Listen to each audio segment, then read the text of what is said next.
ศัพท์เข้ามาติชมเชยถามปัญหาเถิดเอ่ยจะเฉลยให้สุนทรฝากธรรมนี้มาช่วยย้ำเตือนอย่าลืมอย่าเลือนน้ำคำที่พร่ำสอนสังคมวุ่นวายสุดแสนอาวรณ์วันกลัวโลกจะรุ่มร้อนวันคำจะลับลอ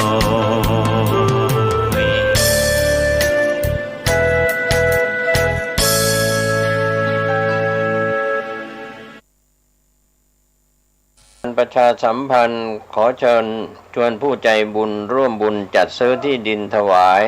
วัดกู่มาปินร้าง300 ปี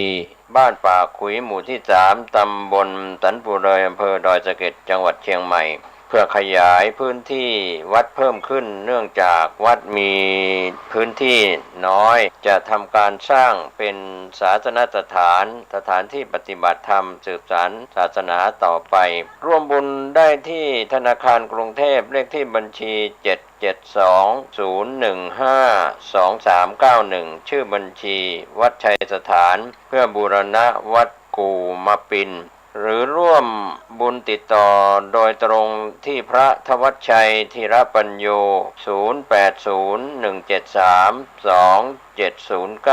0209009009009ข่าวสารเพื่อการประชาสัมพันธ์ก็มีความสนใจที่จะจัดทำหนังสือชุดความรู้เรื่องพระพรหมมงคลฝ่ายวิปัสสนาทองสิริมังคโรศาสนบุคคลคุณภาพกับการเผยแผ่พระพุทธศาสนาก็จะมีการจัดพิมพ์ 2,500 เล่มภาษาไทย 2,000 เล่มภาษาอังกฤษ500 เล่มท่านที่สนใจร่วมบุญบริจาคได้ที่บัญชีธนาคารกรุงไทยเลขที่บัญชี5111714383ชื่อบัญชีพระครูภาวนาโสภิตบุญญวิสิทธิ์เมืองวงติดต่อสอบถามได้ที่พระครูภาวนาโสภิตฝ่ายปัสนาด็อกเตอร์เจ้าอาวาสวัดบ้านเหล่าพระเจ้าตาเขียวอำเภอป่าซางเชียงใหม่โทร0969521159ได้ทุกวัน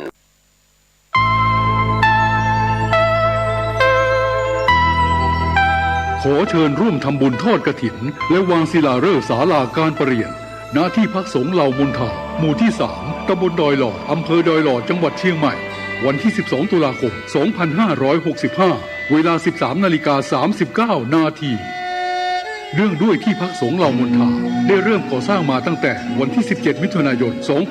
2565 เพื่อเป็นสถานที่ประกอบพิธีทางพระพุทธศาสนาและเป็นศูนย์รวมจิตใจของศรัทธาประชาชนทั่วไปโดยจะได้ทำการสร้างเสนาสนะถาวรวัตถุที่มั่นคงให้เหมาะสมกับที่จะยกฐานะเป็นวัดในพระพุทธศาสนาสืบไปดังนั้นจึงมีผู้มีจิตศรัทธาร่วมใจกันบริจาคทุนทรัพย์โดยเครือข่ายการเผยแผ่ธรรมะของคณะสงฆ์คลื่นสีขาวทั่วทุกสารทิศตลอดจนศรัทธาประชาชนทั้งหลายทั่วไปทุกคนตั้งกุศลเจตนาในการทอดกฐินสามัคคีและวางศิลาฤกษ์สร้างศาลาการประเรียนณที่พักสงฆ์เหล่ามนทาตามกำหนดการดังนี้วันที่ 5-11 ตุลาคม 2565 เป็นวันตกแต่งดาเตรียมสถานที่วันที่ 12 ตุลาคม 2565 เป็นวันทอดกฐินและวางศิลาฤกษ์เวลา 8 นาฬิกาถึง 12 นาฬิกาเปิดโอกาสให้ศรัทธาประชาชนทำบุญตามอัธยาศัยและร่วมตอกไม้มงคลตามกุศลเจตนาเวลา 11 นาฬิกาถวายเพลพระสงฆ์และเลี้ยงอาหารประชาชนแบบโรงทานเวลา 12:30 นาทีเริ่มแห่ต้นกฐินสามัคคีแต่ละสายบุญและแห่แผ่นศิลาฤกษ์เวลา 13:30 นาทีประกอบพิธีวางศิลาฤกษ์และทอดกฐินในโอกาสอันเป็นบุญกุศลแห่งการสร้างวัดใหม่และทอดกฐินพร้อมวางศิลาฤกษ์สร้างศาลาการประเรียนครั้งนี้จึงขอกราบนิมนต์พระสงฆ์ครูบาอาจารย์และเชิญชวนศรัทธาพุทธศาสนิกชนทุกท่านได้ร่วมบุญตอกไม้มงคลปฐมฤกษ์เป็นมหามงคลอันยิ่งใหญ่ในวันที่ 12 ตุลาคม 2565 นี้ด้วยขออำนาจคุณพระศรีรัตนตรัยและสิ่งศักดิ์สิทธิ์ทั้งหลายตลอดจนพระสยามเทวาธิราชด้วยอำนาจเดชเดชะเทวาอารักษ์รุกขเทวดาภูมิเทวะพระแม่ธรณีคุณพ่อคุณแม่ จงแผ่ไพศาลด้วยบุญแห่งการให้ทานของท่านทั้งหลายจงเป็นพลวะปัจจัยส่งเสริมสนับสนุนให้เศรษฐีใจบุญนายทุนใจดีและผู้มาร่วมงานทุกท่านจงมีอายุวันนะสุขะปฏิภาณสมบูรณ์ตลอดกาลนานเถิดสาธุ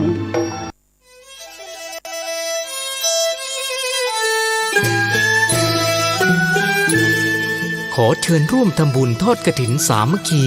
ณวัดทุ่งหลวงอำเภอแม่แตงจังหวัดเชียงใหม่ในวันอาทิตย์ที่ 6 พฤศจิกายน 2565 พิธีการดังนี้ 9 นาฬิกาเริ่มพิธีกล่าวองค์การบวงสรวง 10 นาฬิกา 9 นาที พระสงฆ์เจริญชัยมงคลคาถาห่มผ้าพระธาตุ 10 นาฬิกา 30 นาที ทอดกฐินสามัคคีแด่พระสงฆ์จำพรรษาจำนวน 5 รูปขอเชิญร่วมทำบุญกฐินได้ที่บัญชีธนาคารกรุงเทพสาขาตลาดแม่มาลัยชื่อบัญชีพระอธิการอินคำทิตะปุญโญเลขที่ 458-016-9367 หรือสอบถามเพิ่มเติมได้ที่พระสมศักดิ์ปัญญาวโรโทร 0819196632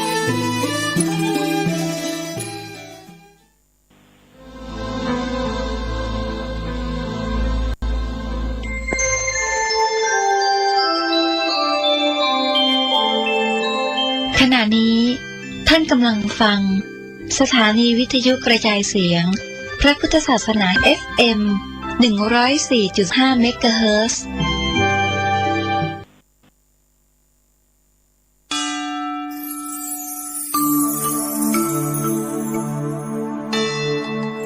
ธรรมนิยายชุดสัตว์โลกย่อมเป็นไปตามกรรมเรื่องความหลงในสงสาร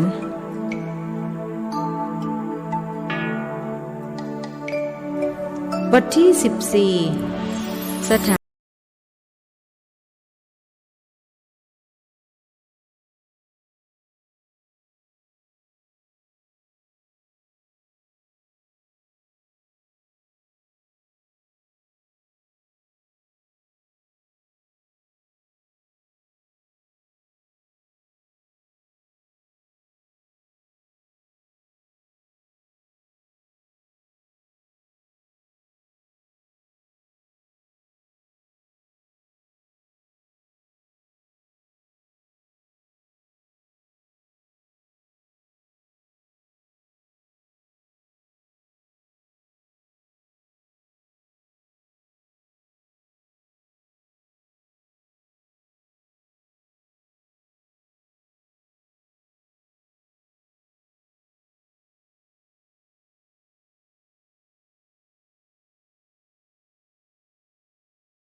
มา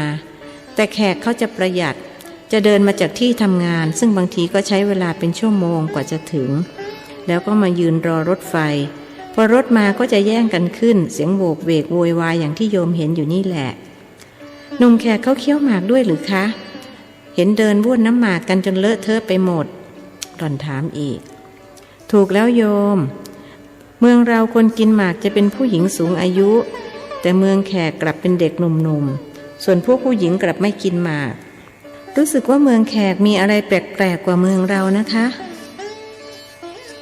ถ้าแขกไปประเทศเราเขาก็คงจะพูดอย่างนี้เหมือนกันเมืองไทยกับเมืองแขกมีความแตกต่างกันหลายอย่างดูอย่างเรื่องเวลาก็ได้เมืองแขก3 ทุ่มถ้าเป็นบ้านเราก็4 ทุ่มครึ่งเพราะเวลาเมืองแขกจะช้ากว่าเมืองไทยชั่วโมงครึ่งถึงว่าสิโยมรู้สึกง่วงตั้งแต่นั่งมาในรถแล้วปกติโยมจะนอนประมาณ3 ทุ่มแสดงว่าเลยเวลานอนมาชั่วโมงครึ่งแล้วโยมผ่องใสพูดบ้าง แล้วเรื่องปกติอีกอย่างหนึ่งของประเทศนี้ก็คือการไม่ตรงต่อเวลาดูอย่างรถไฟที่เราจะโดยสารไปลงสถานีขยา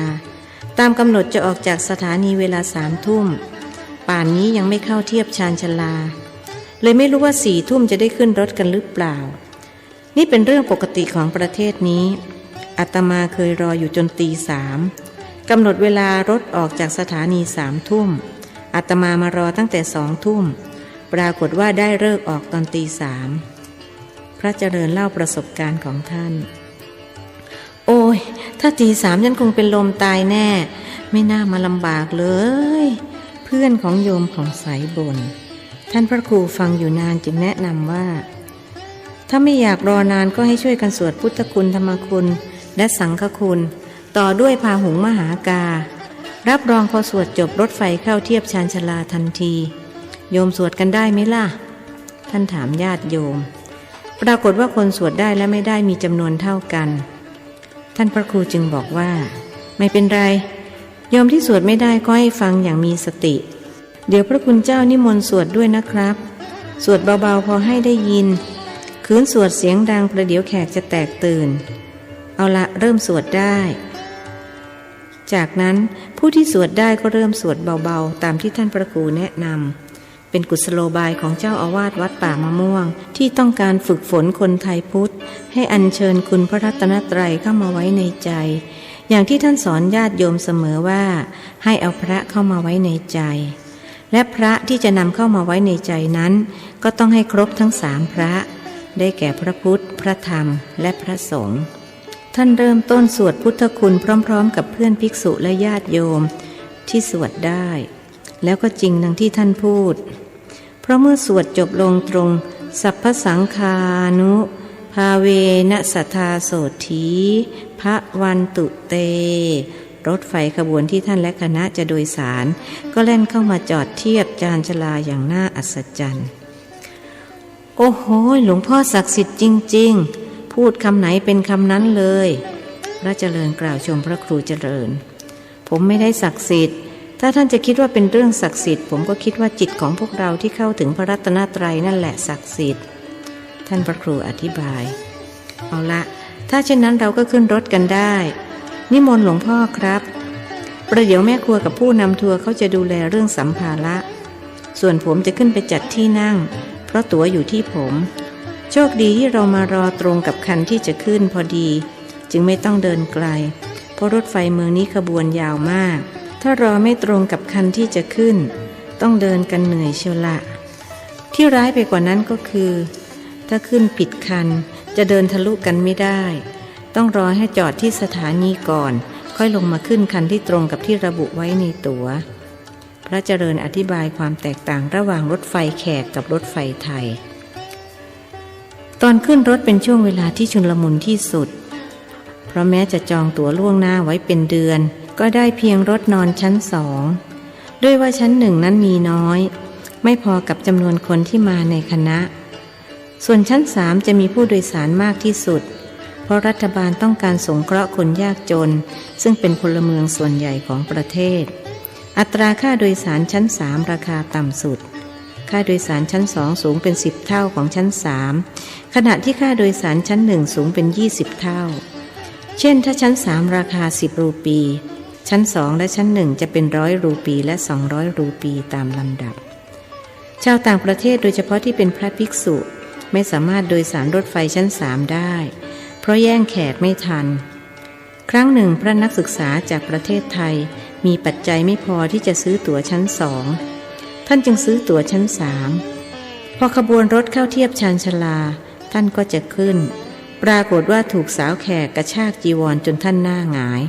แล้วเธอก็แซงขึ้นไปได้ก่อนส่วนท่านต้องตะเกียกตะกายอยู่นานกว่าจะขึ้นได้เมื่อขึ้นไปแล้วก็ไม่มีที่นั่งด้วยว่าไม่มีใครลุกให้นั่งต้องยืนเบียดเสียดยัดเยียดกับผู้โดยสารคนอื่นๆไปจนถึงสถานีขยาเกือบจะเป็นลมก็หลายครั้งคราเพราะต้องหายใจสูดกลิ่นแขกเข้าไปในปอดไหนจะกังวลเรื่องที่ถูกสาวแขกมาถูกเนื้อต้องตัวว่าจะเข้าข่ายอาบัติสังฆาทิเศษข้อที่2หรือไม่อาบัติสังฆาทิเศษข้อที่2มีว่าห้ามจับต้องกายหญิงแต่ท่านไม่ได้จับหญิง หญิงมาจับท่านต่างหากแล้วเธอก็ไม่ได้จับด้วยมีจิตพิศวาสแต่อย่างใดเธอเพียงแต่จะแซงท่านขึ้นรถไฟเท่านั้นเพราะฉะนั้นไม่เข้าข่ายสังฆาทิเศษพระมัคคุเทศก์พาพระภิกษุ5 รูปกับญาติโยม26 คน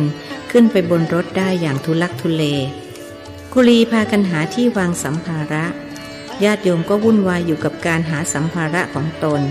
ผู้นำทัวร์และแม่ครัวก็ตรวจตราดูว่ากระเป๋าครบ44 ใบหรือไม่เพราะถ้าหายไปสักใบหนึ่งและเป็นใบที่บรรจุเสบียงก็จะเดือดร้อนไปทั้งคณะ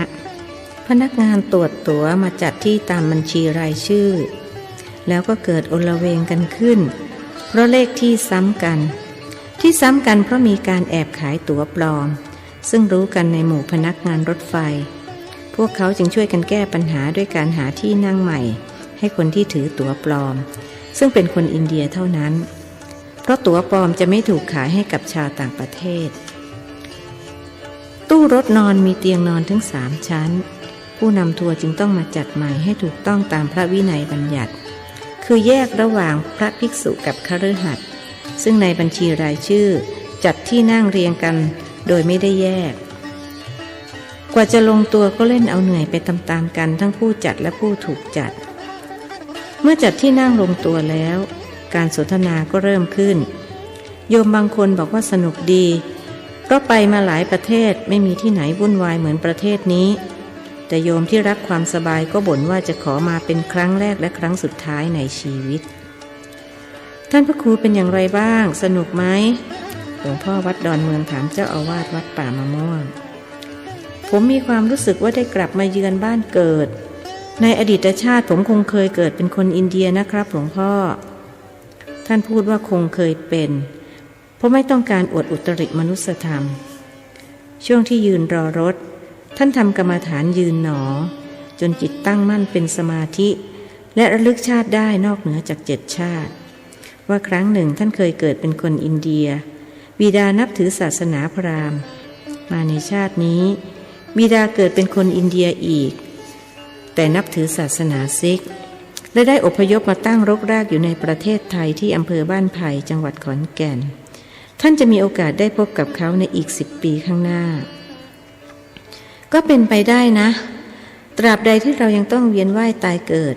เราก็ต้องเกิดและไม่จำเป็นว่าจะต้องเกิดในประเทศเดียวไปทุกชาติอาจเกิดประเทศโน้นบ้างประเทศนี้บ้างเรียกว่าท่องเที่ยวไปในวัฏสงสารจนกว่าจะตัดความหลงได้ถ้ายังตัดไม่ได้ก็ยังต้องเวียนว่ายกันต่อไปไม่มีที่สิ้นสุดทุกอะไรก็ไม่ยิ่งใหญ่เท่ากับทุกในวัฏสงสารนะครับหลวงพ่อเพราะความหลงในสงสารทำให้ชีวิตต้องเวียนว่ายแม้สมเด็จพระบรมศาสดาสัมมาสัมพุทธเจ้าก็ยังต้องเวียนว่ายอยู่ในวัฏสงสารนานกว่า20 อสงไขยจึงได้ข้ามพ้นนั่นสิพระองค์ทรงบำเพ็ญบารมีมาถึง20 อสงไขยกว่าจะได้บรรลุพระโพธิญาณคนที่ไม่เข้าใจคิดว่าท่านบำเพ็ญบารมีแค่4 อสงไขยกำไรแสนกับความจริงแล้ว20 อสงไขยกับแสนกับแค่กับเดียวก็ยาวนานจนแทบจะจินตนาการไปไม่ถึงแล้วนี่ตั้งแสนกับนานจนลืมไปเลย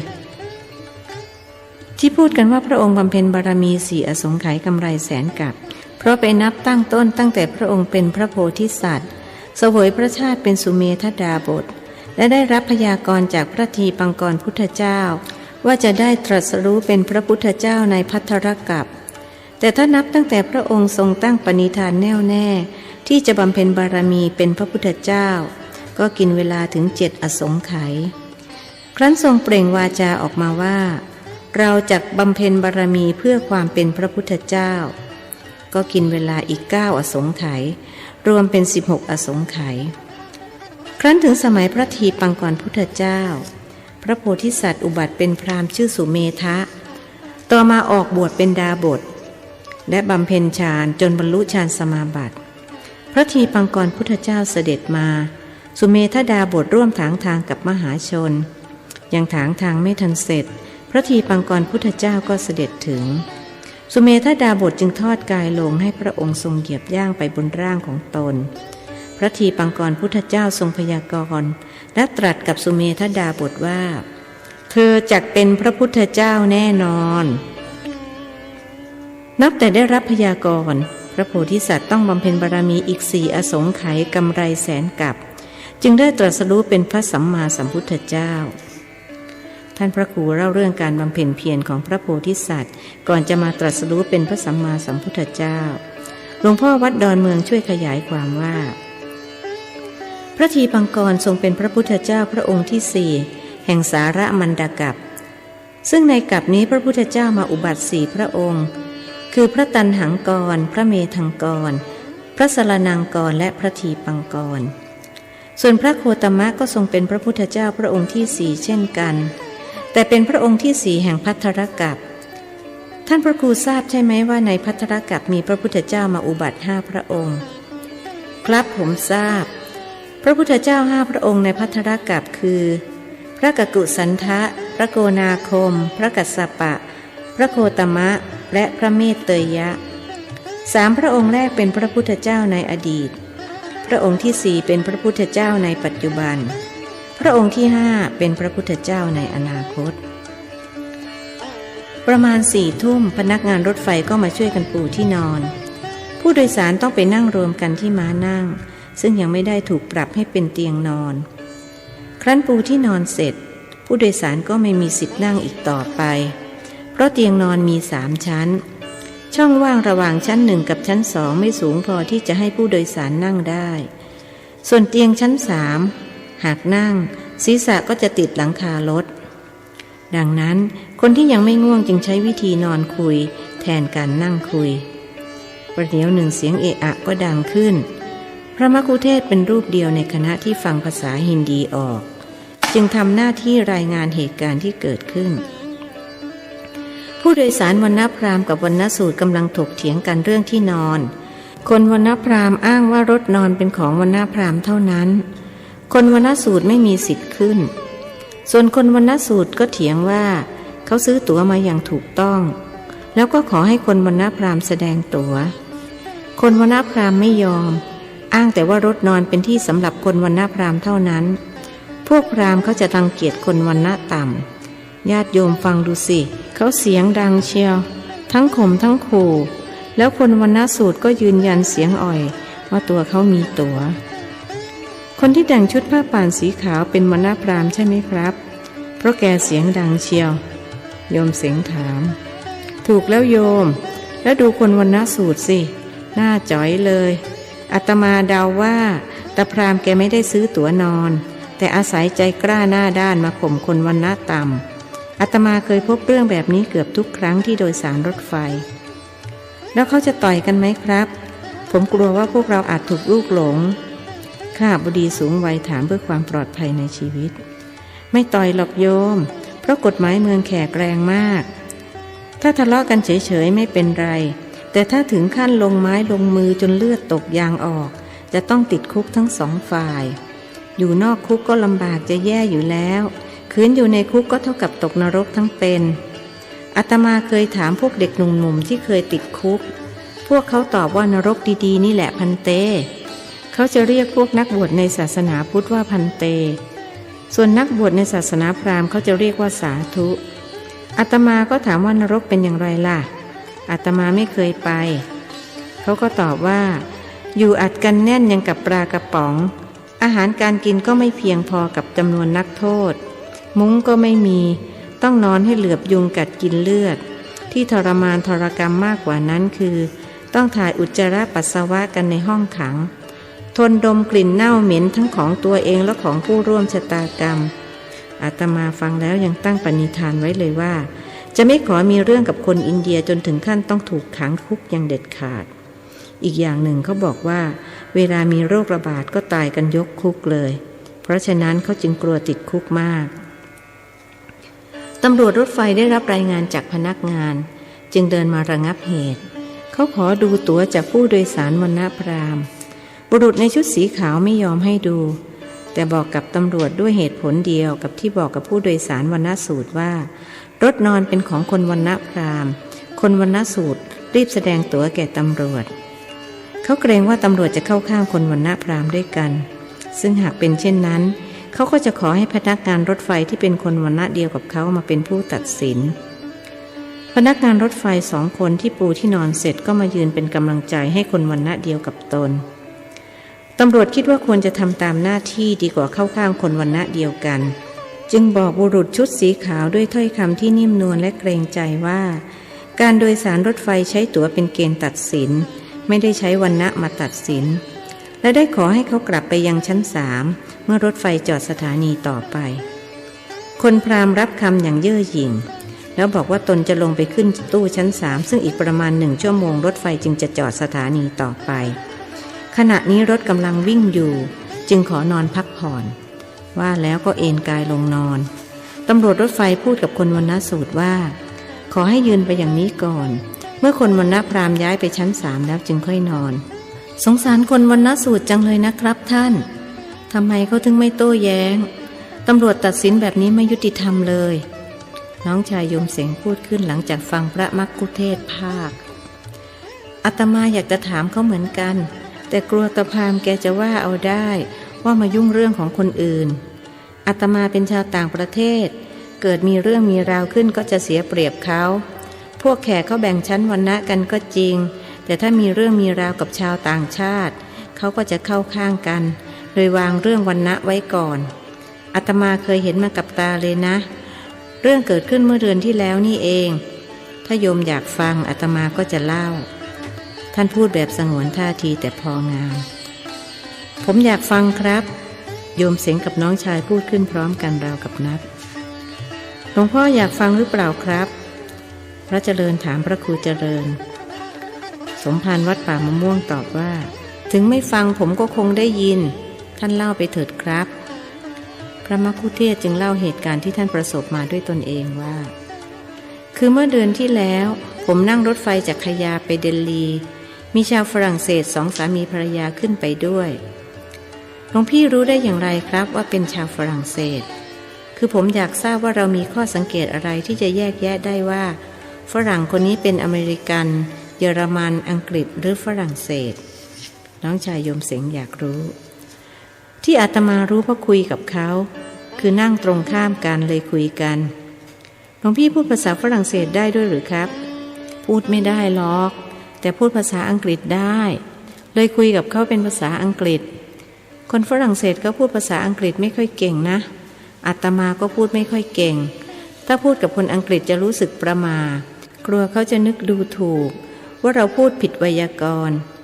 แต่พอพูดภาษาอังกฤษกับคนฝรั่งเศสซึ่งเขาก็ไม่ค่อยเก่งเรื่องไวยากรณ์เลยพอคุยกันรู้เรื่องคุยกันได้สักประเดี๋ยวก็มีแขกคนหนึ่งมันเดินซุ่มซ่ามมาเหยียบเท้าเขาแล้วก็ไม่ขอโทษเลยเกิดทะเลาะกันคนฝรั่งเศสใจร้อนมากชกหน้าตาแขกนั่นไปเปรี้ยงหนึ่งเท่านั้นแหละพวกแขกไม่รู้มาจากไหนพากันรุมกระทืบเจ้าฝรั่งเศสตายคาตีนเลยอาตมาขอโทษที่ใช้คำว่าตีนมันเห็นภาพพจน์มากกว่าใช้คำว่าเท้าถ้าพูดว่าตายคาเท้ามันเห็นภาพไม่ค่อยชัดสรุปว่าตาฝรั่งเศสคนนั้นถูกรุมกระทืบตายต่อหน้าภรรยาและต่อหน้าอาตมาพอตำรวจรถไฟมาก็ไม่รู้จะจับมือใครดมถ้าพูดให้ตรงกว่านั้นก็คือไม่รู้จะจับเท้าใครดมเพราะพอกระทืบเสร็จก็แยกย้ายกันไปเรื่องก็ลงเอยว่าจับคนร้ายไม่ได้เขาก็ถามอาตมาว่าพันเตจำหน้าคนร้ายได้ไหมอาตมาก็ตอบว่าจำไม่ได้ทางรัฐบาลก็เลยจ่ายค่าทำศพให้ภรรยาคนตายเป็นเงิน 5,000 รูปีซึ่งเท่ากับ 7,500 บาทชีวิตมีค่าแค่นั้นเองแล้วภรรยาเขาไม่ว่าอะไรหรือครับแกก็เอาแต่ร้องไห้อาตมาก็ไม่รู้จะช่วยอย่างไรนั่งตัวแข็งเลยแล้วเขาไม่เข้าไปช่วยสามีหรือครับไม่ช่วยหรอกเขาก็นั่งตัวแข็งทื่อเหมือนกับอาตมาใครๆก็รักตัวเองมากที่สุดอย่างไรก็ต้องเอาชีวิตตัวเองไว้ก่อนถ้าโยมเป็นภรรยาคิดว่าจะช่วยสามีไหมล่ะท่านถามคนฟังไม่ช่วยหรอกครับผมก็รักตัวเองมากที่สุดเช่นกันน้องชายโยมเสียงตอบเสียงดังฟังชัด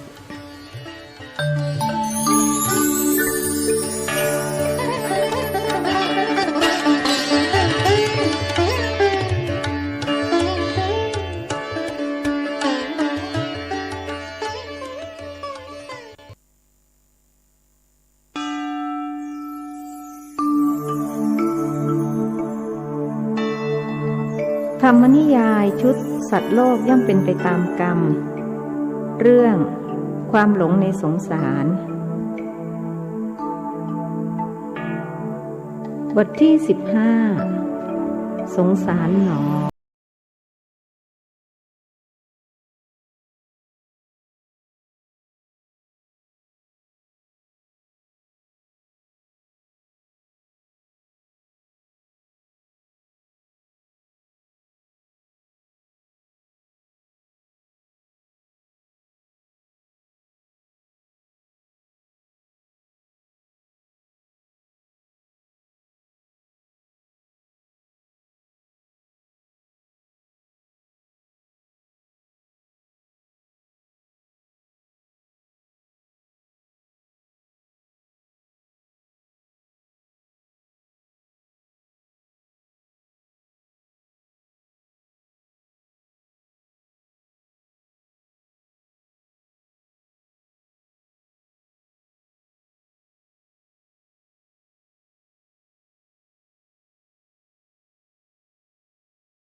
กลับมาวัดไถ่พุทธคยาได้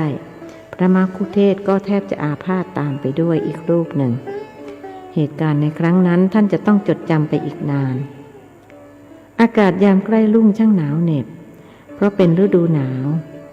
ญาติโยมที่มามีชุดกันหนาวกันทุกคนแต่พระภิกษุไม่มีชุดอย่างนั้นเนื่องจากพระวินัยบัญญัติให้ภิกษุมีผ้าเพียง3 ผืนที่เรียกว่าไตรจีวรดังนั้นไม่ว่าอากาศจะหนาวหรือร้อนสักเพียงใดภิกษุก็ต้องอยู่ด้วยผ้า3 ผืนนี้จะมากหรือน้อยกว่านี้ไม่ได้สมภารวัดป่ามะม่วงบรรเทาความหนาวเหน็บด้วยการเจริญเตโชกสินโดยกำหนดนึกเอาไฟธาตุในร่างกายเป็นอารมณ์แต่เมื่อเห็นบรรดายาจกเข็นใจซึ่งนอนขดเรียงรายกันอยู่ที่สถานีรถไฟท่านก็เลิกเจริญเตโชกสินเพราะเมื่อเปรียบเทียบกับคนเหล่านี้แล้วท่านก็โชคดีกว่าพวกเขาหลายเท่าโชคดีที่ได้เกิดมาบนผืนแผ่นดินไทยอันอุดมสมบูรณ์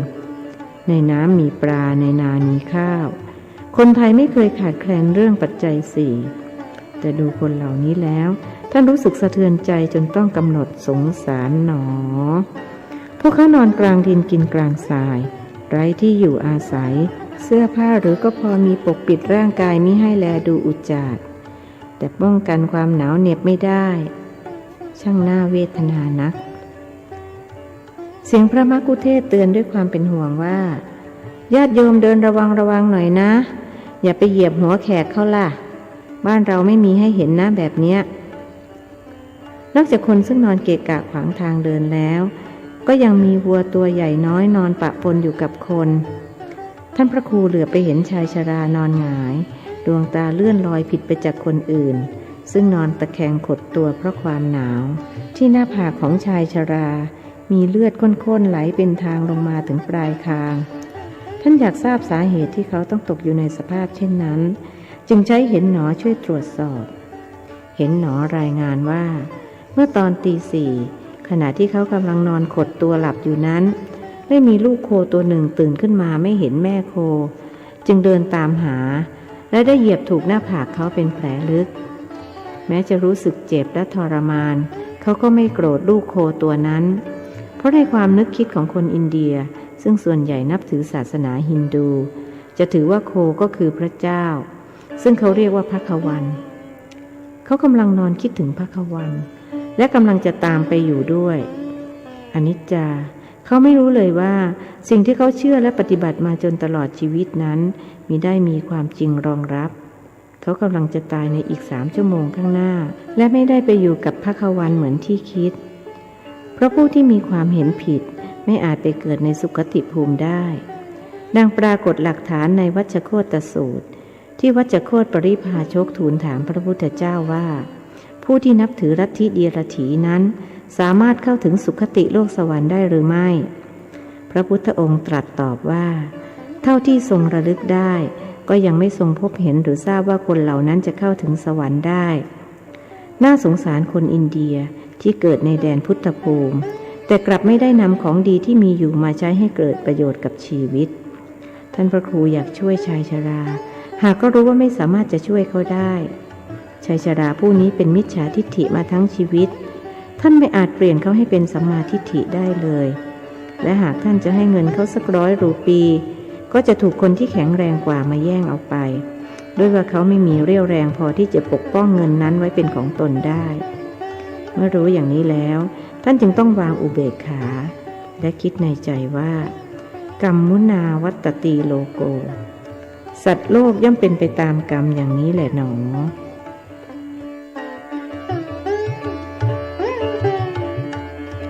เมื่อลงจากรถและตรวจตาสิ่งของสัมภาระกันครบถ้วนแล้วผู้นำทัวร์จึงว่าจ้างกุลีให้ขนสัมภาระไปยังรถบัสซึ่งจอดรออยู่รถคันนี้มาจากพาราณสี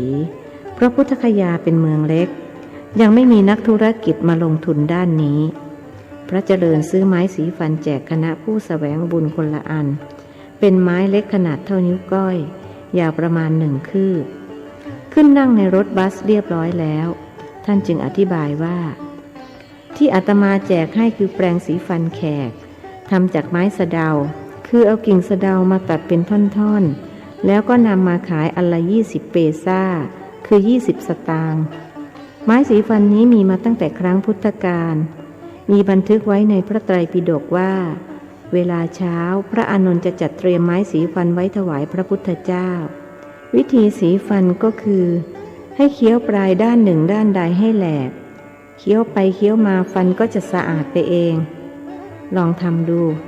ท่านพระครูทำดังที่พระมัคคุเทศก์แนะนำเมื่อเคี้ยวไม้สะเดาก็ได้สัมผัสกับรสขมที่ท่านเคยชิน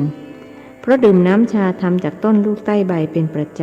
ำรสขมจากสะเดายังน้อยกว่าความขมของลูกใต้ใบเป็นไหนขมจังเลยค่ะทำไมพระพุทธเจ้าท่านทนได้โยมอายุน้อยที่สุดโอดครวญพระมัคคุเทศก์จึงอธิบายว่าเพราะพระองค์ไม่ทรงติดในรถเหมือนปุถุชนคนทั่วไปญาติโยมอย่าลืมว่าการที่เราจะได้พบสิ่งดีงามในชีวิตจะต้องแลกด้วยความยากลำบากพูดง่ายๆก็คือต้องเอาความทุกข์เข้าแลกถ้าพระองค์ทรงติดอยู่ในความสุขก็จะไม่สามารถตรัสรู้เป็นศาสดาเอกของโลกได้ที่ทรงสร้างประโยชน์ยิ่งใหญ่ให้กับโลกเพราะทรงทนต่อความยากลำบากได้เพราะฉะนั้นถ้าใครทนความขมของไม้สะเดาได้เท่ากับได้สร้างขันติบารมีเรามาแสวงบุญครั้งนี้ก็เพื่อมาสร้างบารมีท่านพระครูรู้สึกว่าพระมัคคุเทศก์อ้างเหตุผลไม่ค่อยจะสมเหตุสมผลเท่าใดนักหากก็พอฟังได้คำอธิบายของพระเจริญทำให้พระและคฤหัสถ์ตั้งหน้าตั้งตาสีฟันด้วยการเคี้ยวไม้สะเดาจนน้ำลายเต็มปากพูดไม่ได้มีแต่พระมัคคุเทศก์เท่านั้นที่ไม่ได้เคี้ยวไม้สีฟันเพราะท่านต้องทำหน้าที่บรรยายและท่านก็บรรยายมาตลอดทางกระทั่งรถบัสแล่นมาจอดที่หน้าประตูทางเข้าด้านทิศใต้ของวัดไทยพุทธคยาซึ่งใช้เวลาประมาณครึ่งชั่วโมงโบสถ์ทรงไทยที่ตั้งตระหง่านอยู่ทางซ้ายมือของประตูทำให้คณะผู้แสวงบุญจิตใจชุ่มชื่นขึ้นต่างพากันยกมือไหว้หากก็มีอาจเปล่งเสียงสาธุออกมาเพราะน้ำลายเต็มปากแขกตัวผอมๆอายุราว20เดินแกมวิ่งมาเปิดประตูเหล็กซึ่งกว่าจะเปิดได้ก็ต้องใช้เวลาหลายนาทีเพราะต้องไขกุญแจทีละลูก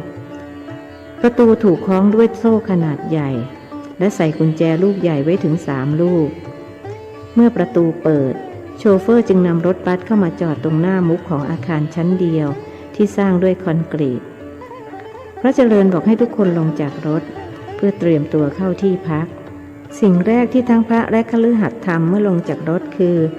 เดินไปบ้วนน้ำลายลงพื้นดินบ้วนแล้วรู้สึกว่าปากและฟันสะอาดขึ้น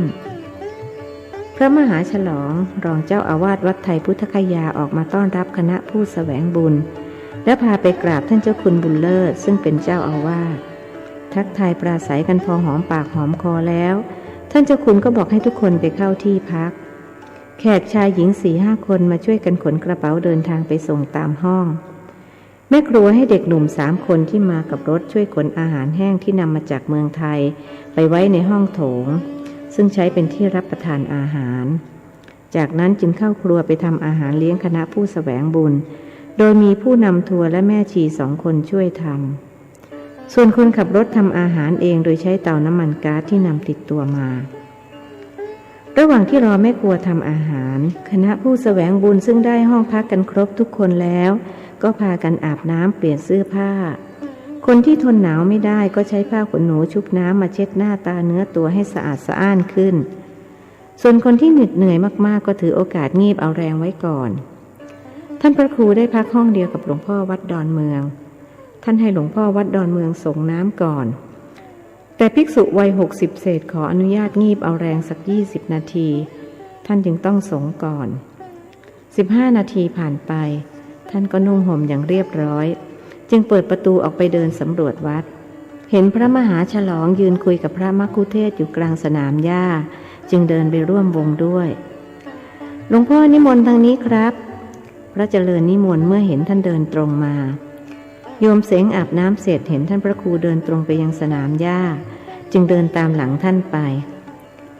กำลังคุยอะไรกันอยู่ผมมาขัดจังหวะหรือเปล่าท่านพระครูถามด้วยเกรงจะเสียมารยาทกำลังวิจารณ์เจ้าทุกโขกันอยู่ครับอยากรู้มันทำกรรมอะไรมาถึงได้เป็นอย่างนี้พระมหาฉลองพูดพลางชี้ไปที่หนุ่มแขกซึ่งนั่งตัดหญ้าอยู่ใกล้ๆห่างออกไปอีกประมาณ5 เมตรแขกอีกคนหนึ่งก็กำลังตัดหญ้าอยู่เช่นกันท่านพระครูมองตามก็เห็นในสิ่งที่ไม่เคยเห็นในประเทศไทยหนุ่มแขกที่กำลังนั่งตัดหญ้าอยู่นั้นข้างหน้าของเขามีก้อนอิฐ2 ก้อนวางซ้อนกันอยู่ขณะตัดหญ้าเขาพาดลูกอัณฑะซึ่งมีขนาดใหญ่ผิดปกติไว้บนก้อนอิฐเมื่อตัดหญ้าที่อยู่ตรงหน้าเสร็จก็จะขยับก้อนอิฐไปข้างหน้าแล้วขยับตัวตามดูทุลักทุเลท่านพระครูรู้สึกสงสารจนต้องกำหนดสงสารหนอในใจแล้วคนโน้นเป็นอย่างนี้เหมือนกันหรือเปล่าท่านหมายถึงแขกอีกคนหนึ่งที่กำลังตัดหญ้าอยู่ไม่เป็นครับเจ้าหมอนั้นชื่อไกรูเป็นพ่อของเจ้าทุกโขรองเจ้าอาวาสวัดไทยพุทธคยาบอกถึงความสัมพันธ์ระหว่างแขกทั้งสองชื่อไม่เป็นมงคลทั้งพ่อทั้งลูกเลยทำไมท่านไม่ตั้งชื่อให้เขาใหม่ล่ะครับโยมเสงถามอาตมาก็อยากจะตั้งเหมือนกันแต่เจ้าตัวไม่ยอมเขาว่าพระเป็นเจ้าท่านให้มาอย่างนี้จะเปลี่ยนไม่ได้พระเจริญพูดกับโยมเสงแล้วจึงพูดกับท่านพระครูว่าสำหรับผมไม่ติดใจเรื่องชื่อแต่มันติดใจสงสัยว่าทำไมเจ้าทุกโขมันถึงมีหำใหญ่โตขนาดนั้นเฮ้ยทุกโขของเองมันหนักมากนักหรือถึงต้องใช้ก้อนอิฐมารองไว้ท่านถามหนุ่มแขกด้วยภาษาไทยหนุ่มแขกตอบว่าพันเตไม่เป็นอย่างผมบ้างก็แล้วไปแต่ถ้าวันหนึ่งเกิดเป็นอย่างนี้ขึ้นมาก็จะรู้ว่ามันหนักแค่ไหนหนุ่มแขกนามว่าทุกโขตอบด้วยภาษาไทยเขาติดสอยห้อยตามบิดามารับจ้างทำงานในวัดนี้ตั้งแต่อายุ8 ขวบจึงพูดภาษาไทยได้ดีพอที่จะสื่อสารกับคนไทยได้อ้อพูดไทยได้ด้วยแล้วพ่อเขาพูดไทยได้หรือเปล่าครับโยมเสงถามพระมหาฉลองได้นิดหน่อยเจ้าไกรูมาทำงานที่นี่ตอนโตแล้วแต่เจ้าทุกโขมาตั้งแต่เด็กเด็กเขาจำเก่งและเรียนรู้ได้เร็วกว่าผู้ใหญ่อาตมาเห็นเจ้าทุกโขมา10 ปีแล้วตอนนี้เองก็อายุ18แล้วสินะทุกโขเพราะข้าเห็นมาตั้งแต่เอง8 ขวบครับพันเตหนุ่มแขกวัย18ตอบอายุ18เองหรือผมนึกว่าสัก25-26โยมเสงไม่อยากจะเชื่อเพราะหลานชายคนโตของเขาก็อายุ18แต่ดูเด็กกว่านายทุกโขหลายปีพระมหาฉลองจึงพูดจากประสบการณ์ที่อยู่ในประเทศนี้มา10 ปีเศษว่าคนแขกโตเร็วแก่เร็วกว่าคนไทยเพราะเขามีชีวิตอยู่ด้วยความทรหดอดทนต้องต่อสู้กับความร้อนหนาวของดินฟ้าอากาศหน้าหนาวก็หนาวจัดจนคนตายหน้าร้อนก็ร้อนจัดจนควายตายส่วนคนก็กลายเป็นบ้าแต่ก็บ้าไม่นานพอหมดหน้าร้อนก็หายบ้าหน้าร้อนนี่มันร้อนจริงๆนะโยมที่เราพูดกันว่าร้อนเป็นบ้าน่ะอาตมาเพิ่งได้ประจักษ์ในเมืองแขกนี่แหละที่นี่ร้อนจนควายตายเลยหรือครับท่านพระครูถามขึ้นครับหลวงพ่อไม่น่าเชื่อใช่ไหมครับ เพราะเรื่องอย่างนี้ไม่มีในบ้านเราควายเมืองนี้น่าสงสารมากพอถึงหน้าร้อนก็ล้มตายกันปีละหลายร้อยตัวหน้าตามันก็ไม่สวยเหมือนควายบ้านเราเขาของมันจะหงิกงองอไม่ยาวโง้งามเหมือนเขาควายบ้านเราส่วนควายทางเหนือเขาเรียกว่าควายหิมะรูปร่างจะดูดีกว่าควายทางเมืองร้อนขนของมันจะยาวและเส้นละเอียดมันจะหวงขนของมันมากที่เราพูดกันว่าจามรีหวงขนจามรีก็คือควายหิมะนี่แหละครับพระมหาฉลองอธิบายโยมเสงจึงพูดขึ้นว่าอย่างนั้นหรือครับเป็นความรู้ใหม่สำหรับผมเพิ่งรู้เดี๋ยวนี้เองว่าจามรีคือควายหิมะคิดว่าจามรีเป็นสัตว์ที่สวยงามมีขนสวยเหมือนขนนกยูงอะไรทำนองนี้สงสัยโยมคงคิดว่าเป็นกินนรีกระมังกินนรีที่เป็นสัตว์หิมพานต์ครึ่งนกครึ่งคนท่านพระครูลงความเห็นสัตว์หิมพานต์มีจริงหรือครับผมคิดว่าเป็นเรื่องที่เขาจินตนาการขึ้นมาเสียอีกโยมเสงพูดด้วยความประหลาดใจตอนอาตมาเป็นเด็กก็ไม่เชื่อยังพูดกับโยมยายบ่อยๆว่าเรื่องพระเวสสันดรโกหกโยมยายเล่าว่า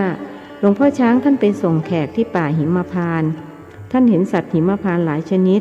รวมทั้งกินนอนและกินนรีด้วยตอนนั้นอาตมาไม่เชื่อหลังจากมาบวชและได้ศึกษาพระไตรปิฎกซึ่งเป็นคัมภีร์สำคัญทางพระพุทธศาสนาบวกกับการปฏิบัติกรรมฐานอาตมาถึงได้เชื่อบัดนี้อาตมาเชื่ออย่างไม่ลังเลสงสัยอีกต่อไปกินนอนกินนรีมีแน่นอนในพุทธประวัติตอนพระพุทธเจ้าเสด็จนครกบิลพัสครั้งแรกในพรรษาที่2แห่งการตรัสรู้ในวันที่3ได้เสด็จไปโปรดพระนางพิมพาเทวีทรงแสดงจันทกินนราชาดกโดยพิสดารโปรดพระนางพิมพาเทวีให้ส่างโศกจันทกินนราชาดกเป็นเรื่องของพระองค์ครั้งเสวยพระชาติเป็นกินนอนและพระนางพิมพาเทวีเป็นกินนรีอาตมาจึงเชื่อว่าสัตว์หิมพานต์มีจริงท่านไม่บอกว่าได้ใช้เห็นหนอช่วยพิสูจน์อีกทางหนึ่งโยมเสงพูดอย่างปิติว่าผมโชคดีมากที่ได้มาแสวงบุญในครั้งนี้คิดว่าถ้ายังพอมีเรี่ยวแรงจะมาอินเดียทุกปีจนกว่าสังขารจะไม่อำนวยท่านโชคดีมากนะครับที่ได้มาอยู่แดนพุทธภูมิประโยคหลังเขาพูดกับพระมหาฉลองอาตมาก็ไม่ค่อยแน่ใจเหมือนกันว่าตัวเองโชคดีหรือโชคร้ายที่ได้มาอยู่ที่นี่จะว่าไปแล้วก็คือทั้งโชคดีและโชคร้ายระคนกันรองเจ้าอาวาสวัดไทยพุทธคยาพูดแบบแบ่งรับแบ่งสู้หลวงพ่อครับเจ้าทุกโขมันมีกรรมอะไรครับถึงได้มีหำใหญ่โตอย่างนี้พระเจริญถามพระครูเจริญหลังจากที่เป็นฝ่ายฟังมานานเลยถูกพระมหาฉลองเย้าว่าอ้าวยังไม่จบเรื่องเจ้าทุกโขอีกหรือหลวงพ่อว่าเจ้านี่มีกรรมอะไรครับท่านขอคำตอบจากสมภารวัดป่ามะม่วงท่านคิดว่าเขามีกรรมอะไรล่ะเท่าที่ผมทราบเขาถูกยุงกัดตรงนั้นครับคือเมืองแขกมันแปลกหลายเรื่องหนึ่งที่แปลกคือมันมียุง2ชนิดหนึ่งที่กัดเท้าแล้วจะเป็นโรคเท้าช้างยุงชนิดนี้มีอยู่ที่รัฐอัสสัมคนที่รัฐอัสสัมจึงเป็นโรคเท้าช้างกันมากเพราะถูกยุงชนิดนี้กัดส่วนที่เมืองขยาซึ่งขึ้นอยู่กับรัฐพิหารก็มียุงอีกชนิดหนึ่งหากกัดที่ลูกอัณฑะจะทำให้เป็นโรคหำช้างเจ้าทุกโขมันริดื่มเหล้าตั้งแต่อายุ12-13ผมห้ามมันก็ไม่ฟังพอเมามันก็กลับบ้านไม่ได้ก็เลยนอนตามระเบียงโบสถ์บ้างตามซอกประตูหน้าต่างบ้างก็เลยถูกยุงกัดยุงเมืองแขกร้ายมากครับหลวงพ่อขนาดผมนอนในห้องมีมุ้งลวดก็ยังต้องกางมุ้งเจ้าทุกโขเล่นนอนนอกห้องไม่มีมุ้งลวดแล้วก็ไม่ได้กางมุ้งก็สบายยุงสิครับผมคิดว่านี่คือสาเหตุที่ทำให้เจ้าทุกโขต้องเป็นโรคหำช้างพระมหาฉลองเล่าถึงสาเหตุแห่งโรคของนายทุกโขที่ท่านเรียกว่าโรคหำช้างที่ท่านเล่ามาผมคิดว่าเป็นกรรมปัจจุบันของเขาสำหรับผมขอสันนิษฐานว่าในอดีตชาติเขาจะต้องทำกรรมไว้และการที่ต้องมาเป็นเช่นนี้เพราะเศษกรรมหลักฐานที่ผมจะนำมาอ้างคือในลักขณะสังยุตนิทานวรรคสังยุตตนิกายพระไตรปิฎกเล่มที่16ข้อ289แสดงไว้ว่าการไปเกิดเป็นเปรตชนิดต่างๆเพราะเศษกรรมคือเมื่อเป็นมนุษย์ทำบาปหยาบช้าไว้ครั้นตายไปเกิดในนรก ครั้นพ้นจากนรกแล้วยังไม่สิ้นบาปกรรมที่ทำมาต้องไปเกิดเป็นเปรตเสวยทุกข์ต่อไปอีกตัวอย่างเช่นเปรตตนหนึ่งมีอวัยวะลับโตเท่าหม้อน้ำขนาดใหญ่ต้องเดินแบกขึ้นคอไปหรือต้องนั่งทับเพราะเศษกรรมที่ครั้งเป็นมนุษย์ได้ช่อโกงชาวบ้านชาวเมือง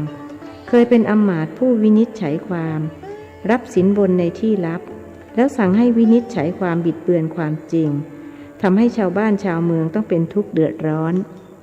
เศษกรรมที่รับสินบนในที่ลับจึงส่งผลให้อวัยวะลับปรากฏใหญ่โตต้องเป็นภาระในการแบกไปเท่ากับแบกความทุกข์ทรมานเหมือนที่ทำให้คนอื่นทุกข์ท่านพระครูอธิบายตามคัมภีร์พระไตรปิฎกโอ้โหหลวงพ่อเก่งจังจำเล่มจำข้อในพระไตรปิฎกได้ด้วยทำให้ผมนึกถึงท่านเจ้าคุณโชฎกซึ่งท่านได้รับสมญาว่าตู้พระไตรปิฎกเคลื่อนที่ท่านจำเล่มข้อและหน้าได้แม่นยำมากแต่เมื่อกี้หลวงพ่อไม่ได้บอกหน้าหลวงพ่อคงจำไม่ได้ใช่ไหมครับภิกษุอ่อนวัยกว่าหมายลองภูมิท่านพระครูถ้าจำไม่ผิดก็อยู่หน้า636ถึง661ครับผมเคยเป็นศิษย์ท่านเจ้าคุณโชฎกเมื่อปี2494คราวนี้ท่านต้องวานเห็นหนอช่วยตอบโอ้โหตอนนั้นผมยังไม่เกิดเลยรองเจ้าอาวาสวัดไทยพุทธคยาจำเป็นต้องโอ้โหเป็นครั้งที่สองท่านพระครูมองหน้าในทุกโขแล้วส่งสายตาไปมองในไกรูก็รู้ว่าสองพ่อลูกอายุไม่ยืนอีก10 ปีคนพ่อจะตายด้วยโรคชราจริงอยู่แม้อายุไม่มากแต่ชราก็มาปรากฏเพราะตรากตรำกับชีวิตมากเกินไปคนพ่อตายได้3 เดือนลูกชายก็จะตายตามด้วยโรคพิษสุราเรื้อรังท่านเห็นกรรมของสองพ่อลูกอย่างแจ่มแจ้งนางสาวสายใยรักซึ่งอายุน้อยที่สุดในคณะผู้แสวงบุญอาบน้ำแต่งตัวเสร็จเป็นคนแรกจึงเดินไปยังห้องโถงเพื่อรับประทานอาหารผู้นำทัวร์จึงวานให้ไปนิมนต์พระคุณเจ้า2 รูปที่กำลังยืนคุยกับพระมหาฉลองอยู่กลางสนามมาฉันเช้าเมื่อหล่อนเดินเข้าไปใกล้ก็ถูกโยมเสงโบกมือห้ามอย่าเข้ามาหนูอย่าเข้ามาหญิงสาวไม่เข้าใจจึงหยุดชะงักอยู่ตรงนั้นโยมเสงมีความปรารถนาดีไม่อยากให้หล่อนมาเห็นของดีที่ไม่ดีของนายทุกโขนั่นต่างหาก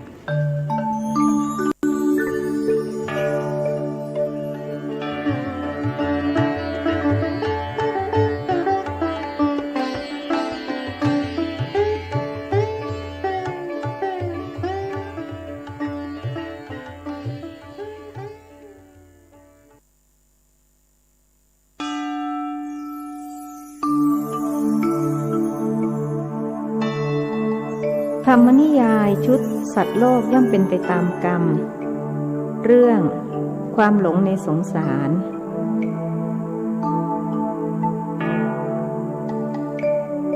บทที่16พระเมตเตยพุทธเจ้า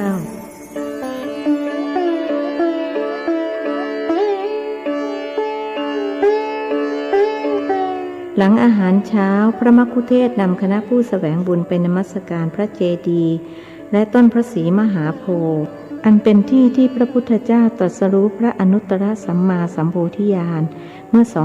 2,573 ปีมาแล้วพระพุทธเจ้าตรัสรู้ก่อนพุทธศักราช45 ปีเมื่อบวกกับ 2,528 จึงเท่ากับ 2,573 ปีแม้เวลาจะล่วงเลยมานานเกือบ 3,000 ปีแต่พระศาสนาของพระองค์ก็ยังส่องแสงสว่างไสวให้กับชาวโลกผู้มีปัญญาและจะเป็นเช่นนี้ต่อไปอีก 2,400 กว่าปีจึงจะหมดยุคศาสนาของพระสมณโคดมจากนั้นโลกก็จะว่างจากศาสนาไปอีกนานจนกว่าพระเมตเตยพุทธเจ้าซึ่งเป็นที่รู้จักในนามพระศรีอานจะมาตรัสรู้เป็นพระพุทธเจ้าพระองค์ที่5แห่งภัทรกัปพระเมตเตยหรือพระศรีอานจะมาอุบัติเมื่อถึงยุคที่มนุษย์มีอายุ 80,000 ปีณเมืองเกตุมตีปัจจุบันคือเมืองพาราณสีและเมื่อพระองค์ปรินิพพานแล้วศาสนาของพระองค์จะมีอายุยืนยาวต่อไปอีก 180,000 ปีซึ่งเมื่อนับจำนวนปีจะมากกว่าอายุศาสนาของพระสมณโคดมถึง 175,000 ปีแต่เมื่อนับอายุของศาสนาคิดตามอายุเฉลี่ยของมนุษย์ศาสนาของพระสมณโคดมจะมีอายุถึง50 ชั่วคนข ขณะที่ศาสนาของพระเมตเตยยะมีอายุเพียง 2.25 ชั่วคนเท่านั้นคือไม่ถึง3ชั่วคนในจักรวัตติสูตรทีฆนิกายปาติกวรรคพระไตรปิฎกเล่มที่11ได้กล่าวถึงพระพุทธเจ้าพระองค์ที่5แห่งภัทรกัปไว้ว่าพระองค์จะมาอุบัติในตระกูลพราหมณ์และครองคฤหัสถ์อยู่ 8,000 ปีมีปราสาท4หลังชื่อสิริวัฒนะวัฒมานะสิทธัตถะและจันทกะภริยาชื่อจันทมุขีบุตรชื่อพรหมวัฒนะบิดาชื่อสุพรหมามารดาชื่อพรหมวตีเห็นนิมิต4ประการขณะเดินทางไปชมสวนทำให้เกิดความเบื่อหน่ายในคฤหัสถ์วิสัยจึงออกบวชและตรัสรู้พระสัมมาสัมโพธิญาณภายใต้ต้นนาคหลังจากนั้นจะประกาศพระศาสนาที่เมืองนาควันพระเจ้าสังขะซึ่งเป็นพระเจ้าจักรพรรดิแห่งเมืองเกตุมตีจะสละราชสมบัติออกบรรพชาตามพระองค์พระอโศกะและพระพรหมเทวะจะเป็นพระอัครสาวก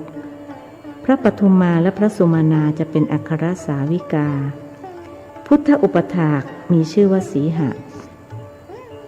เมื่อมนุษย์มีอายุยืน 80,000 ปีนั้นหญิงสาวอายุ 5,000 ปีจึงมีสามีได้มนุษย์ยุคพระศรีอานจะมีโรคเพียง3อย่างได้แก่ความปรารถนาอยากกินอาหารความไม่อยากกินอาหารคืออยากแต่จะนอนและความแก่ชมพูทวีปนี้จะมั่งคั่งรุ่งเรืองมีคามนิคมราชธานีแบบไก่บินถึงเกตุมตีจะเป็นราชธานีอันมั่งคั่งมีคนมากอาหารหาง่ายพระเจ้าจักรพรรดิพระนามว่าสังขะเป็นพระราชาที่ปกครองโดยธรรมมีชัยชนะจบ4ทิศปกครองชนบทถาวรสมบูรณ์ด้วยรัตนะทั้ง7มีจักรแก้วช้างแก้วม้าแก้วมณีแก้วนางแก้วขุนคลังแก้วขุนพลแก้วส่วนเรื่องราวของพระสมณโคดมซึ่งเป็นพระพุทธเจ้าพระองค์ที่4แห่งภัทรกัปและเป็นพระพุทธเจ้าองค์ปัจจุบันมีกล่าวไว้ในคัมภีร์พุทธวงศ์แห่งขุททกนิกายพระไตรปิฎกเล่มที่33ว่าพระองค์เป็นพระสัมมาสัมพุทธเจ้าซึ่งหมายถึงผู้ตรัสรู้เองโดยชอบพระนามว่าโคดม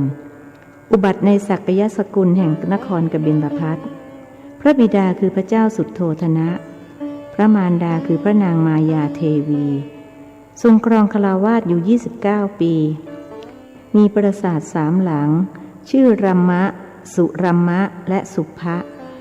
มเหสีพระนามว่ายโสธราโอรสพระนามว่าราหุลทอดพระเนตรเห็นนิมิต4ประการแล้วเสด็จออกผนวดด้วยม้าเป็นราชยานบำเพ็ญทุกขกิริยาอยู่6ปีประกาศพระธรรมจักรที่ป่าอิสิปตนมฤคทายวันแขวงเมืองพาราณสีพระอัครสาวกทั้ง2คือพระอุปติสสะหรือพระสารีบุตรและพระโกริตะหรือพระโมคคัลลานะพุทธอุปถากชื่อว่าพระอานนท์พระอัครสาวิกาทั้ง2คือพระเขมาและพระอุบลวรรณาทรงบรรลุพระสัมมาสัมโพธิญาณที่ควงไม้อัศทพฤกษ์มีสาวกสันนิบาตครั้งใหญ่ครั้งเดียวภิกษุผู้เข้าร่วมประชุม 1,250 องค์คำสั่งสอนของพระองค์ผู้เป็นสากยมุนีเจริญแพร่หลายกว้างขวางงอกงามเป็นอย่างดีบริสุทธิ์ผ่องแผ้วเป็นประโยชน์แก่มหาชนจำนวนมากชมพูทวีปได้ชื่อว่าแดนพุทธภูมิเพราะเป็นดินแดนที่พระพุทธเจ้าทุกพระองค์ทั้งในอดีตปัจจุบันและอนาคตมาอุบัติและตรัสรู้เพราะฉะนั้นพุทธศาสนิกชนควรไปแสวงบุญณแดนพุทธภูมิอย่างน้อยสักครั้งหนึ่งในชีวิตเพื่อนมัสการสังเวชนียสถานอันเป็นสถานที่เนื่องด้วยพุทธประวัติซึ่งพุทธศาสนิกชนควรไปดูจะได้เป็นเครื่องเตือนใจให้เกิดความไม่ประมาทจะได้เร่งขวนขวายประกอบกุศลกรรมสังเวชนียสถาน4แห่งสำหรับผู้ศรัทธาจะได้จาริกไปชมเพื่อเพิ่มพูนความเลื่อมใสกระทำสักการะบูชาอันจะนำให้เข้าถึงสุคติโลกสวรรค์สังเวชนียสถาน4แห่งมีกล่าวไว้ในมหาปรินิพพานสูตรทีฆนิกายมหาวรรคพระไตรปิฎกเล่มที่10ซึ่งพระพุทธองค์ตรัสกับพระอานนท์ว่าดูก่อนอานนท์ สถานที่อันเป็นเหตุให้ระลึกถึงเราก็มีอยู่คือสถานที่ที่เราประสูติแล้วคืออุทยานลุมพินีวันสถานที่ที่เราตรัสรู้อนุตตรสัมมาสัมโพธิญาณบรรลุความรู้อันประเสริฐทำกิเลสให้สิ้นไปคือโพธิมณฑลตำบลอุรุเวลาเสนานิคมสถานที่ที่เราตั้งอาณาจักรแห่งธรรมขึ้นเป็นครั้งแรกคือป่าอิสิปตนมฤคทายวันแขวงเมืองพาราณสีและสถานที่ที่เราจะปรินิพพานณบัดนี้คือสาระวโนทยานเมืองกุสินาราดูก่อนอานนท์สถานที่ทั้ง4แห่งนี้เป็นสังเวชนียสถานสารานียสถานสำหรับให้ระลึกนึกถึงเราและเดินตามรอยพระบาทแห่งเรา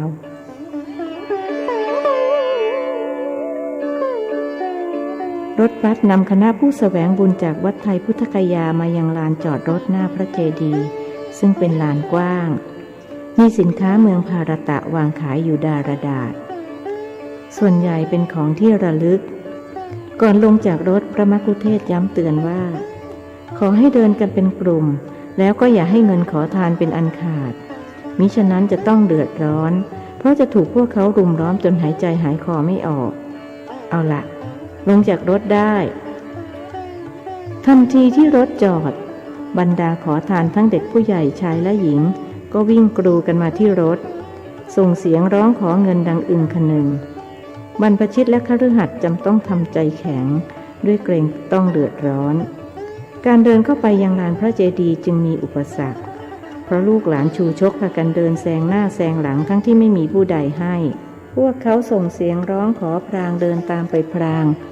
พวกที่ง่อยเปรี้ยเสียขาเดินไม่ได้ก็ใช้วิธีเอาก้นถัดไปเสื้อผ้าที่สวมใส่ก็ขาดรุ่งริ่งดูไม่น่าจะกันความหนาวเหน็บของอากาศแห่งเหมันตฤดูได้เลยแม้จะรู้สึกสมเพศเวทนาสักเพียงใดก็ไม่มีใครใจอ่อนยอมให้เงินแก่พวกเขาเพราะกลัวจะเดือดร้อนสตรีสาวชาวตะวันตกเดินมาคนเดียวเห็นขอทานมารุมล้อมจึงควักเงินให้เท่านั้นเองขอทานจำนวนนับร้อยไม่รู้ว่ามาจากที่ไหนพากันล้อมวงยื้อแย่งเงินในมือหล่อนตกใจจนถึงกับร้องไห้พวกเจ้าหน้าที่5-6 คนรีบวิ่งมาตะเพิดพวกขอทานออกไปหญิงสาวยืนตัวสั่นระริกด้วยความตกใจเช็ดน้ำตาแล้วกล่าวขอบคุณเจ้าหน้าที่คณะผู้แสวงบุญจากประเทศไทยเห็นเช่นนั้นต่างก็เตือนตัวเองว่าจะไม่ทำเหมือนที่สาวชาวตะวันตกทำเป็นอันขาดเด็กชายอายุประมาณ5 ขวบสวมกางเกงขาดกระรุ่งกระริ่งอุ้มน้องสาวอายุราวขวบเศษเข้ามาสะกิดท่านพระครูพร้อมกับพูดว่าพันเต้เปสะ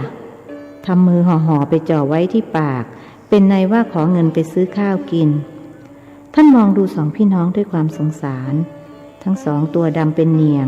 ผมเผ้ากระเซาะกระเซิงเหมือนไม่เคยได้รับการสระและหวีมาตั้งแต่เกิดน้องสาวพยายามจะลืมตาขึ้นดูหากก็ลืมไม่ขึ้นเพราะขี้ตาสีเหลืองแห้งเกลอะกลางปิดทับแผงขนตางอนยาวไว้แน่นจนทำให้ตาทั้ง2 ข้างลืมไม่ขึ้นแม่ของเด็กหญิงคงเที่ยวขอทานจนไม่มีเวลาล้างหน้าให้ลูกท่านพระครูคิดว่าจะให้เงินเด็กชายด้วยการใส่ลงไปในมือของเขาอย่างเร็วๆแต่แล้วเห็นหนอก็ทักท้วงขึ้นว่าอย่านะท่านขืนให้เจ้าหมอนี้ก็จะบอกพวกพ้องแล้วท่านก็จะถูกขอทานนับร้อยมารุมล้อมจนหายใจหายคอไม่ออกเหมือนสาวผมทองคนนั้นเพราะเหตุนี้มือที่กำลังจะหยิบเงินจากย่ามก็เลยต้องชะงักท่านปลอบใจตนเองว่ากัมมุนาวัตตีโลโกสัตว์โลกย่อมเป็นไปตามกรรมไอ้หนูเอ๋ยหลวงตาอยากจะช่วยเองแต่เองจะทำให้หลวงตาเดือดร้อนจึงขอไม่ช่วยคงไม่ว่ากันนะกว่าพระเจริญจะนำคณะผู้แสวงบุญเดินไปถึงประตูทางเข้าได้ก็ทุลักทุเลเต็มทีเพราะต้องฝ่ากองทัพขอทานนับร้อยต่อเมื่อเข้าประตูไปแล้วพวกเขาก็เลิกตามเพราะเจ้าหน้าที่ไม่อนุญาตให้เข้าไปจึงพากันเดินกลับไปตั้งป้อมรอตรงที่เดิมอีกทำอย่างนี้ทุกวี่วันจนกลายเป็นความเคยชินชีวิตของพวกเขาช่างว่างเปล่าและไร้ทั้งค่าและราคาอย่างที่ไม่น่าจะเป็นท่านพระครูรู้สึกสงสารหากก็ต้องใช้อุเบกขา พวกเขาทำกรรมกันมาอย่างนี้จึงต้องมาเป็นอย่างนี้ ในครั้งพุทธกาลพวกเขาเคยเกิดเป็นเศรษฐีแต่ไม่เคยทำทานตระหนี่เหนียวแน่นและไม่เชื่อในคำทรงสอนขององค์สมเด็จพระสัมมาสัมพุทธเจ้าทั้งที่ได้เกิดร่วมสมัยกับพระองค์แต่ถึงจะไม่ทำทานหากพวกเขาก็มีศีล 5จึงได้เกิดมาเป็นมนุษย์อีกแม้จะเป็นมนุษย์ที่ยากจนข้นแค้นตามกรรมที่ทำมาก็ตามคณะผู้แสวงบุญตามพระมัคคุเทศก์เข้าไปนมัสการพระพุทธเมตตาซึ่งเป็นพระพุทธรูปขนาดใหญ่ประดิษฐานอยู่ในพระเจดีย์พระพักตร์ของพระองค์ฉายแววเมตตาสมพระนามกล่าวกันว่าใครมีทุกโศกโรคภัยอันใดเมื่อได้มานมัสการพระพุทธเมตตาแล้วก็จะหายจากทุกโศกโรคภัยในพริบตาอย่างน่าอัศจรรย์จึงเป็นที่เลื่อมใสศรัทธาของชาวพุทธทั่วโลกที่ท่านบูชาเฉพาะพระพักตร์จึงเต็มไปด้วยเครื่องบูชาสักการะต่างๆมีทั้งดอกไม้สดดอกไม้ประดิษฐ์และผลไม้นานาชนิดที่ผู้ศรัทธาเลื่อมใสนำมาถวายลามะและภิกษุณีทิเบตต่างนั่งสาธยายมันตระเสียงงึมงำด้านนอกพระเจดีย์คนทิเบตที่เป็นคฤหัสถ์พากันกราบพระเจดีย์ด้วยอัสดางคประดิษฐ์คือการกราบด้วยองค์ 8ให้เข่าทั้งสองมือทั้งสองเท้าทั้งสองลำตัวและศีรษะจดลงกับพื้นวิธีกราบคือยืนตรงประนมมือไว้เหนือศีรษะแล้วก้มลงนั่งคุกเข่ามือเท้าที่พื้นแล้วไถไปข้างหน้าจนกลายเป็นนอนคว่ำมือยื่นไปข้างหน้าในท่ากราบโดยวิธีนี้อวัยวะทั้ง8อย่างจึงจดลงกับพื้นเสร็จแล้วก็ลุกขึ้นยืนทำแบบเดิมอีกพวกเขาจะตั้งสัจจะไว้ว่าวันหนึ่งจะกราบให้ได้กี่ครั้งสตรีจะกราบได้สูงสุดวันละ 2,000 ครั้งขณะที่บุรุษทำสถิติได้สูงถึง 5,000 ครั้งต่อวันคนทิเบตจึงมีร่างกายแข็งแรงทนต่อความหนาวเย็นของอากาศได้ด้วยการกราบแบบอัสดางคประดิษฐ์ซึ่งแปลว่าการกราบด้วยองค์ 8ดังที่กล่าวมานี้ชาวทิเบตเคยมีประเทศเป็นของตนเองซึ่งอยู่ส่วนที่เรียกว่าหลังคาโลกในแผนที่โลกจะเขียนไว้ว่าทิเบตและมีคำว่า Roof of the World เพราะเป็นพื้นที่ส่วนที่สูงกว่าส่วนอื่นๆของโลกแต่ต่อมาถูกจีนยึดครองประเทศทิเบตจึงหายไปจากแผนที่โลกนับแต่บัดนั้นเป็นต้นมาชาวทิเบตที่ไม่ต้องการอยู่ภายใต้การปกครองของจีนได้พากันอพยพมาอยู่ทางเหนือของประเทศอินเดียบ้างก็อพยพไปอยู่ในประเทศตะวันตกแถวยุโรปและอเมริกาโดยการแต่งงานกับคนชาตินั้นๆอย่างไรก็ตามพวกเขาพากันตั้งความหวังไว้ว่าสักวันหนึ่งจีนจะยอมคืนประเทศให้กับพวกเขาวันนั้นจะต้องมาถึงอย่างแน่นอนศูนย์รวมทางจิตใจของชาวทิเบตคือองค์ดาไลลามะผู้เป็นประมุขของประเทศทั้งฝ่ายราชอาณาจักรและศาสนาจักรไม่แต่ชาวทิเบตเท่านั้นที่เคารพเลื่อมใสในพระองค์แม้ชาวอินเดียซึ่งเป็นเจ้าของประเทศและชาวตะวันตกที่หลั่งไหลกันมาแสวงบุญในแดนพุทธภูมิจำนวนหลายล้านคนในแต่ละปีต่างก็เคารพเลื่อมใสในองค์ดาไลลามะ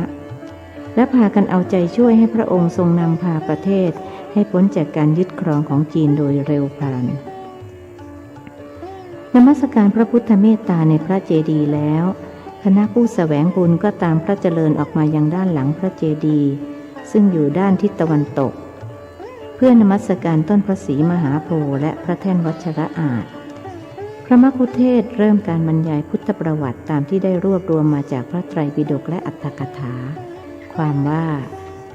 ณบัดนี้เราก็ได้มาถึงสถานที่ที่พระพุทธเจ้าตรัสรู้พระอนุตตรสัมมาสัมโพธิญาณภายใต้ต้นไม้ชื่ออัสสัทธะก่อนแต่ตรัสรู้เราเรียกพระองค์ว่าพระโพธิสัตว์แปลว่าผู้คล่องอยู่ในความรู้หมายความว่าไม่ทรงคล่องอยู่ในสิ่งอื่นคล่องอยู่แต่ในความรู้คำว่าสัตว์แปลว่าผู้คล่องจึงหมายถึงสัตว์โลกทั้งหลายที่เวียนว่ายอยู่ในวัฏจักรชีวิตตั้งแต่สัตว์เดรัจฉานไปจนถึงเทพทั้งหลายทุกชั้นฟ้าเพราะยังต้องเกิดอีกแม้พระอนาคามีซึ่งเป็นพระอริยบุคคลระดับที่3ก็ยังต้องเกิดอีก1 ครั้ง ราะฉะนั้นจึงมีแต่พระอรหันต์เท่านั้นที่ไม่รวมอยู่ในคำว่าสัตว์ทีนี้ถ้ามีคนมาด่าเราว่าสัตว์ก็ไม่ต้องไปโกรธเขาเพราะคนด่าเองก็เป็นสัตว์เช่นกันเว้นเสียแต่ว่าเขาเป็นพระอรหันต์แต่ถ้าเขาเป็นพระอรหันต์จริงก็จะไม่ด่าผู้อื่นเพราะพระอรหันต์จะไม่ทำความชั่วทั้งทางกายวาจาหรือใจส่วนคำว่าโพธิแปลว่าตรัสรู้พระโพธิสัตว์ทรงแสวงหาความรู้จนได้ตรัสรู้ซึ่งเรียกว่าพุทธะแปลว่าผู้รู้หรือตรัสรู้เราเรียกกันว่าพระพุทธเจ้าพระองค์ได้ตรัสรู้ภายใต้ต้นไม้ชื่ออัสสัทธะต่อมาก็เรียกว่าต้นโพเพราะพระพุทธเจ้าไปประทับนั่งใต้ต้นไม้นั้นตรัสรู้จึงได้เรียกต้นไม้ตรัสรู้หรือโพธิพฤกษ์ก่อนตรัสรู้พระโพธิสัตว์ทรงแสวงหาครูบาอาจารย์ต่างๆเพื่อจะสอนวิชาพ้นทุกข์ก่อนหน้านี้ทรงศึกษาอยู่ในสำนักของอาลาลดาบทกาลามโคตจนสำเร็จอรูปฌานที่3ชื่ออากินจัญญายตนะมีความรู้เทียบเท่าอาลาลดาบทผู้เป็นอาจารย์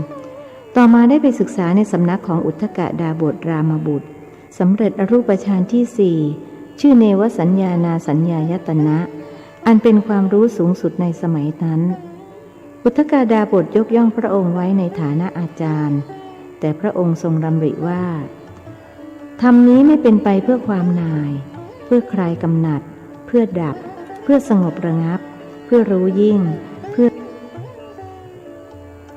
เป็นไปเพียงเพื่อเข้าถึงเนวสัญญานาสัญญายตนะสมาบัติเท่านั้นดังนี้พระองค์จึงลาท่านอุทธกดาบทเพื่อแสวงหาทางตรัสรู้ต่อไปครั้งนั้นอุปมา3 ข้ออันน่าอัศจรรย์อย่างยิ่งซึ่งพระองค์ไม่เคยได้ยินมาก่อนได้ปรากฏแจ่มแจ้งแก่พระองค์ว่าสมณพราหมณ์เหล่าใดเหล่าหนึ่งซึ่งมีกายไม่ได้หลีกออกจากกามและมีความยินดีพอใจในกามยังละให้สงบระงับมิได้สมณพราหมณ์เหล่านั้นแม้ได้เสวยทุกขเวทนาอันกล้าเผ็ดร้อนที่เกิดเพราะความเพียรก็ดีไม่ได้เสวยก็ดีก็ไม่ควรจะตรัสรู้เหมือนไม้สดที่ชุ่มด้วยยางบุคคลแช่ไว้ในน้ำบุรุษมีความต้องการด้วยไฟถือเอาไม้สดนั้นมาสีข้าวด้วยหวังจะให้เกิดไฟบุรุษนั้นก็ไม่อาจให้เกิดไฟได้นี้เป็นอุปมาข้อที่1สมณพราหมณ์เหล่าใดเหล่าหนึ่งแม้มีกายหลีกออกจากกามแล้วแต่ยังมีความยินดีพอใจในกามยังละให้สงบระงับมิได้สมณพราหมณ์เหล่านั้นแม้ได้เสวยทุกขเวทนาเช่นนั้นอันเกิดเพราะความเพียรก็ดีไม่ได้เสวยก็ดีไม่ควรตรัสรู้เหมือนไม้สดที่ชุ่มด้วยยางแม้ห่างไกลจากน้ำบุคคลตั้งไว้บนบกบุรุษก็ไม่อาจสีให้เกิดไฟได้ถ้าสีเข้าต้องเหน็ดเหนื่อยลำบากเปล่าเพราะไม้นั้นแม้ตั้งอยู่บนบกแล้วแต่ยังเป็นของสดชุ่มด้วยยางไม่อาจให้เกิดไฟได้นี้เป็นอุปมาข้อที่2สมณพราหมณ์เหล่าใดเหล่าหนึ่งมีกายหลีกออกจากกามแล้วและละความยินดีพอใจในกามให้สงบระงับดีแล้วสมณพราหมณ์เหล่านั้นได้เสวยทุกขเวทนาเช่นนั้นอันเกิดเพราะความเพียรก็ดีแม้ไม่ได้เสวยเลยก็ดีก็ควรจะตรัสรู้ได้เหมือนไม้แห้งที่ไกลจากน้ำบุคคลวางไว้บนบกบุรุษอาจสีให้เกิดไฟขึ้นได้เพราะเป็นของแห้งทั้งตั้งอยู่บนบกนี้เป็นอุปมาข้อที่3อุปมา3ข้อนี้สรุปความได้ว่าผู้ที่จะตรัสรู้ได้ต้องหลีกออกจากกามอย่างเด็ดขาดทั้งกายและใจคือกายหลีกออกแล้วใจก็ต้องไม่ยินดีพอใจด้วยหากยังมีความยินดีพอใจแม้กายจะหลีกแล้วก็ไม่อาจตรัสรู้ได้กามจึงเป็นอุปสรรคอันใหญ่ยิ่งของการบรรลุธรรมพวกฤาษีชีไพรที่บำเพ็ญตบะเมื่อจิตอยู่ในฌานกามก็สงบระงับไปได้แต่เมื่อออกจากฌานจิตก็ฟุ้งซ่านเกิดความยินดีพอใจในกามอีกจึงเป็นการหลุดพ้นชั่วคราวและถอยกลับเข้าสู่สภาพเดิมได้ไม่ยั่งยืนแน่นอนท่านจึงเรียกความหลุดพ้นชนิดนี้ว่าเป็นโลกียวิโมกข์คือความหลุดพ้นขั้นโลกียะเป็นกุปปวิโมกข์ คือความหลุดพ้นที่กำเริบเพราะเปลี่ยนแปลงกลับกลายหายสูญได้ดังพระพุทธวจนะว่า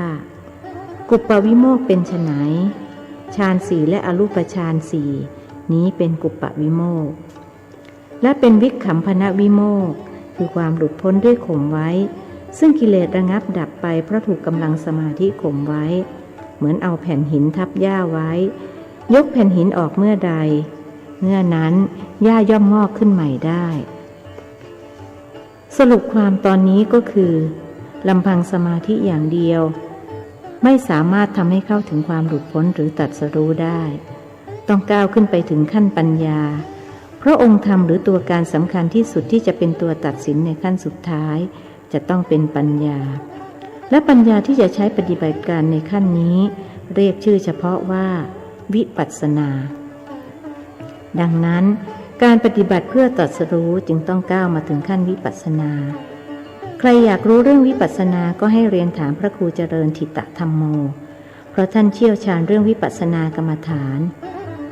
ส่วนพระเจริญธิตธรรมโมเป็นพระมัคคุเทศก์เชี่ยวชาญเฉพาะด้านปริยัติด้านปฏิบัติไม่ค่อยจะสันทัดสักเท่าไหร่ทำไมมาโยนกลองกันง่ายๆอย่างนี้ล่ะท่านสมภารวัดป่ามะม่วงตัดพ้อไกลๆพระมัคคุเทศก์พูดแต่ผู้เดียวมานานท่านเพิ่งจะได้โอกาสพูดจึงไม่อยากละโอกาสนั้นผมไม่ได้โยนนะครับหลวงพ่อแต่ผมประเคนให้ด้วยความเคารพพระมัคคุเทศก์ใช้โวหารแต่ผมรับคนเดียวไม่ไหวเรื่องอย่างนี้จะต้องช่วยกันผมว่าเป็นหน้าที่ของพุทธบริษัททุกรูปทุกนามที่จะต้องทำเพื่อพระศาสนาหน้าที่นั้นมี4ประการคือศึกษาปฏิบัติเผยแผ่และปกป้องคุ้มครองรักษาพระศาสนาจึงวัฒนาสถาพร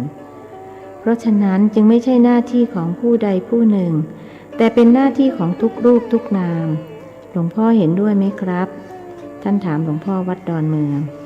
เห็นด้วย100%หลวงพ่อวัดดอนเมืองตอบเสียงหนักแน่นโยมก็เห็นด้วย100%ค่ะครับญาติโยมพูดขึ้นพร้อมกันเพราะเพิ่งจะมีโอกาสพูด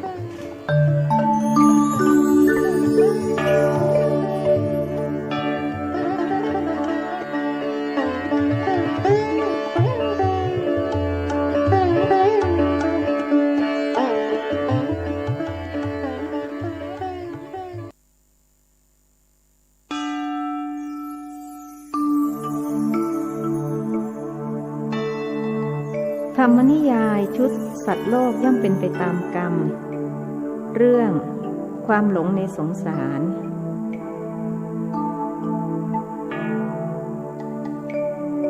บทที่17ผจญมาร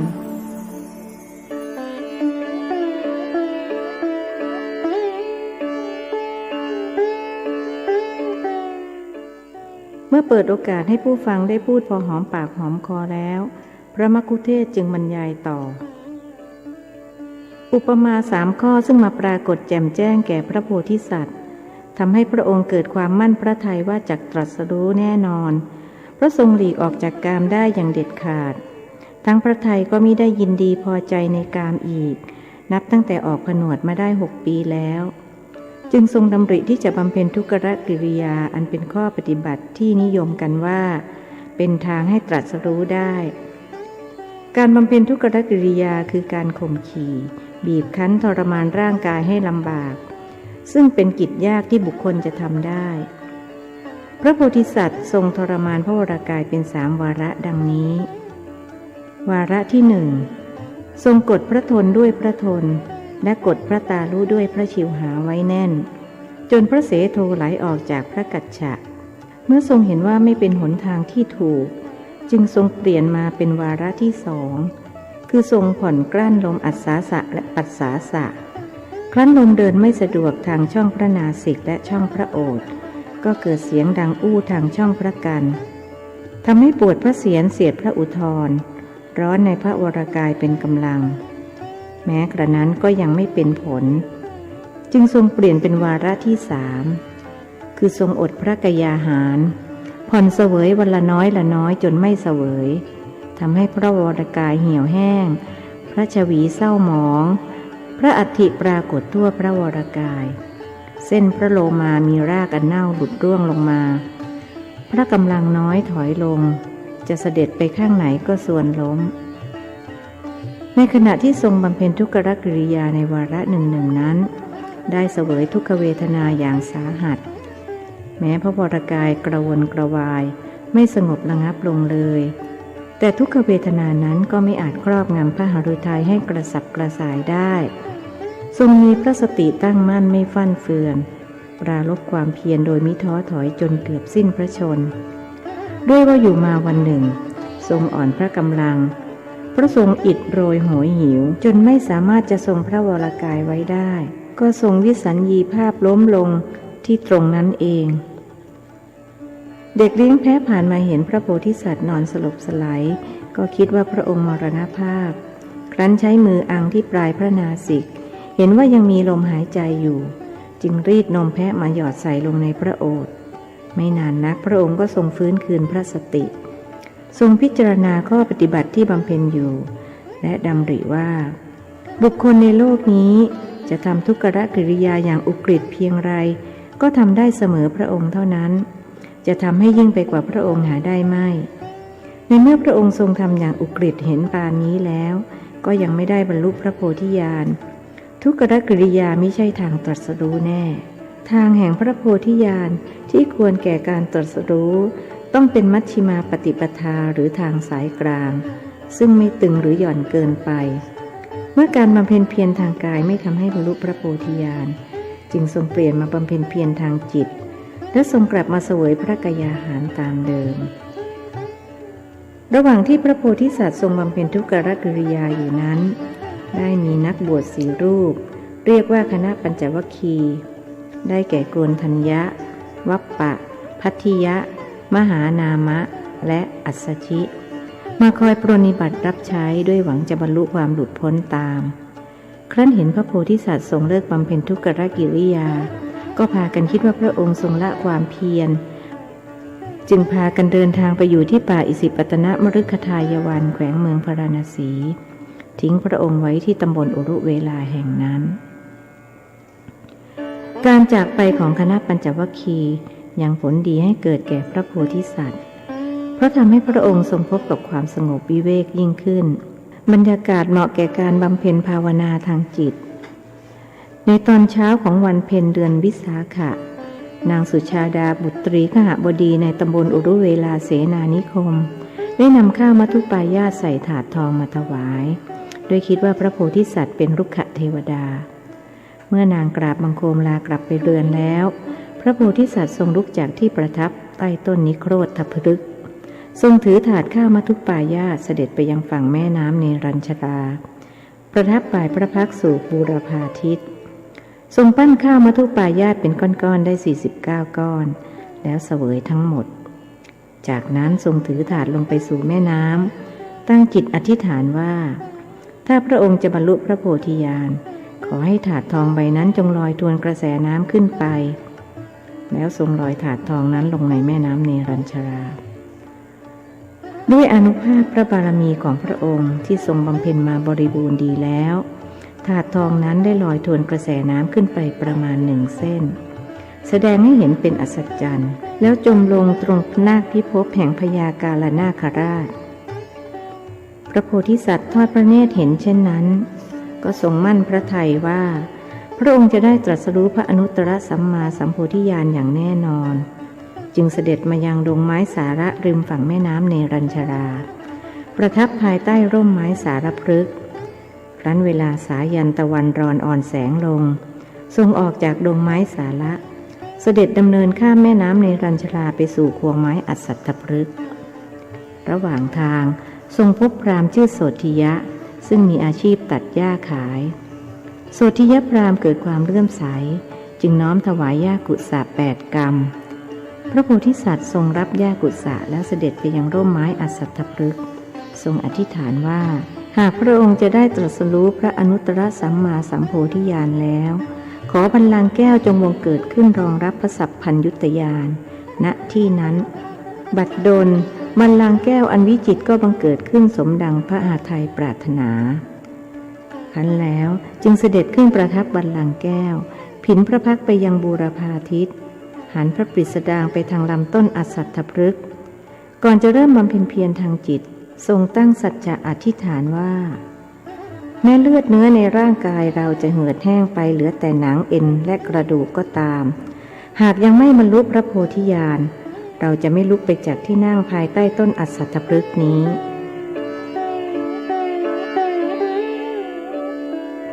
พระองค์ทรงมีพระทัยเด็ดเดี่ยวกล้าหาญเกินกว่าคนธรรมดาสามัญนะคะนี่ถ้าพระองค์ไม่ตรัสรู้ในวันนั้นพระพุทธศาสนาก็คงไม่อุบัติขึ้นมาในโลกเพราะพระองค์สิ้นพระชนม์ลงเสียก่อนนางสาวสายใยลักษณ์พูดด้วยความซาบซึ้งหลังจากที่ฟังการบรรยายด้วยใจจดใจจ่อโยมฟังท่านบรรยายแล้วอยากจะร้องไห้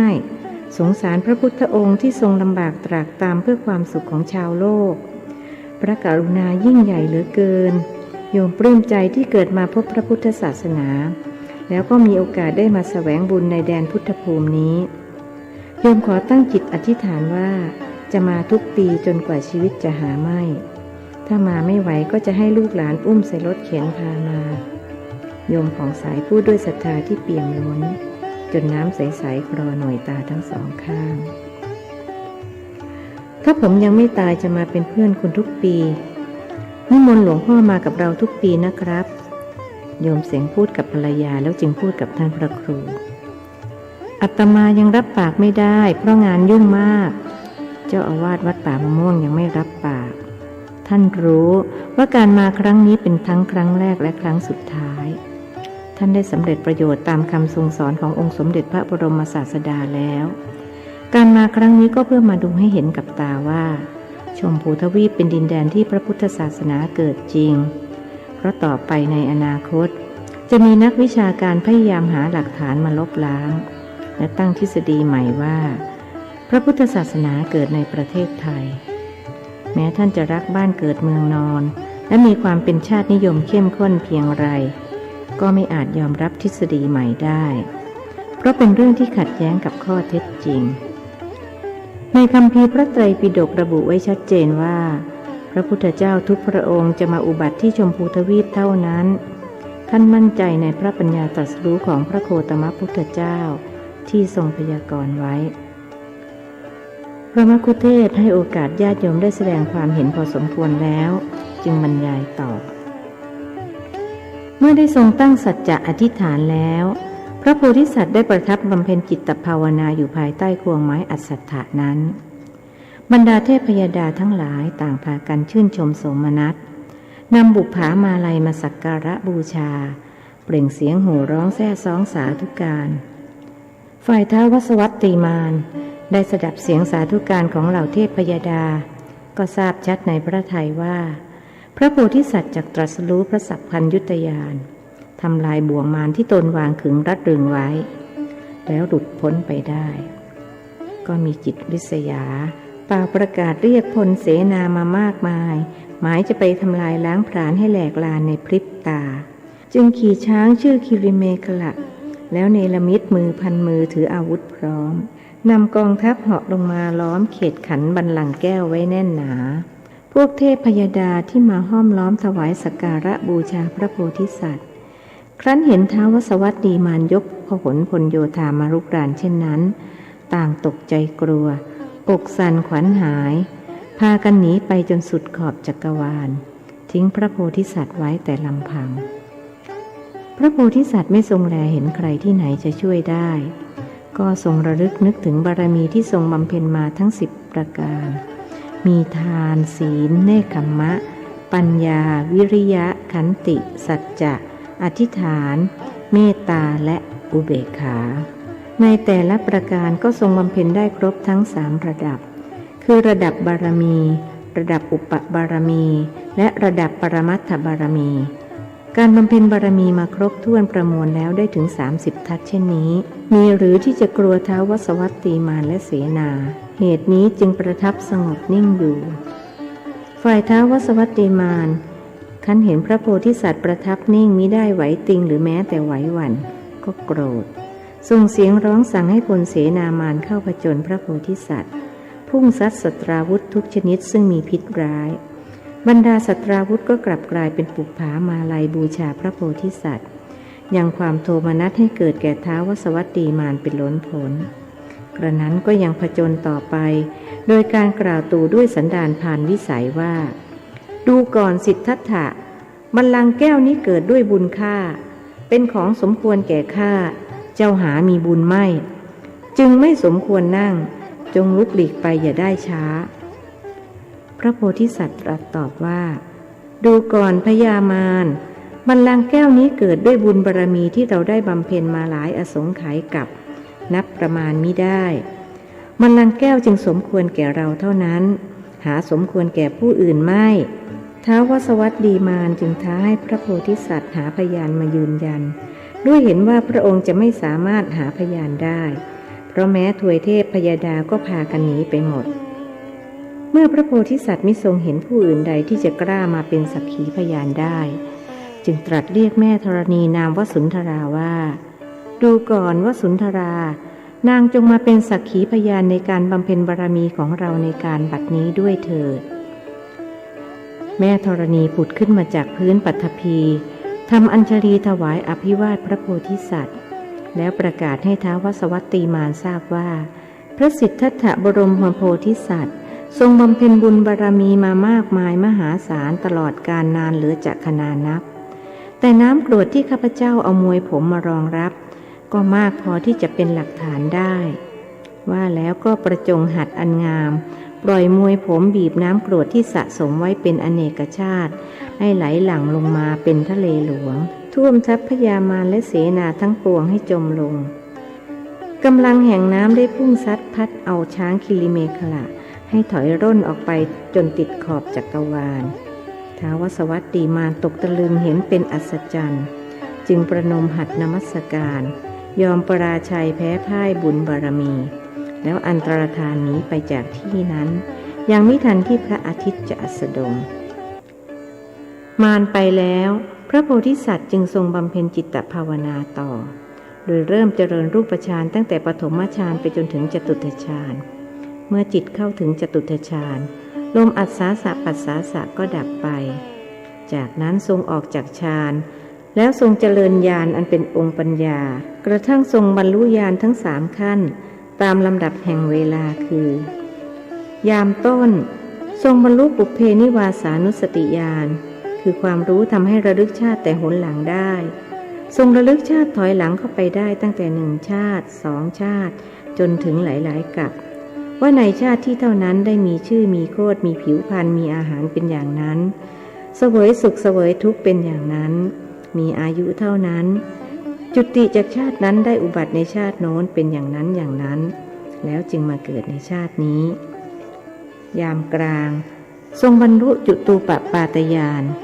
คือรู้ในจุติและอุบัติของสัตว์ทั้งหลายได้ทิพจักขุอันบริสุทธิ์กว่าจักขุสามัญเห็นปวงสัตว์ที่กำลังอุบัติเลวดีมีผิวพรรณงามมีผิวพรรณทรามได้ดีหรือตกยากรู้ชัดว่าปวงสัตว์ที่เป็นไปเช่นนั้นตามกรรมของตนยามปลายทรงบรรลุอาสวัคยายานคือความรู้ที่ทำให้กิเลสหมดสิ้นไปหมายถึงรู้อริยสัจสี่รู้ชัดตามจริงว่านี้ทุกข์นี้เหตุเกิดแห่งทุกข์นี้ความดับทุกข์นี้ข้อปฏิบัติเพื่อเข้าถึงความดับทุกข์เหล่านี้อาสวะนี้เหตุเกิดอาสวะ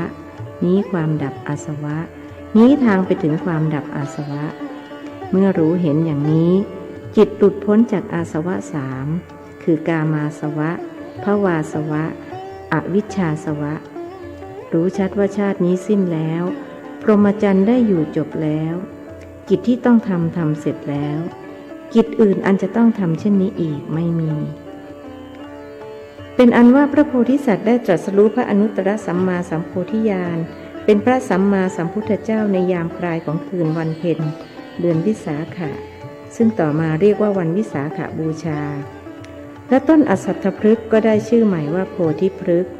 ด้วยเหตุที่พระโพธิสัตว์ทรงบรรลุโพธิญาณภายใต้ต้นไม้นี้ที่เราเรียกขานกันในปัจจุบันว่าต้นพระศรีมหาโพธิ์พระมคุฏเทศสรุปเจ้าอาวาสวัดป่ามะม่วงจึงพูดขึ้นว่าท ถ้าอย่างนั้นเรามาสวดปฐมพุทธภาสิตคาถาเพื่อระลึกถึงความตรัสรู้ของพระพุทธองค์พร้อมๆกันเพราะทุกคนมีหนังสือแล้วส่วนพระคงไม่ต้องดูหนังสือใช่ไหมครับหลวงพ่อ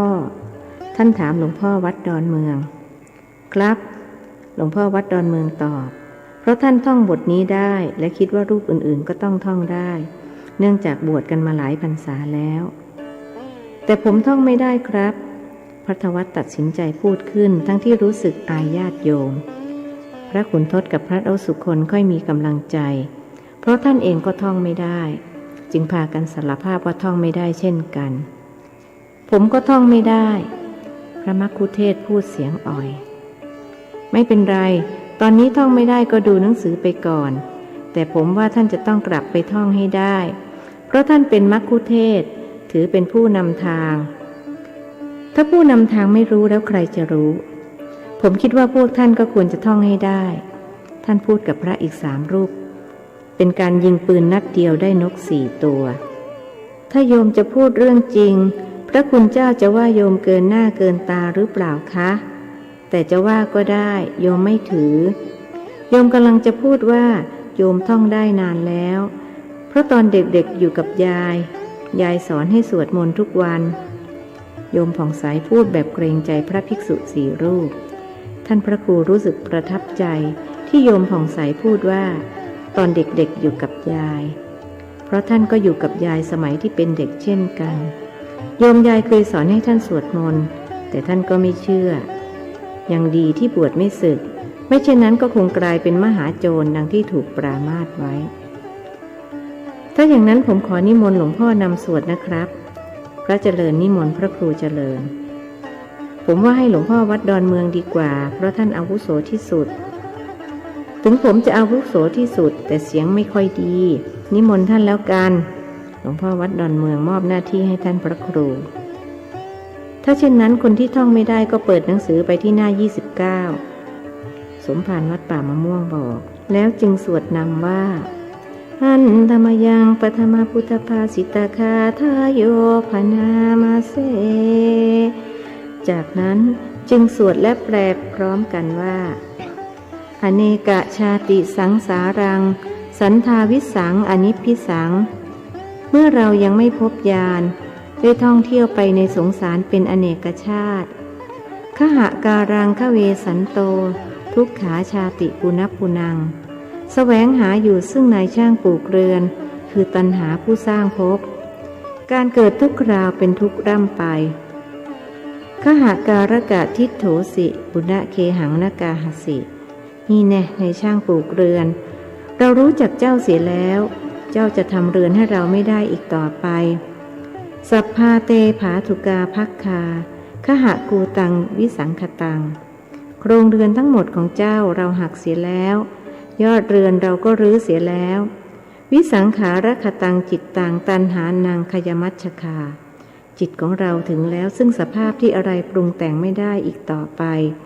มันได้ถึงแล้วซึ่งความสิ้นไปแห่งตัณหา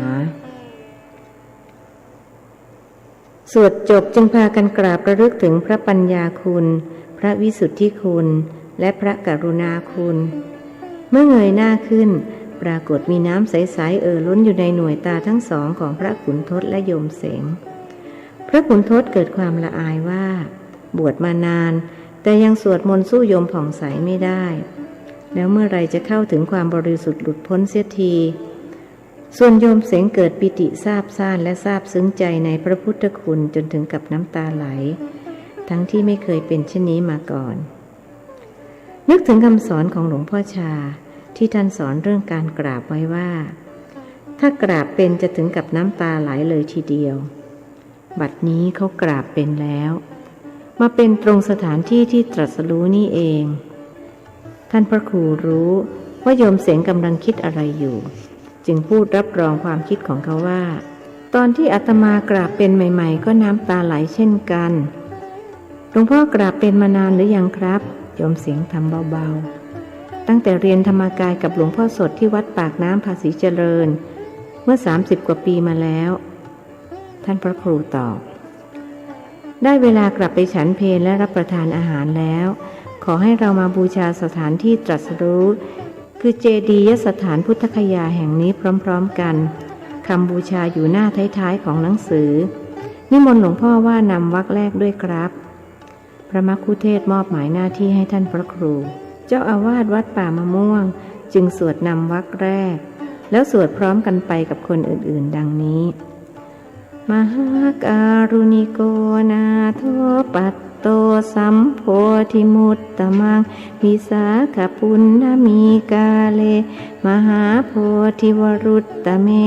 ปุพเพนิวาสานุสติญาณังจุตูปปาตญาณัง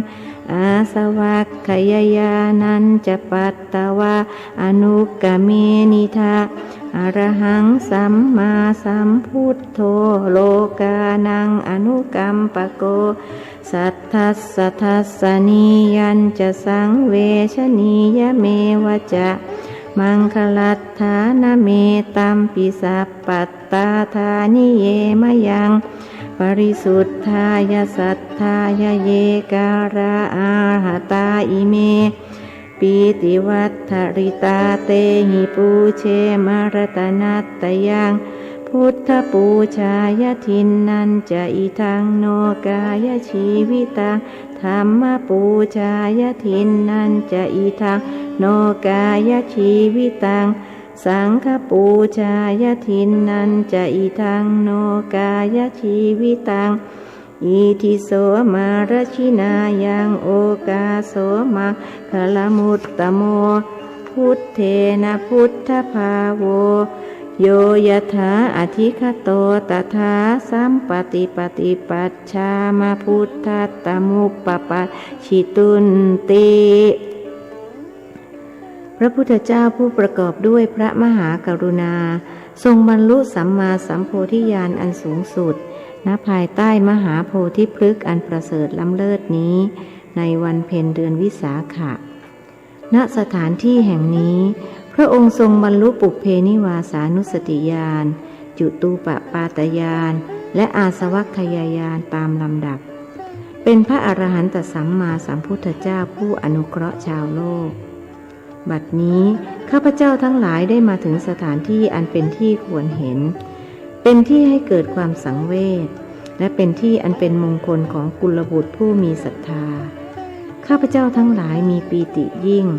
ขอน้อมบูชาพระรัตนตรัยด้วยเครื่องสักการะที่ข้าพเจ้าทั้งหลายน้อมนำมาด้วยศรัทธาอันบริสุทธิ์ข้าพเจ้าทั้งหลายขอมอบกายถวายชีวิตนี้เป็นพุทธบูชาขอมอบกายถวายชีวิตนี้เป็นธรรมบูชาขอมอบกายถวายชีวิตนี้เป็นสังฆบูชาข้าแต่พระองค์ผู้ทรงชำนะมารโอกาสเช่นนี้เป็นอุดมมงคลข้าพเจ้าทั้งหลายขอน้อมจิตปฏิบัติเพื่อเข้าถึงความเป็นผู้รู้ผู้ตื่นผู้เบิกบาน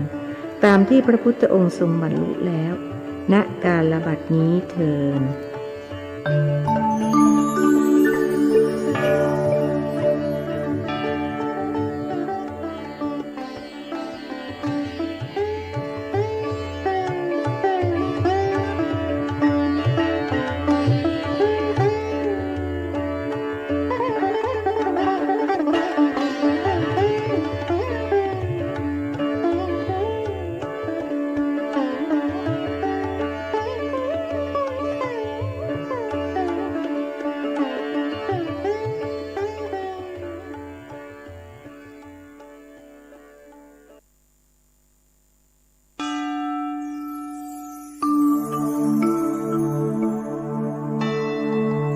ธรรมนิยายชุดสัตว์โลกย่อมเป็นไปตามกรรม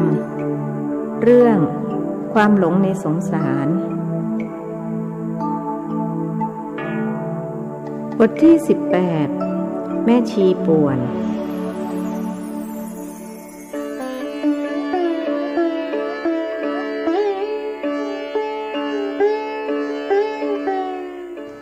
เมื่อรถบัสแล่นมาจอดหน้าอาคารยังเหลือเวลาประมาณ25นาทีก่อนจะถึงเพล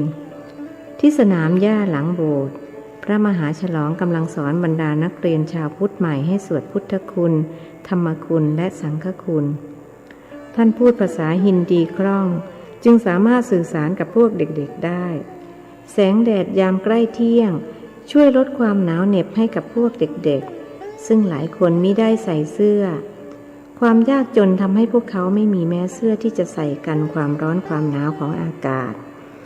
ส่วนคนที่มีเสื้อใส่ก็เป็นเสื้อเก่าและขาดกระรุ่งกระริ่งพระมหาฉลองเคยให้เงินพวกเขาไปซื้อเสื้อผ้าแต่พวกเขากลับนำไปซื้ออาหารกินที่ต้องทำเช่นนั้นเพราะความทุกข์ที่เกิดจากความหิวโหยมีกำลังแรงมากกว่าความทุกข์ที่เกิดจากความหนาวเหน็บนั่นเองนายไกรูกับนายทุกโขยังคงตั้งหน้าตั้งตาตัดหญ้าอยู่เวลาผ่านไป2 ชั่วโมงนายทุกโขตัดหญ้าไปได้ไม่เท่าไหร่ผิดกับบิดาซึ่งตัดไปได้หลายวาแล้วนายทุกโขคงจะเสียเวลาไปกับการขยับก้อนอิฐที่เขาใช้เป็นที่พาดลูกอัณฑะจึงทำให้งานไม่เดินเท่าที่ควรท่านพระครูรู้สึกประทับใจภาพที่รองเจ้าอาวาสวัดไถพุทธคยากำลังสอนเด็กนักเรียนซึ่งแต่ละคนตัวดำเมี่ยมเสื้อผ้าก็ดูเก่าขมุกขมอมและสกปรกเหมือนกับว่าไม่เคยได้รับการซักเลยตั้งแต่ใส่มาความที่รักเด็กและเคยสอนเด็กๆมาก่อนจึงเดินเข้าไปหาเพื่อจะดูวิธีการสอนของภิกษุหนุ่มนมัสเตพันเตพวกเด็กๆเปล่งเสียงแสดงความเคารพแล้วก้มลงกราบอย่างพร้อมเพรียงกันโดยที่พระมหาฉลองมิทันได้สั่งคำว่านมัสเตพันเตแปลว่านมัสการพระคุณเจ้าหลวงพ่อยังไม่ฉันเพลหรือครับพระมหาฉลองถามท่านพระครูเขากำลังเตรียมกันอยู่ผมก็เลยถือโอกาสมาทัศนศึกษาคืออยากมาดูวิธีการสอนของท่านสอนดีมากเด็กๆดูตั้งใจเรียนกิริยามารยาทก็เรียบร้อยผมอยากให้ครูไทยมาดูวิธีการสอนจากท่านสมภารวัดป่ามะม่วงพูดอย่างรู้สึกห่วงใยเด็กไทยเพราะพวกเขาขาดระเบียบวินัยและกำลังจะละทิ้งขนบประเพณีอันดีงามที่มีรากฐานมาจากพระพุทธศาสนาไปหาส่วนที่ไม่ดีของขนบประเพณีตะวันตกคือรับส่วนที่เป็นขยะของตะวันตกมาส่วนดีๆกลับไม่รับเอามาเพราะขาดปัญญาที่จะแยกแยะว่าอะไรดีอะไรไม่ดีไม่เฉพาะเด็กไทยเท่านั้นแม้เด็กและเยาวชนในประเทศแถบเอเชียก็กำลังจะละทิ้งของดีที่ตนมีไปรับขยะมาแทนที่เด็กพวกนี้เป็นผลพวงมาจากการแบ่งชั้นวรรณะในสังคมเป็นพวกนอกวรรณะครับหลวงพ่อรองเจ้าอาวาสวัดไถพุทธคยากล่าวถึงสถานภาพของพวกเด็กๆหมายความว่าอย่างไรครับท่านพระครูต้องการคำอธิบายหมายความว่าสังคมอินเดียแบ่งชนชั้นออกเป็น4 วรรณะคือพราหมณ์กษัตริย์แพทย์สูตรเขาถือว่าวรรณะพราหมณ์สูงสุดส่วนวรรณะต่ำสุดคือสูตรแต่เด็กพวกนี้เป็นพวกนอกวรรณะเพราะเกิดจากพ่อแม่ที่แต่งงานข้ามวรรณะกันพวกนอกวรรณะเลยได้ชื่อว่าจันทานซึ่งแปลว่าต่ำช้าเลวทรามพวกจันทานส่วนใหญ่เกิดจากพ่อเป็นสูตรแม่เป็นพราหมณ์ลูกก็เลยกลายเป็นจันทานไปแต่เดี๋ยวนี้เกิดวรรณะใหม่นะครับหลวงพ่อคือวรรณะราชบุตรแปลว่าบุตรของพระราชาพวกจันทานเขาตั้งกันขึ้นมาเองแต่ไม่เป็นที่ยอมรับของวรรณะอื่นเมืองแขกนี่แม้แต่หมาก็ยังมีวรรณะนะครับหลวงพ่ออย่างที่วัดนี้นางราณีเป็นวรรณะพราหมณ์เจ้าฮีโร่เป็นวรรณะสูตรลูกออกมาเลยกลายเป็นจันทานเพราะไม่มีวรรณะให้สังกัดท่านเล่าเรื่องราวความเป็นมาของสุนัขวัดไถพุทธคยาก็สังกัดวรรณะราชบุตรไงล่ะท่านพระครูหาทางออกให้ราชบุตรเป็นวรรณะเถื่อนครับยังไม่ได้รับการรับรองอย่างเป็นทางการพระมหาฉลองอธิบายนึกชื่นชมในความมีปฏิภาณของเจ้าอาวาสวัดป่ามะม่วงผมรู้สึกว่าท่านเป็นคนมีเมตตามากนะครับคนขาดเมตตาจะทำงานอย่างนี้ไม่ได้ท่านพระครูพูดอย่างชื่นชมในความเสียสละของพระธรรมทูตจากประเทศไทยที่มาตั้งหลักปักฐานเผยแผ่พระศาสนาในประเทศนี้ผมก็รู้สึกอย่างนั้นเหมือนกันไม่ได้ชมตัวเองนะครับเพราะผมมีนิสัยชอบช่วยเหลือผู้อื่นมาตั้งแต่เด็กๆมาอยู่ที่นี่ผมเป็นที่พึ่งของพวกชาวพุทธใหม่ขอประทานโทษนะครับที่ผมจะพูดตามแต่ภาษาชาวบ้านว่าใครขี้ไม่ออกเยี่ยวไม่ออกก็วิ่งมาหาผมอย่างเจ้าไกรูที่นั่งตัดหญ้าอยู่นั่นมีอยู่คืนหนึ่ง เมียแกถูกงูกัดแกอุ้มเมียวิ่งมาจากบ้านซึ่งอยู่ห่างจากวัดตั้ง2 กิโลอุ้มมาหาผมปากก็พูดพร่ำว่าพันเตปัตตนีพันเตปัตตนีแปลเป็นภาษาไทยว่าพระคุณเจ้าเมียผมพระคุณเจ้าเมียผมดีที่ว่าเมียแกผอมถ้าอ้วนรับรองเจ้าไก่รูแขนหักแน่ท่านยังจำภาพที่บิดาในทุกโขอุ้มภรรยามาให้ท่านรักษาทำไมเขาไม่ไปหาหมอแล้วครับไม่มีเงินเพราะถ้าไปหาหมอก็ต้องมีเงินแต่มาหาผมถ้าผมรักษาให้ไม่ได้อย่างน้อยก็จะได้เงินจากผมไปหาหมอแล้วท่านทำอย่างไรผมก็เอาเชือกมารัดตรงเหนือแผลที่ถูกงูกัดแล้วใช้มีดแหลมๆเผาไฟฆ่าเชื้อโรคกรีดไปที่แผลให้เลือดออกพิษงูจะได้ออกมากับเลือดพวกแขกนี่อดทนมากนะครับหลวงพ่อเมียนายไกรูแกคงเจ็บมากแต่ไม่ยอมร้องสักแอะเดียวได้แต่กัดฟันแน่นแล้วก็สลบไปเลยเจ้าไกรูก็คิดว่าเมียตายกอดศพเมียร้องไห้ใหญ่ผมก็ปลอบใจว่าปัตตนีของเธอยังไม่ตายแล้วก็ให้เขาลองจับชีพจรดูเขาก็จับเมื่อเห็นว่าชีพจรยังเต้นอยู่ก็หยุดร้องไห้ผมก็ให้เขาอธิษฐานจิตขอพระบารมีพระพุทธเมตตาให้ช่วยแล้วก็ให้สวดพุทธคุณ9ให้ได้108 จบส่วนผมก็นำกิ่งโพที่เก็บมาจากต้นพระศรีมหาโพธิ์มาแช่น้ำให้คนไข้ดื่มตอนฟื้นคนที่มาพุทธคยาไม่ว่าจะเป็นคนทิเบตคนเนปาลหรือคนศรีลังกาที่เป็นชาวพุทธ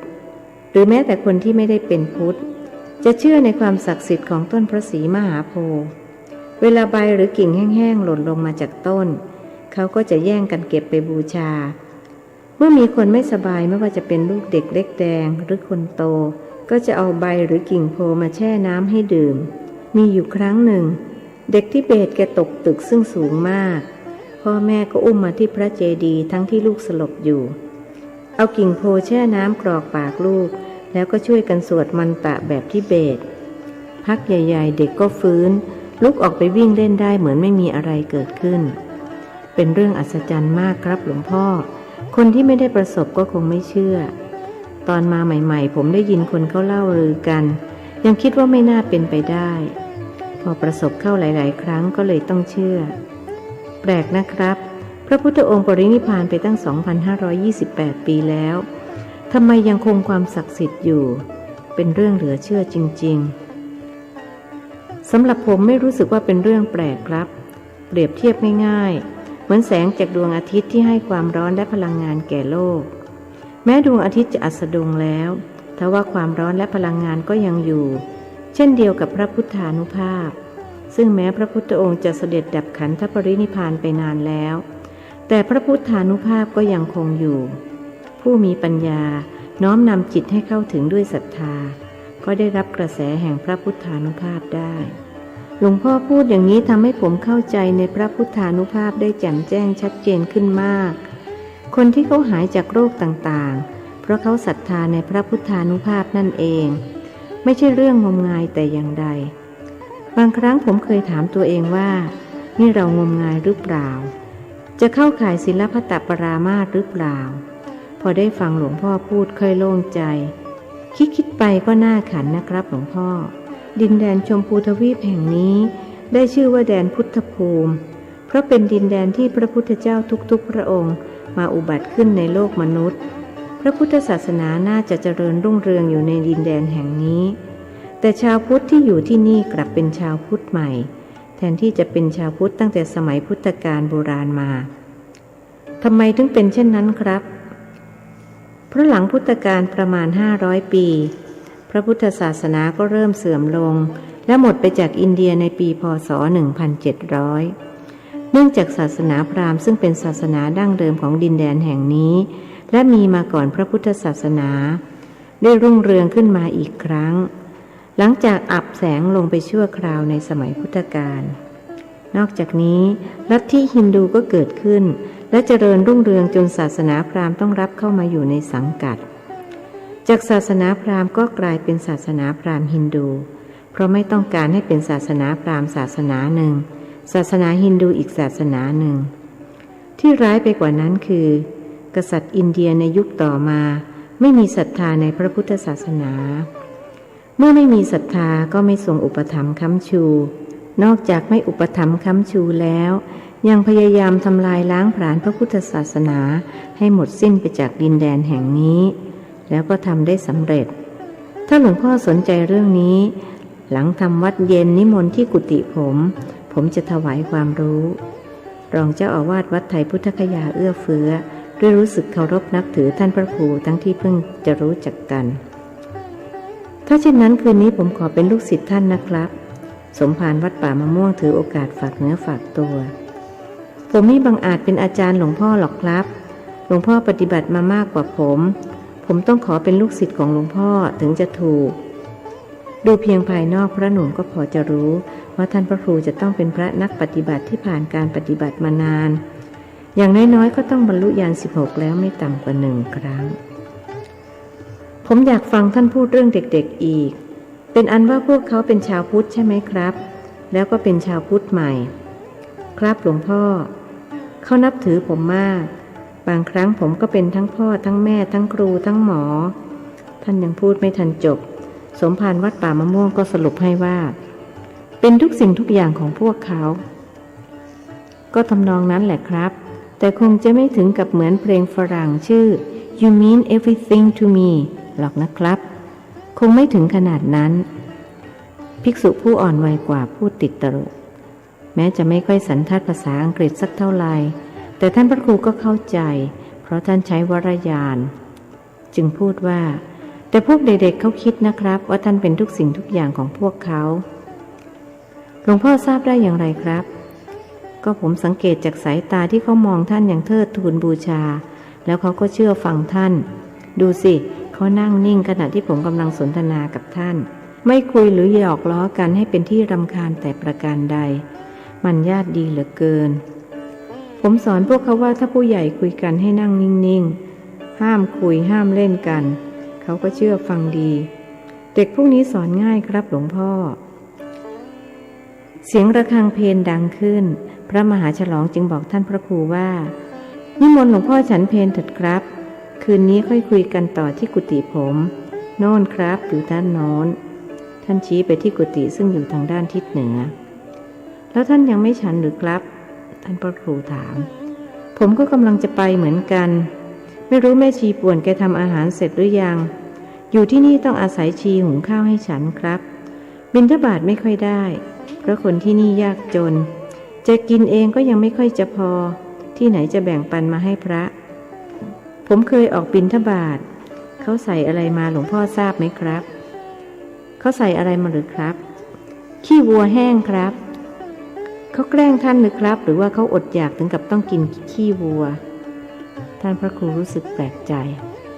ไม่ใช่ทั้งสองอย่างครับที่เขาใส่ขี้วัวแห้งก็เพื่อให้ผมนำมาเป็นเชื้อเพลิงหุงข้าวเขาจนมากไม่มีข้าวจะใส่บาตรก็เลยใส่ขี้วัวแห้งมาให้เป็นเชื้อเพลิงตอนมาใหม่ๆผมก็นึกว่าเขาแกล้งพออยู่นานๆไปถึงได้รู้ว่าเขามีศรัทธาแต่ไม่มีข้าวพอที่จะแบ่งปันให้ได้ผิดกับบ้านเมืองเราถึงจะยากจนเพียงใดอย่างน้อยๆก็มีข้าวใส่บาตรให้พระสงฆ์องค์เจ้าได้ฉันนิมนต์หลวงพ่อเถิดครับเดี๋ยวผมจะปล่อยเด็กไปกินข้าวที่บ้านแล้วกลับมาเรียนต่อในช่วงบ่ายซึ่งผมจะมีขนมแจกท่านพระครูคิดว่าท่านจะร่วมทำบุญซื้ออาหารและเสื้อผ้าแจกเด็กๆเหล่านี้ญาติโยมถวายปัจจัยท่านมาร่วม200,000เพื่อให้ท่านมาทำบุญยังดินแดนพุทธภูมิหลังเพลคณะผู้แสวงบุญก็เตรียมตัวไปพระเจดีย์เพื่อฟังพระมัคคุเทศน์บรรยายเกี่ยวกับพุทธประวัติต่อจากภาคเช้าแม่ชีป่วนซึ่งหมดภาระเรื่องทำอาหารเพลถวายพระแล้วขอติดตามไปฟังด้วยพอขึ้นรถก็ชวนคณะผู้แสวงบุญคุยด้วยการเล่าเรื่องของตนให้ฟังฉันมาอยู่ที่นี่ได้2 ปีแล้วมาตั้งแต่อายุ58อยู่ที่นี่มันมากฉันด่าแขกเป็นว่าเล่นเคยเอาร่มฟาดหัวมันด้วยแล้วเขายอมหรือครับผมหมายความว่าเขาไม่ไปแจ้งตำรวจหรือครับโยมเสงถามมันไม่กล้ากับฉันหรอกแค่ได้ยินชื่อแม่ชีป่วนมันก็กลัวแล้วขนาดนั้นเลยหรือโยมพระธวัชยาวท่านไม่เชื่อใช่ไหมเดี๋ยวท่านก็จะได้เห็น อย่าว่าแต่พวกแขกเลยขนาดพระก็ยังกลัวฉันไม่เชื่อไปถามอาจารย์ฉลองสิท่านตั้งสมญาให้ฉันว่าแม่ชีปั่นป่วนฉันชื่อป่วนแต่ท่านเติมปั่นให้อีกคำหนึ่งท่านบอกว่าฉันไปที่ไหนที่นั่นเป็นต้องปั่นป่วนเลยเรียกฉันว่าแม่ชีปั่นป่วนพูดแล้วจะหาว่าคุย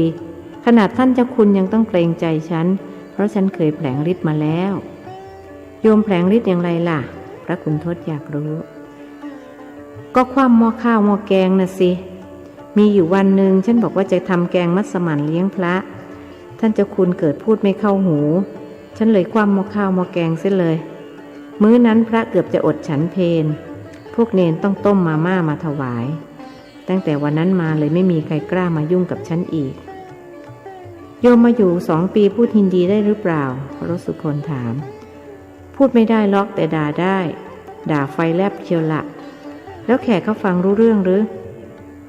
ก็ไม่รู้เหมือนกันว่ามันรู้เรื่องหรือเปล่ารถบัสแล่นมาจนถึงบริเวณหน้าพระเจดีย์ก็แล่นต่อไปไม่ได้เพราะมีรถม้าขวางถนนอยู่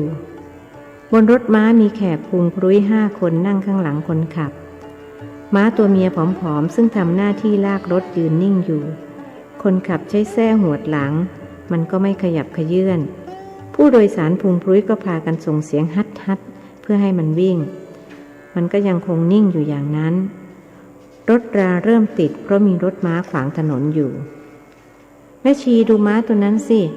ตัวมันผอมแต่ทำไมท้องมันโตผิดปกติอย่างนั้นนางสาวสายใยรักพูดกับแม่ชีป่วนสงสัยมันคงเป็นโรคพุงโรเหมือนคนพวกแขกบางคนตัวผอมแต่พุงใหญ่เขาเรียกว่าพวกพุงโรก้นปอดยอดทหารม้าชักปืนช้าแก้ผ้าเร็วแม่ชีวัย60พูดคำคล้องจองกันแม่ชีพูดอะไรน่ะสัปดนไม่เข้าเรื่องหลวงพ่อวัดดอนเมืองพูดเสียงตำหนิขอโทษเจ้าหลวงพ่อกรอนมันพาไปแม่ชีป่วนกล่าวคำขอโทษครั้นคิดอีกทีที่ถูกว่าสัปดนจึงย้อนว่าคนมันก็สัปดนกันทั้งนั้นแหละถ้าไม่สัปดนท่านจะได้เกิดหรือพูดแล้วก็ค้อนขวับหลวงพ่อครับอย่าไปต่อปากต่อคำกับแกเลยขาดทุนเปล่าๆเชื่อผมเถอะท่านพระครูกระซิบบอกหลวงพ่อวัดดอนเมืองจริงของท่านพระครูขนาดท่านเจ้าคุณยังต้องยอมแกผมว่าผมไม่เอาทองไปลูกกระเบื้องดีกว่าแล้วท่านจึงนั่งนิ่งฉันพูดแทงใจดำใช่ไหมล่ะเงียบไปเลยแม่ชีป่วนได้ทีขี่แพะไล่เห็นท่านไม่โต้กลับจึงหันไปพูดกับนางสาวสายใยรักว่าสงสัยม้าตัวนั้นคงเป็นโรคพุงโรแล้วมันไปยืนนิ่งขวางทางชาวบ้านเขาอยู่ทำไมดูสิรถลาติดกันเป็นแถวเลยพูดแล้วก็โผล่หน้าออกไปตะโกนบอกคนขับรถม้าว่าบาปูตีม้าแกให้วิ่งหน่อยขวางทางชาวบ้านอยู่ได้เขาฟังภาษาไทยรู้เรื่องหรือแม่ชีพระธวัฒน์ท้วงก็ฉันมาอยู่ตั้ง2 ปีแล้วมันก็น่าจะฟังฉันรู้เรื่องแม่ชีบอกเหตุผลที่ไม่ได้เป็นทั้งเหตุและผลคนขับรถม้ารู้สึกโกรธม้าของตนยิ่งนักจึงกระหน่ำแส้ลงไปบนหลังของมันอย่างนับไม่ถ้วนอนิจจาม้าที่น่าสงสารสะดุ้งนิดหนึ่งแล้วก็ล้มลงทำให้ผู้โดยสารพุงพุ้ยทั้ง5 คนหัวขมำไปตามๆกันรวมทั้งคนขับรถม้าด้วยและแล้วสิ่งที่ไม่มีใครคาดคิดมาก่อนก็เกิดขึ้นชีวิตน้อยๆได้ไหลออกมาจากมดลูกของม้าซึ่งนอนหายใจขมแมวอยู่กลางถนนคณะผู้แสวงบุญที่เป็นสตรีผ่านการคลอดบุตรมาแล้วแทบจะหลั่งน้ำตาด้วยความสงสารโธ่แม่คุณแม่ทูลหัวคงจะปวดท้องมากจนวิ่งไม่ไหวน่าสงสารเหลือเกินนึกแล้วเชียวว่าต้องมีท้องแม่ชีป่วนปรับถ้อยคำได้รวดเร็วทั้งที่พูดอยู่หยกๆว่าม้าเป็นโรคพุงโรอ้าวก็ไหนโยมว่ามันเป็นโรคพุงโรไงพระขุนทดอยากจะพูดอย่างนี้หากก็เกิดอาการกลัวปากแม่ชีป่วนจึงไม่พูดออกมาสงสัยจะต้องรอนานนิมนต์พระคุณเจ้าลงจากรถเดินไปเถอะครับญาติโยมด้วยคงไม่เหนื่อยจนเกินไปเพราะจะถึงแล้วพระเจริญบอกคณะผู้แสวงบุญเมื่อทุกคนต้องลงเดินแม่ชีป่วนผู้ซึ่งพระอาจารย์ฉลองเรียกว่าแม่ชีปั่นป่วนจึงต้องลงเดินด้วยเมื่อจะผ่านแม่ม้าไป ท่านพระครูใช้เวลา1 นาทีแผ่เมตตาจิตให้มันท่านรู้ว่าหากไม่ช่วยมันต้องมอดม้วยมรณาเพราะถูกใช้งานหนักเกินกำลังบวกกับความเจ็บปวดในการคลอดลูกแม้ท่านจะต้องเหน็ดเหนื่อยและอ่อนเพลียเพราะเสียพลังไปมากท่านก็ต้องยอมแผ่เมตตาเสร็จท่านจึงเดินตามหลวงพ่อวัดดอนเมืองไปรู้สึกเหน็ดเหนื่อยจนแทบจะเดินไม่ไหวหากท่านก็ต้องทนเพราะนั่นเท่ากับท่านได้บำเพ็ญทั้งขันติบารมีและเมตตาบารมีพร้อมๆกันบรรดาขอทานทั้งเด็กผู้ใหญ่ชายและหญิงเห็นคณะผู้แสวงบุญเดินมาแต่ไกล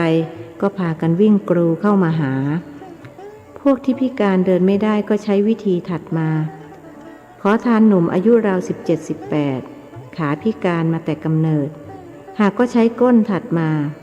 เขาสวมกางเกงขายาวลงมาถึงเข่าเมื่อถัดมาขากางเกงก็ลู่ไปกองอยู่บนบริเวณต้นขาทำให้เห็นองค์กำเนิดขนาดยาวเกือบศอกห้อยโผล่ออกมาหลวงพ่อวัดดอนเมืองเห็นเช่นนั้นก็พูดกับท่านพระครูด้วยเสียงที่ไม่ดังนักว่าผมมาอินเดียคราวนี้ทำให้เข้าใจคำสอนขององค์สมเด็จพระสัมมาสัมพุทธเจ้าชัดเจนขึ้นโดยเฉพาะเรื่องที่พระพุทธองค์ทรงตัดสินชี้ขาดอาบัติปาราชิกท่านจำได้ใช่ไหมเรื่องเป็นอย่างไรครับสมภารวัดป่ามะม่วงถามเพราะรู้สึกอ่อนเพลียจนไม่อยากรู้ไม่อยากจำเรื่องอาบัติปาราชิกสิกขาบทที่1ที่ทรงบัญญัติว่าภิกษุเสพเมถุนต้องปาราชิกพระสุทินเป็นต้นบัญญัติต่อมามีภิกษุวัชชีบุตรชาวกรุงเวสาลีเข้าใจว่าห้ามเฉพาะเสพเมถุนกับมนุษย์จึงเสพเมถุนกับนางลิงความทราบถึงพระพุทธเจ้าจึงทรงบัญญัติเพิ่มเติมให้ชัดขึ้นว่าห้ามเสพเมถุนแม้ในสัตว์เดรัจฉานภิกษุเสพเมถุนขาดจากความเป็นภิกษุแล้วภายหลังขอเข้าอุปสมบทอีกพระพุทธองค์ทรงบัญญัติมิให้อุปสมบทแก่ผู้เช่นนั้นในวินีตวัตถุแห่งสิกขาบทนี้แสดงว่าภิกษุหลังอ่อนปรารถนาจะเสพเมถุนก้มลงอมองค์กำเนิดหรือมีองค์กำเนิดยาวสอดเข้าไปในทวารหนักย่อมต้องอาบัติปาราชิกเหมือนกันเมื่อก่อนผมสงสัยว่าจะเป็นไปได้หรือครั้นพอมาแดนพุทธภูมิผมจึงได้ประจักษ์ชัดแล้วว่าสิ่งที่พระพุทธองค์ทรงสอนล้วนเป็นสัจธรรม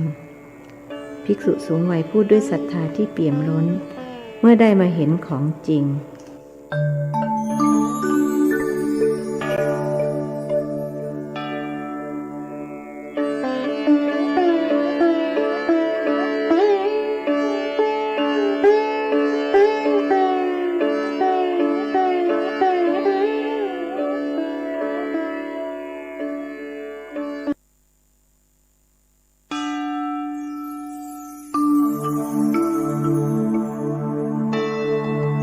ธรรมนิยายชุดสัตว์โลกย่อมเป็นไปตามกรรม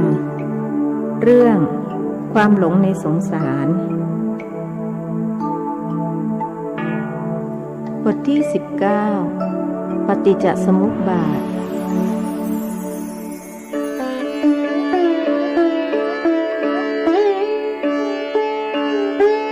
พระเจริญนำคณะผู้แสวงบุญเข้าไปนมัสการพระพุทธเมตตาในพระเจดีย์แล้วจึงพาไปนั่งที่บริเวณต้นพระศรีมหาโพธิ์เพื่อเปิดโอกาสให้คนอื่นๆเข้าไปนมัสการพระพุทธเมตตาบ้างเมื่อนั่งกันเป็นที่เรียบร้อยแล้วพระมัคคุเทศก์จึงนำบูชาพระรัตนตรัยแล้วจึงเริ่มการบรรยายเมื่อเช้าเราได้สวดบูชาสถานที่ตรัสรู้กันแล้วต่อไปอาตมาก็จะอธิบายเหตุการณ์ตอนพระพุทธองค์ประทับเสวยวิมุตติสุขเป็นเวลา7 สัปดาห์วิมุตติสุขแปลว่าอะไรคะนางสาวสายใยรักถามด้วยว่าหล่อนต้องนำความรู้ไปถ่ายทอดให้มารดาฟังพระมัคคุเทศก์ตอบว่าแปลว่าสุขเกิดจากความหลุดพ้นคือหลุดพ้นจากกิเลสเครื่องเศร้าหมองและทุกข์ทั้งปวงในสัปดาห์ที่1ทรงประทับภายใต้ร่มพระศรีมหาโพธิ์ทรงพิจารณาปฏิจจสมุปบาทตลอดทั้ง7 วันถ้าเช่นนั้นเพื่อเป็นการระลึกถึงเหตุการณ์ในครั้งกระนั้นพวกเรามาสวดบทปฏิจจสมุปบาทกันหลวงพ่อวัดดอนเมืองชักชวนดีเหมือนกันครับบทสวดอยู่ในหนังสือสวดมนต์ที่แจกให้แล้ว ลองเปิดดูสารบัญว่าอยู่หน้าไหนเมื่อพระภิกษุและอุบาสกอุบาสิกาเปิดพบแล้วพระเจริญจึงนิมนต์พระครูเจริญสวดนำนิมนต์หลวงพ่อวัดดอนเมืองดีกว่าครับเพราะท่านอาวุโสกว่าผมเจ้าอาวาสวัดป่ามะม่วงพูดโดยมัญญาติท่านนั่นแหละดีแล้วต่อไปนี้ถ้ามีการสวด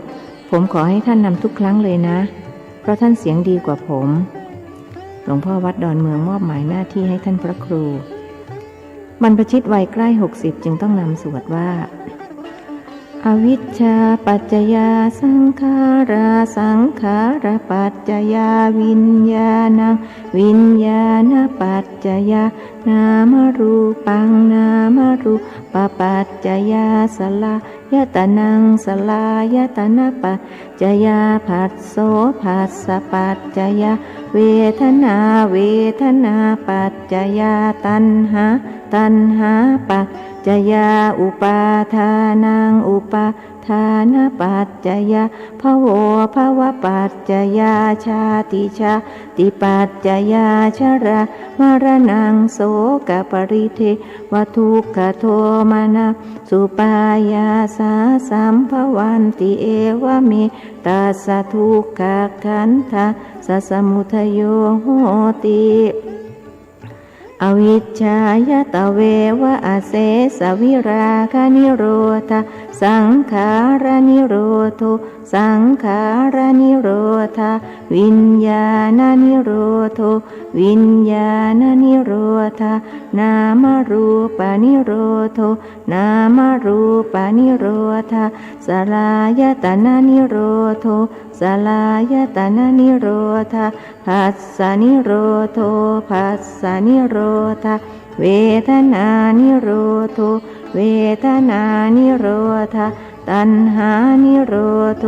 ตัณหานิโรธาอุปาทานนิโรโท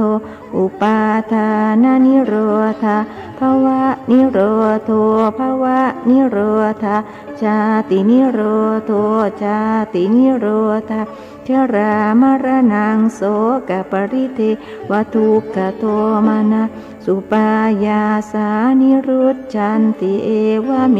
ตัสสะเกวลาสตุขักขันทัสสะนิโรโทโหติ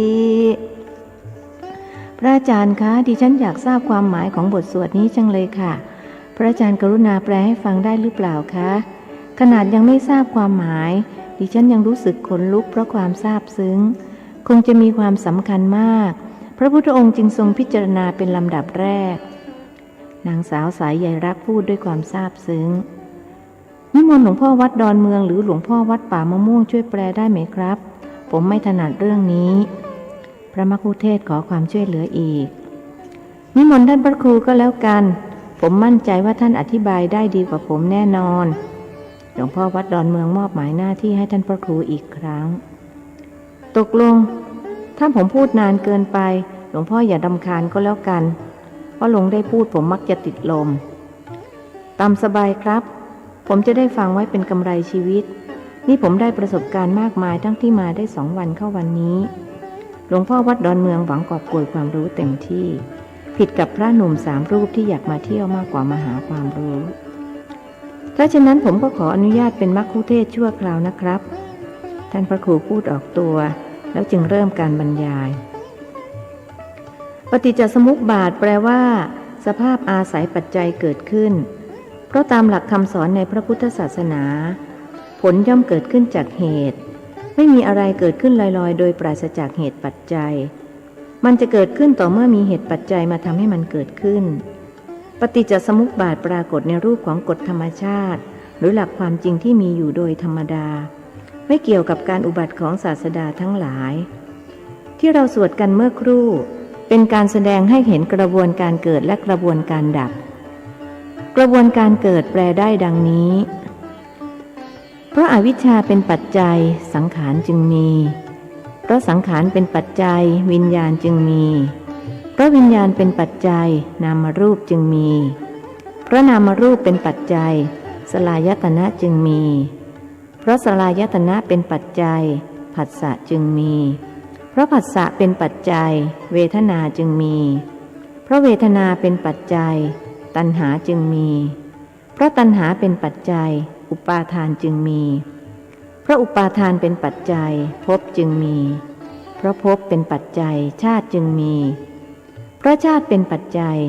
ชรามรณะจึงมีความโศกความคร่ำครวญความทุกข์กายความทุกข์ใจและความคับแค้นใจจึงมีพร้อมความเกิดขึ้นแห่งทุกข์ทั้งปวงจึงมีด้วยประการฉะนี้นี้เรียกว่าอนุโลมปฏิจจสมุปบาทส่วนกระบวนการดับเรียกว่าปฏิโลมปฏิจจสมุปบาทมีดังนี้เพราะอวิชชาสำรอกดับไปไม่เหลือสังขารจึงดับเพราะสังขารดับวิญญาณจึงดับเพราะวิญญาณดับนามรูปจึงดับเพราะนามรูปดับสลายตนะจึงดับเพราะสลายตนะดับผัสสะจึงดับเพราะผัสสะดับเวทนาจึงดับ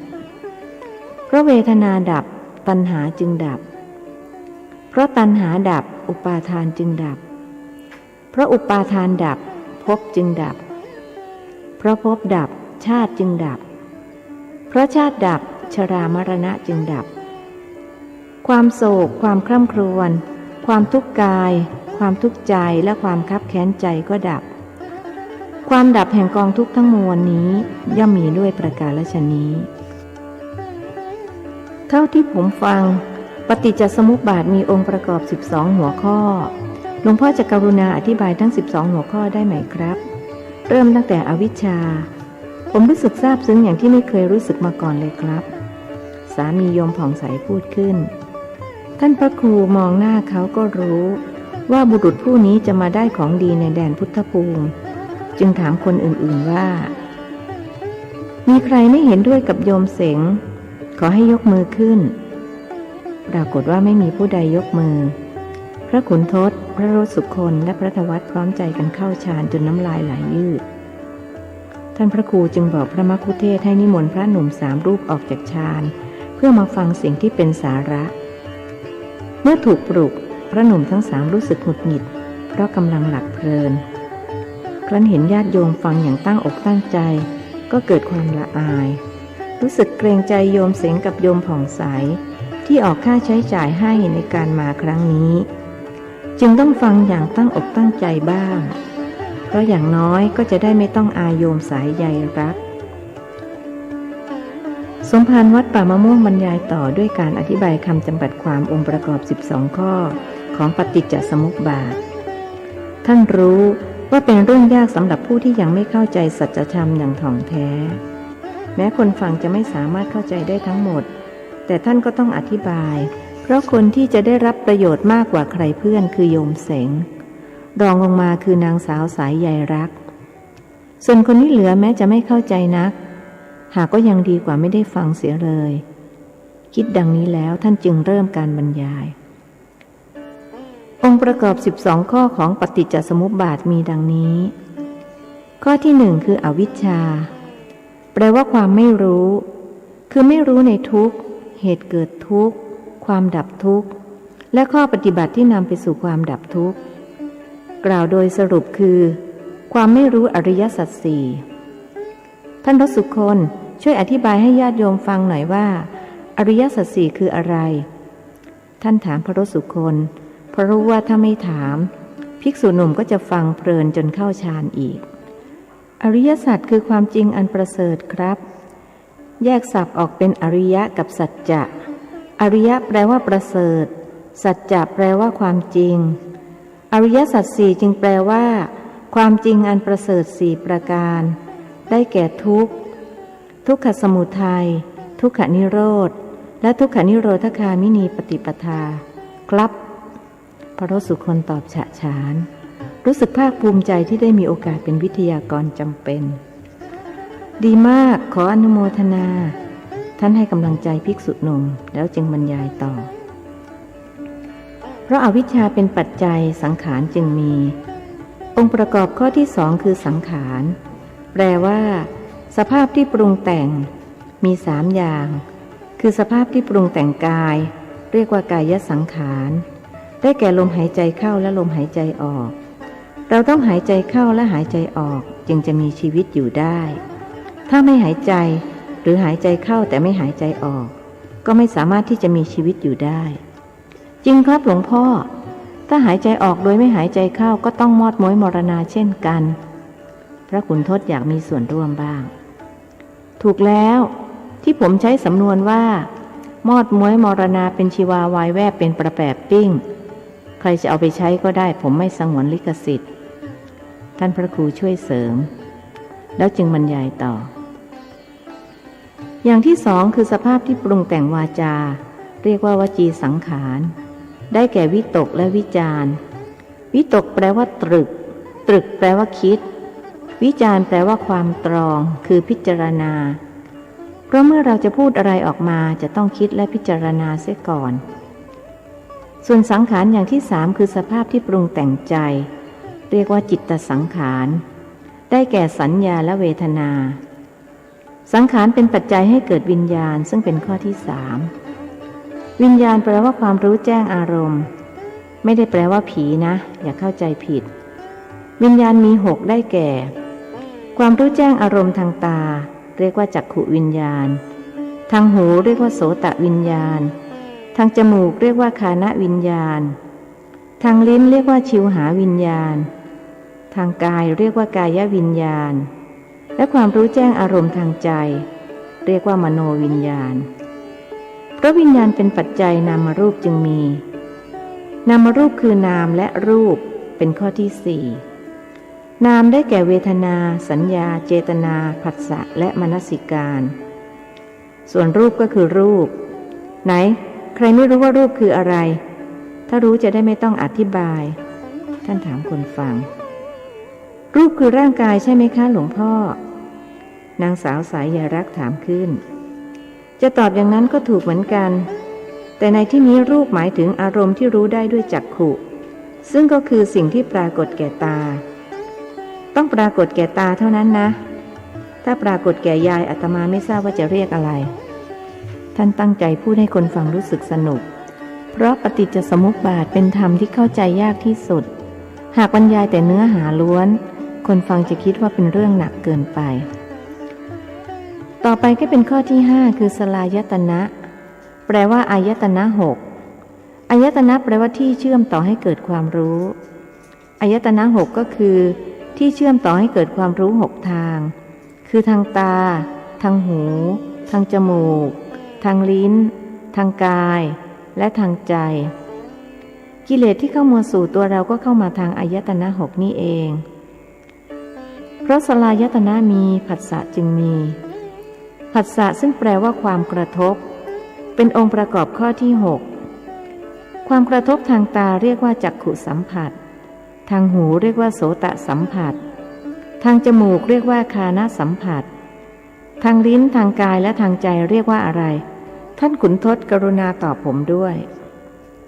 ท่านเห็นพระขุนทดทำตาปลือๆจึงถามชิวหาสัมผัสกายสัมผัสและมโนสัมผัสครับพระหนุ่มตอบ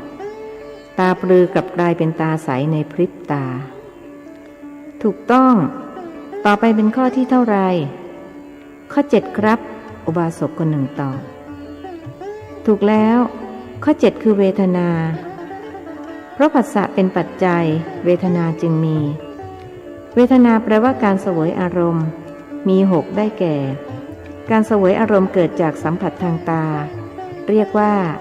จักขุสัมผัสสชาเวทนาการเสวยอารมณ์เกิดจากสัมผัสทางหูเรียกว่าโสตสัมผัสสชาเวทนาที่เหลือขอให้ท่านเจริญอธิบายต่อท่านมอบหมายหน้าที่ให้พระมัคคุเทศก์ผมไม่ค่อยสันทัดเรื่องนี้ครับหลวงพ่อ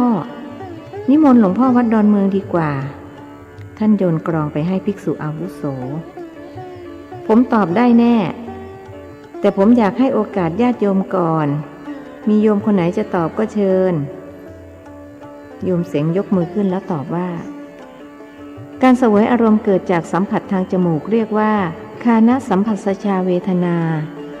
การเสวยอารมณ์เกิดจากสัมผัสทางลิ้นเรียกว่าชิวหาสัมผัสสชาเวทนาการเสวยอารมณ์เกิดจากสัมผัสทางกายเรียกว่า กายสัมผัสสชาเวทนา และข้อสุดท้าย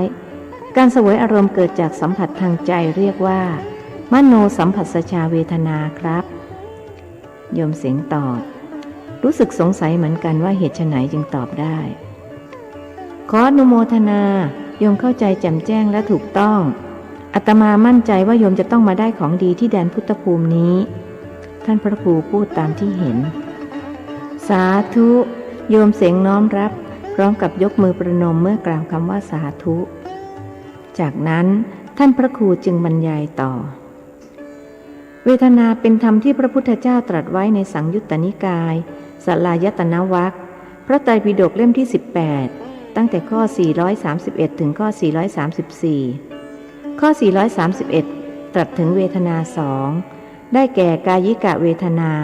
แปลว่าการเสวยอารมณ์ทางกายกับเจตสิกะเวทนาแปลว่าการเสวยอารมณ์ทางใจข้อ432ตรัสถึงเวทนา3ได้แก่สุขเวทนาคือความรู้สึกสุขสบายทางกายก็ตามทางใจก็ตามทุกขเวทนาความรู้สึกทุกข์ไม่สบายทางกายก็ตามทางใจก็ตามและอทุกขมสุขเวทนาคือความรู้สึกเฉยๆจะสุขก็ไม่ใช่ทุกข์ก็ไม่ใช่เรียกอีกอย่างว่าอุเบกขาเวทนาข้อ433ตรัสถึงเวทนา5ผมขอนิมนต์หลวงพ่อวัดดอนเมืองอธิบายเวทนา5ให้ญาติโยมฟังด้วยครับท่านมอบหมายงานให้ภิกษุสูงวัยอีกครั้งตกลงถ้าผมไม่พูดตอนนี้ท่านก็จะต้องหาทางให้ผมพูดจนได้ผมขอยอมแพ้ต่อความเพียรพยายามของท่านหลวงพ่อวัดดอนเมืองพูดแล้วจึงอธิบายว่าเวทนา5ได้แก่ 1. สุขคือความสุขความสบายทางกาย 2. ทุกข์คือความทุกข์ความไม่สบายความเจ็บปวดทางกายอย่างที่พวกเรากำลังเมื่อยกำลังปวดเพราะนั่งกันมานานบางคนก็ไม่รู้สึกปวดหรือเมื่อยเพราะถูกเหน็บชารุกรานเหมือนกับอาตมาในขณะนี้แล้วหลวงพ่อกำหนดชาหนอหรือเปล่าครับท่านพระครูย้าวผมกำหนด3 ครั้งแล้วก็ไม่สนใจมันอีกอยากชาก็ชาไปเดี๋ยวมันก็หายเพราะมันเกิดขึ้นตั้งอยู่แล้วก็ดับไปไม่มีตัวไม่มีตนผมจึงไม่ไปจับไปยึดมันหลวงพ่อวัดดอนเมืองตอบด้วยภาษาธรรมหลวงพ่อไปไกลแล้วนะครับผมหมายความว่าหลวงพ่อปฏิบัติก้าวหน้าไปไกลแล้วญาติโยมพยายามตามท่านให้ทันนะสมภารวัดป่ามะม่วงกึ่งชื่นชมกึ่งเย้าหลวงพ่อยังไม่ได้อธิบายเวทนา5ให้จบนะครับนิมนต์อธิบายเวทนา5ข้อที่3ครับเย้าพอหอมปากหอมคอแล้วจึงนิมนต์ให้บรรยายต่อเวทนา5ข้อ3คือโสมนัสแปลว่าความแช่มชื่นสบายใจสุขใจข้อ4โทมนัสแปลว่าความเสียใจทุกข์ใจและข้อ5คืออุเบกขา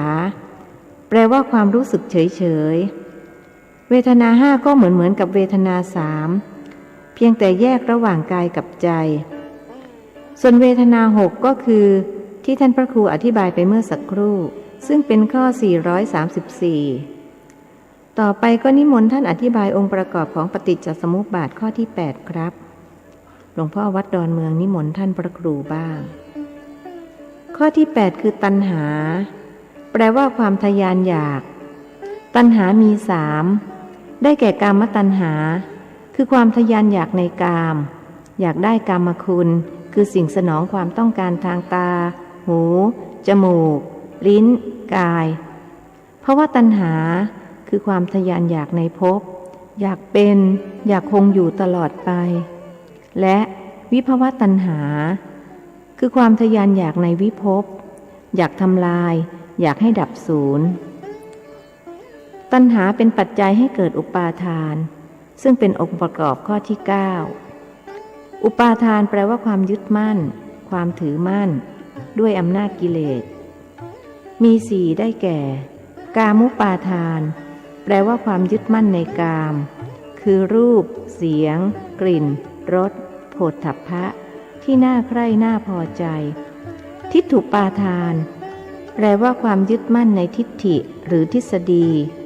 คือความเห็นลัทธิหรือหลักคำสอนต่างๆศีลพัตตุปาทานแปลว่าความยึดมั่นในศีลและพรตคือหลักความประพฤติข้อปฏิบัติขนบธรรมเนียมประเพณีลัทธิพิธีต่างๆโดยสักว่ากระทำสืบกันมาหรือปฏิบัติตามๆกันไปอย่างงมงายหรือนิยมว่าขลังศักดิ์สิทธิ์มิได้เป็นไปด้วยความรู้ความเข้าใจตามหลักความสัมพันธ์แห่งเหตุและผลอัตวาทุปาทานแปลว่าความยึดมั่นในวาทะว่าตัวตนคือความถือหรือสำคัญหมายอยู่ในภายในว่ามีตัวตนที่จะได้จะเป็นจะมีจะสูญสลายถูกบีบคั้นทำลายหรือเป็นเจ้าของเป็นนายบังคับบัญชาสิ่งต่างๆได้ไม่มองเห็นสภาวะของสิ่งทั้งปวงอันรวมทั้งตัวตนว่าเป็นแต่เพียงสิ่งที่ประชุมประกอบกันเข้า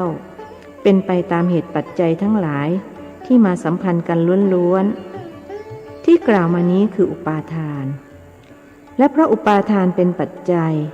ภพจึงมีภพซึ่งเป็นองค์ประกอบข้อที่10หมายถึงภาวะชีวิตของสัตว์หรือโลกที่เป็นที่อยู่ของสัตว์มี3ได้แก่กามภพหมายถึงภพของสัตว์ผู้ยังเสวยกามคุณคืออารมณ์ทางอินทรีย์ทั้ง5กามภพได้แก่อบาย4มนุษยโลก1และกามาวจรสวรรค์ทั้ง6รวมเป็น11ภูมิท่านขุนทดช่วยอธิบายให้ญาติโยมฟังด้วยว่าอบาย4และกามาวจรสวรรค์6มีอะไรบ้างท่านพระครูมอบหมายหน้าที่ให้พระขุนทดพระหนุ่มตอบฉะฉานว่าอบาย4ได้แก่นรกเปรตอสุรกายและเดรัจฉานส่วนกามาวจรสวรรค์6ได้แก่ 1. จาตุมหาราชิกาคือสวรรค์ที่ท้าวมหาราช4ปกครองท้าวมหาราช4ได้แก่ท้าวทัตตรัฐะครองทิศตะวันออกท้าววิรุณหกะครองทิศใต้ท้าววิรูปักษ์ครองทิศตะวันตกและท้าวเวสสวรรณครองทิศเหนือ 2. ดาวดึงส์คือแดนที่อยู่แห่งเทพ33มีท้าวสักกะหรือพระอินทร์เป็นจอมเทพ 3. ยามาคือแดนที่อยู่แห่งเทพเจ้าผู้ปราศจากทุกข์มีท้าวสุยามะเป็นผู้ปกครอง 4. ดุสิตคือแดนที่อยู่แห่งเทพผู้เอิบอิ่มด้วยสิริสมบัติของตนมีท้าวสันดุสิตเป็นจอมเทพ 5. นิมมานรดีคือแดนที่อยู่แห่งเทพผู้มีความยินดีในการเนรมิตมีท้าวสุนิมิตะเป็นจอมเทพและ 6. ปรนิมิตวสวัสดีคือแดนที่อยู่แห่งเทพที่เสวยสมบัติที่เทพพวกอื่นเนรมิตให้มีท้าววสวัสดีเป็นจอมเทพถูกต้องขออนุโมทนาท่านพระครูชมพระขุนทดต่อจากกามภพก็เป็นรูปภพซึ่งหมายถึงรูปาวจรภูมิ16ชั้นอันเป็นชั้นที่ท่องเที่ยวอยู่ในรูปเรียกว่าชั้นรูปพรหมได้แก่ 1. พรหมปริสัชชาคือพวกบริวารมหาพรหม 2. พรหมปุโรหิตาคือพวกปุโรหิตมหาพรหม 3. มหาพรหมมาคือพวกเท้ามหาพรหม 4. ปริตตาภาคือพวกมีรัศมีน้อย 5. อัปปมานาภาคือพวกมีรัศมีประมาณไม่ได้ 6. อภัสราคือพวกมีรัศมีสุกปรั่งซ่านไป 7. ปริตตสุภาคือพวกมีรัศมีงามน้อย 8. อัปปมานสุภาคือพวกมีรัศมีงามประมาณมิได้ 9. สุภกินหา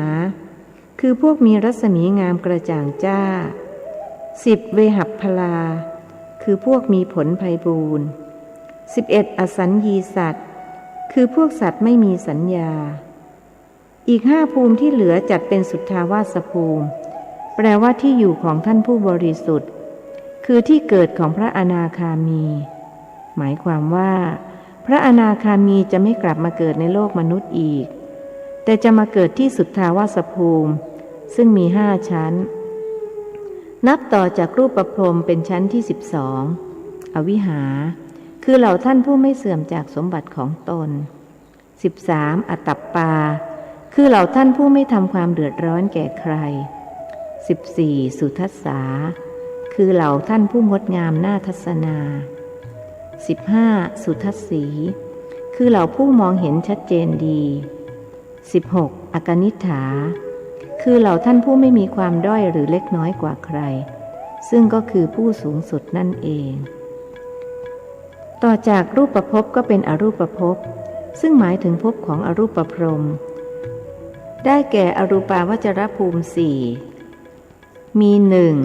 อากาสานัญจายตนะภูมิคือชั้นที่เข้าถึงภาวะมีอากาศไม่มีที่สุด 2. วิญญาณัญจายตนะภูมิคือชั้นที่เข้าถึงภาวะที่มีวิญญาณไม่มีที่สุด 3. อากิญจัญญายตนะภูมิคือชั้นที่เข้าถึงภาวะไม่มีอะไรและ 4. เนวสัญญานาสัญญายตนะภูมิคือชั้นที่เข้าถึงภาวะมีสัญญาก็ไม่ใช่ไม่มีสัญญาก็ไม่ใช่บรรยายมาถึงตอนนี้ท่านพระครูรู้สึกเหนื่อยพลันสายตาก็มองไปเห็นแม่ชีป่วนมีอาการกระสับกระส่ายผิดสังเกตจึงวานเห็นหนอช่วยตรวจสอบเห็นหนอรายงานว่าแม่ชีป่วนแกอยากไปห้องสุขาท่านจึงพูดขึ้นว่าเอาละอาตมาขอพักเพื่อให้ญาติโยมไปทำธุระที่ห้องสุขา10 นาทีแล้วค่อยบรรยายต่อแม่ชีสาธุด้วยเสียง8 หลอดแล้วรีบลุกออกไปก่อนเพื่อน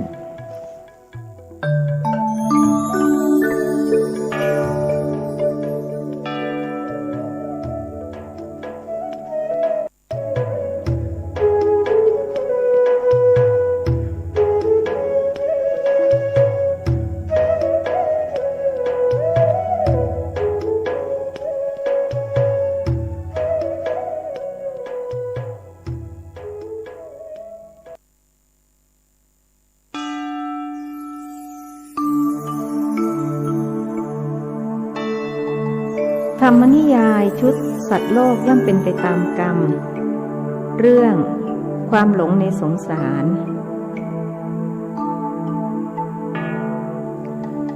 บทที่20ภพ3ภูมิ4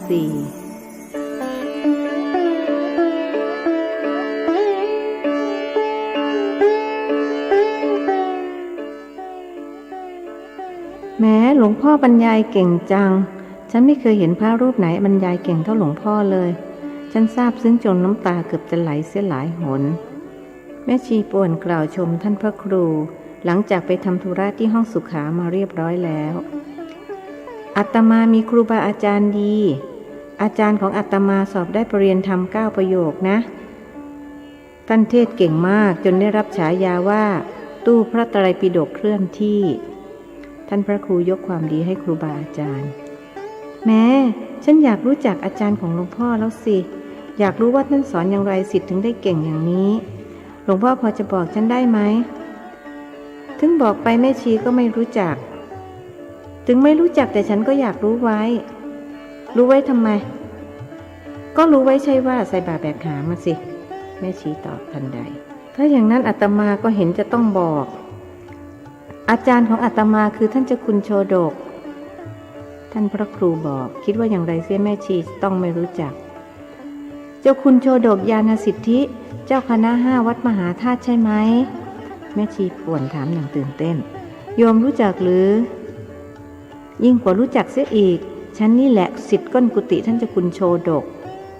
แล้วทำไมอาตมาไม่รู้จักแม่ชีอาตมาไปเรียนกรรมฐานกับท่านเจ้าคุณตั้งแต่พ.ศ. 2494รุ่นเดียวกับสามเณรทองดีแม่ชีรู้จักสามเณรทองดีหรือเปล่าที่ท่านพูดติดอ่างแต่พอเข้าพระสมาบัติได้โรคติดอ่างหายวับไปเลยแม่ชีรู้จักไหมสามเณรทองดีน่ะโอ้ยจะทองดีหรือทองไม่ดีฉันก็ไม่รู้จักหรอกเพราะฉันเพิ่งเป็นลูกศิษย์ท่านเจ้าคุณเมื่อปีที่แล้วนี่เอง แม่ชีพูดไม่เต็มเสียงนักถ้าอย่างนั้นก็ห่างกันถึง34 ปีแม่ชีก็เป็นรุ่นหลานเชียวละนึกว่าเป็นรุ่นน้องหรือรุ่นลูกเสียอีกที่แท้ก็เป็นรุ่นหลานภิกษุวัยใกล้60ตั้งใจพูดข่มงั้นฉันก็ต้องเรียกหลวงพ่อว่าหลวงตาหรือไม่ก็หลวงปู่อย่างนั้นดีไหมแม่ชีเป็นฝ่ายพูดข่มบ้างไม่ดีเพราะแม่ชีแก่กว่าอาตมาหลวงพ่อครับคือว่าผมอยากฟังหลวงพ่อบรรยายเรื่องปฏิจจสมุปบาทนะครับโยมเสงกราบเรียนด้วยความเกรงใจเป็นที่สุดเขากำลังซาบซึ้งในธรรมที่พระบรมศาสดาทรงพิจารณาเป็นสัปดาห์แรกหลังจากตรัสรู้งั้นก็ตกลงว่าฉันเรียกหลวงพ่ออย่างเดิมแล้วกันเพราะฉันก็อยากฟังหลวงพ่อบรรยายต่อแม่ชีพูดเสียงห้วนเพราะรู้สึกไม่พอใจที่ถูกขัดจังหวะท่านพระครูจึงถามโยมเสงว่าอาตมาบรรยายถึงข้อไหนแล้วถึงข้อที่11ครับคือชาติโยมเสงตอบวิทยากรจำเป็นจึงบรรยายต่อชาติคือความเกิดได้แก่ความปรากฏแห่งขันธ์ทั้งหลายหรือการได้อายตนะหลวงพ่อคะเวลาที่เราสวดมนต์ทำวัดเช้าแล้วกรวดน้ำในบทกรวดน้ำตอนเช้ามีตอนหนึ่งว่าสัตว์ทั้งหลายตั้งอยู่ในโลกอยู่ในภูมิทั้ง3อยู่ในกำเนิดทั้ง4มีขันธ์5ขันธ์มีขันธ์ขันธ์เดียวมีขันธ์4ขันธ์กำลังท่องเที่ยวอยู่ในภพน้อยภพใหญ่ก็ดีหนูเข้าใจคำว่าภพเพราะหลวงพ่ออธิบายแล้วเมื่อสักครู่ภพกับภูมิเหมือนกันหรือเปล่าคะหนูอยากขอความกรุณาหลวงพ่อช่วยอธิบายภูมิทั้ง3กำเนิดทั้ง4และมีขันธ์5ขันธ์มีขันธ์ขันธ์เดียวมีขันธ์4ขันธ์ด้วยค่ะนางสาวสายใยรักขอให้ท่านพระครูช่วยอธิบายเรื่องที่หล่อนยังไม่เข้าใจสมภารวัดป่ามะม่วงจึงอธิบายว่าภพกับภูมิไม่เหมือนกันแต่ก็คล้ายๆกันภพหมายถึงภาวะชีวิตของสัตว์หรือโลกเป็นที่อยู่ของสัตว์ภพมี3ได้แก่กามภพรูปภพและอรูปภพดังที่ได้อธิบายแล้วส่วนภูมิหมายถึงชั้นแห่งจิตระดับจิตใจหรือระดับชีวิตภูมิทั้ง3ได้แก่กามาวจรภูมิแปลว่าชั้นที่ท่องเที่ยวอยู่ในกามระดับจิตใจที่ยังปรารถนากามเป็นอารมณ์คือยังเกี่ยวข้องกับกามคุณหรือระดับจิตใจของสัตว์ในกามภพทั้ง11ชั้นที่พระขุนทดอธิบายไปเมื่อสักครู่แม่ชีกามภพ11ชั้นมีอะไรบ้างท่านถามแม่ชีป่วนจำไม่ได้แล้วจ้ะแม่ชีคนเก่งตอบตรงไปตรงมาอ้าวก็ไหนบอกว่าซาบซึ้งจนน้ำตาเกือบจะไหลเสียหลายหนไงล่ะไม่ทันไรจำไม่ได้แล้วท่านพระครูย้าวศิษย์ร่วมสำนักมีอบาย4มนุษย์1สวรรค์6ครับอุบาสกผู้หนึ่งตอบเขารู้สึกถูกชะตากับนางสาวสายใยรักคิดว่าการมาแสวงบุญครั้งนี้ถ้าโชคดีคงจะได้สัตว์2 เท้ากลับไปเป็นแน่ถูกต้องส่วนภูมิที่2คือรูปาวจรภูมิแปลว่าชั้นที่ท่องเที่ยวอยู่ในรูประดับจิตใจที่ปรารภรูปธรรมเป็นอารมณ์หรือระดับจิตใจของท่านผู้ได้ฌานหรือผู้อยู่ในรูปภพทั้ง16ชั้นภูมิที่3คืออรูปาวจรภูมิแปลว่าชั้นที่ท่องเที่ยวอยู่ในอรูประดับจิตใจที่ปรารภอรูปธรรมเป็นอารมณ์หรือระดับจิตใจของท่านผู้ได้อรูปฌานหรือผู้อยู่ในอรูปภพทั้ง4ชั้นภูมิทั้ง3ที่กล่าวมานี้เรียกว่าโลกิยภูมินอกจากโลกิยภูมิซึ่งมี3ภูมิแล้วยังมีโลกุตตรภูมิซึ่งเป็นภูมิที่4โลกุตตรภูมิแปลว่าชั้นที่พ้นจากโลกระดับแห่งโลกุตตรธรรมหรือระดับจิตใจของพระอริยเจ้าอันพ้นแล้วจากโลกิยภูมิ3ข้างต้นเพราะฉะนั้นภูมิจึงมี4ได้แก่กามาวจรภูมิรูปาวจรภูมิอรูปาวจรภูมิและโลกุตตรภูมิแล้วโลกุตตรภพมีไหมครับอุบาสกคนเดินถามอีกโลกุตตรภพไม่มีแต่โลกุตตรภูมิท่านพระครูตอบหลวงพ่อคะ กรุณาอธิบายกำเนิดสี่กับขันธ์ต่อเลยนะคะ นางสาวสายรักษ์อยากฟังต่อกำเนิดสี่หรือเรียกอีกอย่างหนึ่งว่าโยนิสี่แปลว่าแบบหรือชนิดของการเกิดสี่แบบได้แก่ 1. ชลาพุชะหมายถึงสัตว์เกิดในครรภ์หรือคลอดออกมาเป็นตัวเช่นคนโคสุนัขแมวเป็นต้น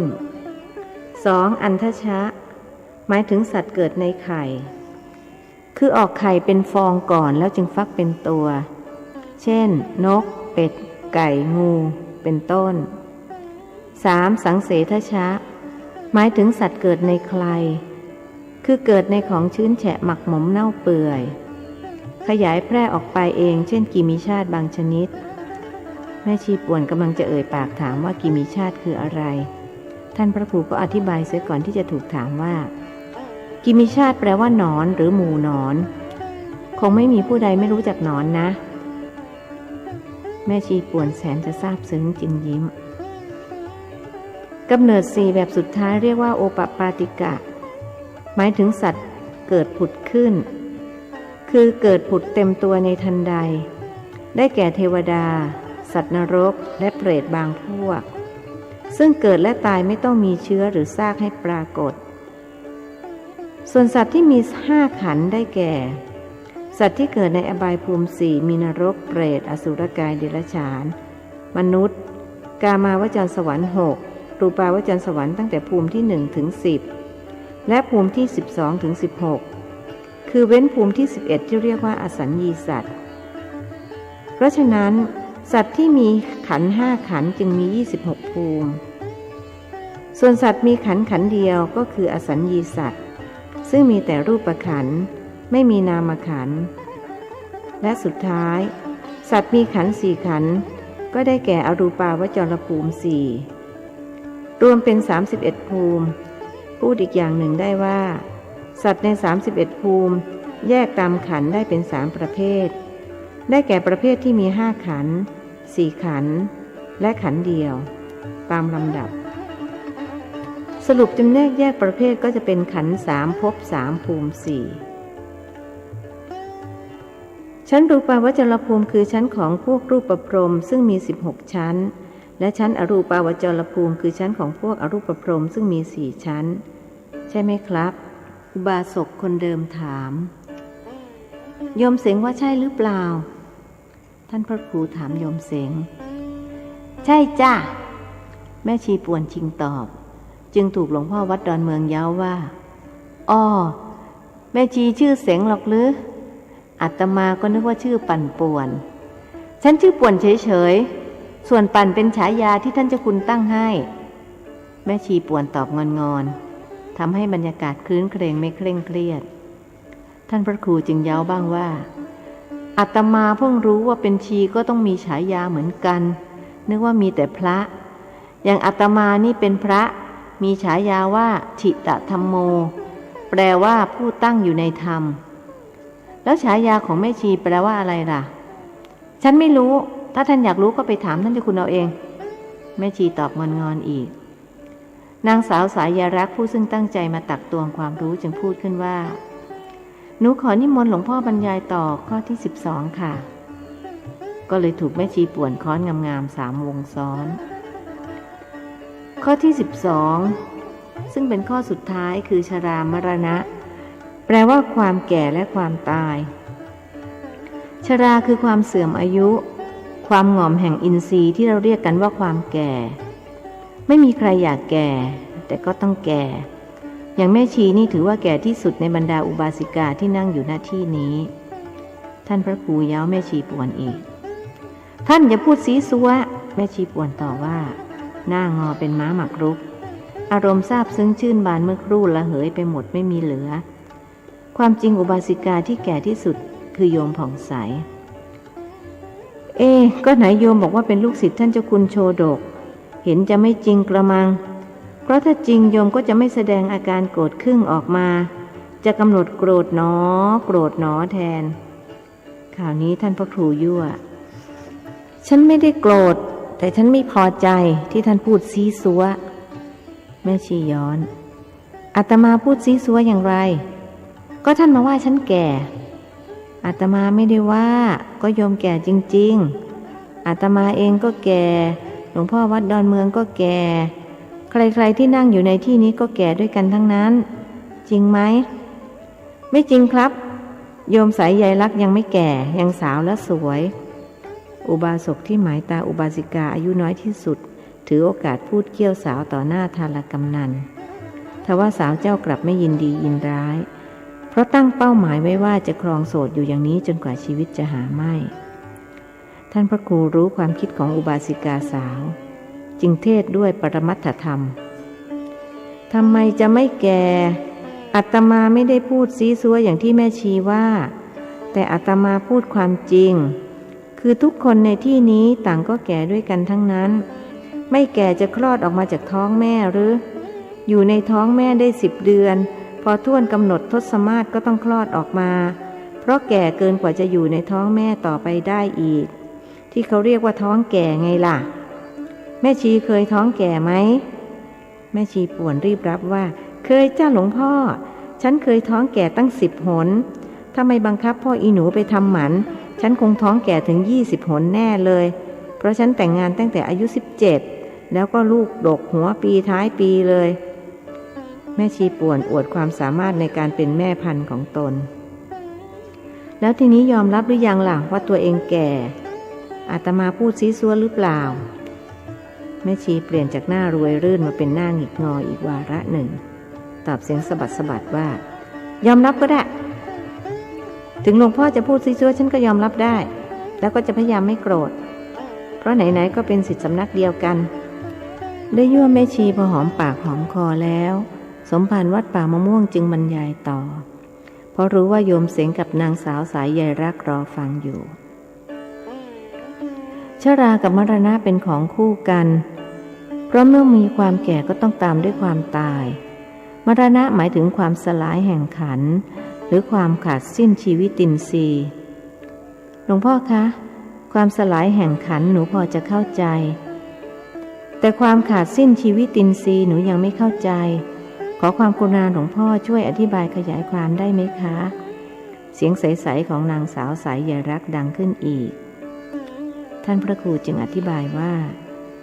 ชีวิตินทรีย์เป็นคำสนธิมาจากชีวิตสนธิกับอินทรีย์ชีวิตมาจากคำบาลีว่าชีวติแปลว่าเป็นอยู่มีชีวิตอยู่ดำรงชีพอยู่แปลง่ายๆว่าความเป็นอยู่ส่วนอินทรีย์แปลว่าความเป็นใหญ่สภาพที่เป็นใหญ่ในกิจของตนหรือธรรมที่เป็นเจ้าการในการทำหน้าที่อย่างหนึ่งเช่นตาเป็นใหญ่หรือเป็นเจ้าการในการเห็นก็เป็นจักขุนทรีย์มาจากจักขุที่แปลว่าตาสนธิกับอินทรีย์หูเป็นใหญ่ในการได้ยินก็เป็นโสตินทรีย์มาจากโสตะที่แปลว่าหูสนธิกับอินทรีย์ศรัทธาเป็นเจ้าการในการครอบงำเสียซึ่งความไร้ศรัทธาก็เป็นสัตทินทรีย์มาจากศรัทธาสนธิกับอินทรีย์เป็นต้นดังนั้นชีวิตอินทรีย์จึงหมายถึงสภาวะที่เป็นใหญ่ในการตามรักษาธรรมที่เกิดร่วมด้วยดุจน้ำหล่อเลี้ยงดอกบัว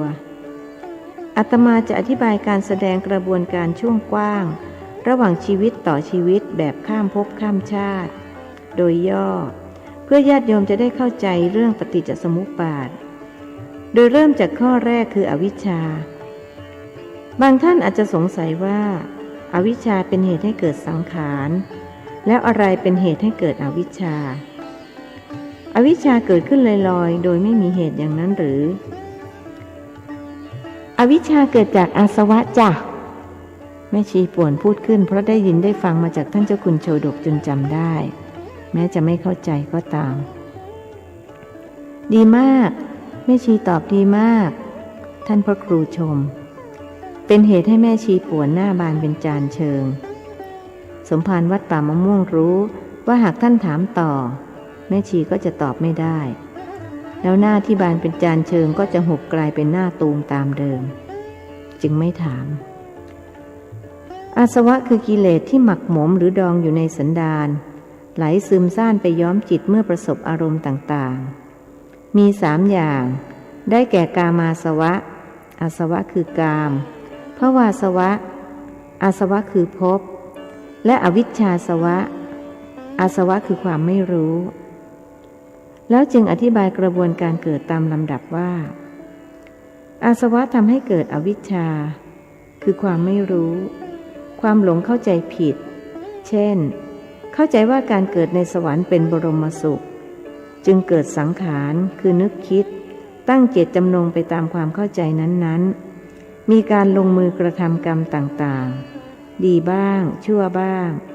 จึงเกิดวิญญาณคือเกิดปฏิสนธิวิญญาณแล้วถือกำเนิดเกิดขึ้นในภพที่เหมาะสมกับกรรมเคยทำไว้จากนั้นนามรูปคือกระบวนการแห่งการเกิดก็ดำเนินต่อไปก่อรูปเป็นชีวิตพร้อมที่จะปรุงแต่งกระทำกรรมต่างๆต่อไปอีกจึงมีรูปขันธ์และนามขันธ์ครบถ้วนมีสลายตนะคืออายตนะ6ได้แก่ตาหูจมูกลิ้นกายใจเพื่อใช้ติดต่อกับโลกภายนอกจึงเกิดผัสสะคือการกระทบหรือสัมผัสของอายตนะภายนอกหรือที่เรียกว่าอารมณ์และเกิดการรับรู้เช่นตากระทบรูปเกิดการรับรู้ทางตาหูกระทบเสียงเกิดการรับรู้ทางหูเป็นต้นจากนั้นเวทนาคือความรู้สึกสุขทุกข์หรือเฉยๆจะเกิดขึ้นจากการสัมผัสต่อจากนั้นตัณหาคือความทยานอยากจะเกิดขึ้นเมื่อเป็นสุขเวทนาที่เรียกว่ากามตัณหาหรือภวตัณหาถ้าเกิดทุกขเวทนาก็อยากจะหลีกหนีไปให้พ้นก็เป็นวิภวตัณหาเมื่อความทยานอยากรุนแรงขึ้นก็กลายเป็นอุปาทานคือความยึดมั่นถือมั่นเช่นการยึดติดในความอร่อยของรูปรสกลิ่นเสียงสัมผัสก็จัดเป็นกามุปาทานเป็นต้นจากนั้นภพคือเจตจำนงที่จะกระทำการเพื่อให้ได้มาตามความยึดมั่นจึงทำให้เกิดกระบวนพฤติกรรมที่เรียกว่ากรรมภพขึ้นอีกเป็นกรรมดีกรรมชั่วหรือกรรมกลางๆสอดคล้องกับตัณหาอุปาทานนั้นๆเป็นการเตรียมภาวะแห่งชีวิตที่จะปรากฏในภพต่อไปเมื่อกระบวนการก่อกรรมดำเนินไปเช่นนี้แล้วครั้นชีวิตช่วงหนึ่งสิ้นสุดลงพลังแห่งกรรมที่สั่งสมไว้ก็จะผลักดันให้เกิดการสืบต่อขั้นตอนต่อไปในวงจรคือชาติเริ่มแต่ปฏิสนธิวิญญาณที่มีคุณสมบัติสอดคล้องกับพลังแห่งกรรมนั้นปฏิสนธิขึ้นในภพที่สมควรกับกรรมบังเกิดขันธ์5ขึ้นพร้อมเริ่มกระบวนการแห่งชีวิตให้ดำเนินการต่อไปคือเกิดนามรูปสลายตนะผัสสะและเวทนาขึ้นหมุนเวียนวงจรอีกและเมื่อมีการเกิดขึ้นอีกย่อมเป็นการแน่นอนที่จะต้องมีชรามรณะคือความเสื่อมโทรมและแตกดับแห่งกระบวนการของชีวิตนั้นและเนื่องด้วยยังมีอวิชชาตัณหาอุปาทานวงจรแห่งชีวิตก็ยังดำเนินต่อไปที่เรียกว่าวัฏฏสงสารหรือสังสารวัฏคือการเวียนว่ายตายเกิดโดยมีพลังกรรมเป็นตัวผลักดันชรามรณะจึงพ่วงมาพร้อมกับความโศกความร่ำไรรำพันความทุกข์กายความทุกข์ใจความคับแค้นใจซึ่งเรียกรวมว่าความทุกข์จะเกิดประสมโรงเมื่อผู้นั้นมีชีวิตเป็นอะไรอยู่คำสรุปของปฏิจจสมุปบาทจึงมีว่ากองทุกข์ทั้งปวงจึงเกิดมีด้วยอาการเช่นนี้ดังพระบาลีว่าเอวเมตัสสะเกวลัสสะทุกขขันธัสสะสมุทโยโหติเอวังก็มีด้วยประกาละชนีท่านพระครูบรรยายจบด้วยสำนวนเทศผู้ฟังต่างยกมือขึ้นสาธุหลวงพ่อคะปฏิจจสมุปบาทยากจังเลยนะคะหนูเข้าใจแค่ 50% เอง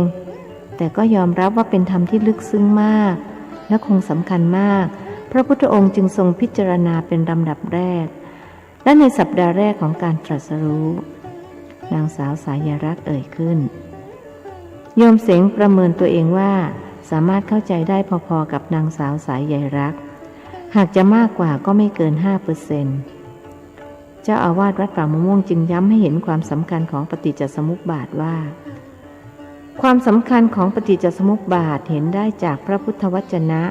ซึ่งปรากฏในพระไตรปิฎกเล่มที่12ที่พระพุทธองค์ตรัสว่าผู้ใดเห็นปฏิจจสมุปบาทผู้นั้นย่อมเห็นธรรมผู้ใดเห็นธรรมผู้นั้นย่อมเห็นปฏิจจสมุปบาทคำสอนเรื่องปฏิจจสมุปบาทนี้ปรากฏในปิฎกทั้ง3คือในพระวินัยปิฎกอยู่เล่ม4ข้อ1พระสุตตันตปิฎกอยู่เล่ม16ข้อ1และในพระอภิธรรมปิฎกอยู่เล่ม35ข้อ274อาตมาจะขออัญเชิญพระพุทธวจนะที่ปรากฏในเล่ม16มาเป็นตัวอย่างเช่นภิกษุทั้งหลายแท้จริงอริยสาวกผู้ใดเรียนรู้แล้วย่อมมีญาณอย่างรู้ในเรื่องนี้โดยไม่ต้องเชื่อผู้อื่นว่าเมื่อสิ่งนี้มีสิ่งนี้จึงมีเพราะสิ่งนี้เกิดขึ้นสิ่งนี้จึงเกิดขึ้นเมื่อใดอริยสาวกรู้ทั่วถึงความเกิดและความดับของโลกตามที่มันเป็นอย่างนี้อริยสาวกนี้เรียกว่าเป็นผู้มีทิฏฐิสมบูรณ์ก็ได้ผู้มีทัศนะสมบูรณ์ก็ได้ผู้เข้าถึงสัทธธรรมนี้ก็ได้ว่าผู้ประกอบเสขญาณก็ได้ผู้ประกอบด้วยวิชชาก็ได้ผู้บรรลุกระแสธรรมแล้วก็ได้พระอริยะผู้มีปัญญาชำระกิเลสก็ได้ผู้อยู่ชิดประตูอมตะก็ได้สมณะหรือพราหมณ์เหล่าใดเหล่าหนึ่งรู้จักธรรมเหล่านี้รู้จักเหตุเกิดแห่งธรรมเหล่านี้รู้จักทางดำเนินถึงความดับแห่งธรรมเหล่านี้สมณะหรือพราหมณ์เหล่านั้นแลจึงควรแก่การยอมรับว่าเป็นสมณะในหมู่สมณะและยอมรับได้ว่าเป็นพราหมณ์ในหมู่พราหมณ์และจึงได้ชื่อว่า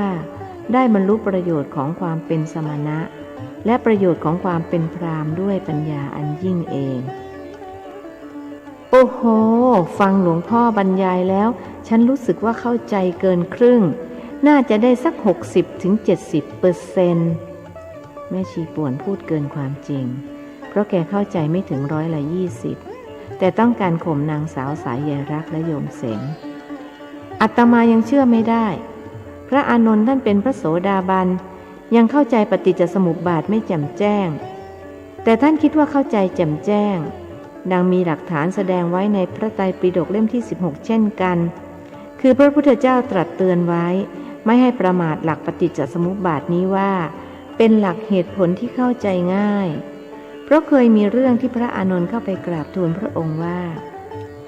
น่าอัศจรรย์ไม่เคยมีมาเลยพระเจ้าข้าหลักปฏิจจสมุปบาทนี้ถึงจะเป็นธรรมลึกซึ้งปรากฏเป็นของลึกซึ้งก็ยังปรากฏแก่ข้าพระองค์เหมือนเป็นธรรมง่ายๆพระพุทธองค์ตรัสเตือนว่าอย่ากล่าวอย่างนั้นอย่ากล่าวอย่างนั้นอานนท์ปฏิจจสมุปบาทนี้เป็นธรรมลึกซึ้งและปรากฏเป็นของลึกซึ้งเพราะไม่รู้ไม่เข้าใจไม่แทงตลอดหลักธรรมข้อนี้แหละหมู่สัตว์นี้จึงวุ่นวายเหมือนเส้นด้ายที่ขอดกันยุ่งจึงขมวดเหมือนกลุ่มเส้นด้ายที่เป็นปมจึงเป็นเหมือนหญ้ามุงกระต่ายและหญ้าป้องจึงผ่านพ้นอบายทุกขติวินิบาตสังสารวัฏไปไม่ได้ถ้าอย่างนั้นฉันขอลดความเข้าใจลงจาก60-70มาเป็น 10-20% ก็พอแม่ชีป่วนยอมลดความเข้าใจอย่างว่าง่ายถ้าพูดอย่างนี้อาตมาเชื่อได้เอาละมันเจริญพระกรรมฐานอย่างสม่ำเสมอแล้วจะเข้าใจมากขึ้นขอฝากพระคุณเจ้าและญาติโยมที่นั่งณที่นี้ว่าอย่าได้ทิ้งการปฏิบัติเพราะการเป็นชาวพุทธแท้จะต้องปฏิบัติธรรมเจริญพระกรรมฐานหากไม่ปฏิบัติเราจะไม่สามารถรักษาพระศาสนาของสมเด็จพระสัมมาสัมพุทธเจ้าไว้ได้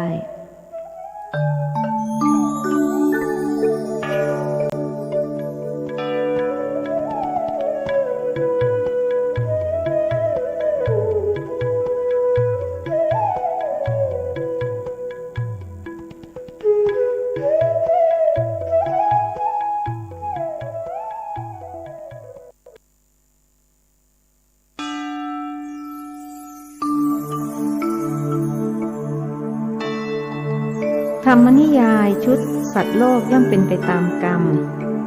เรื่องความหลงในสงสาร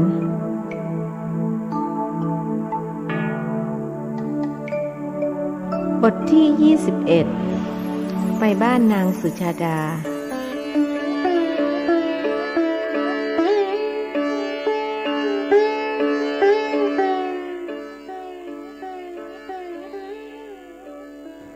สัปดาห์ที่1ผ่านไปแล้ว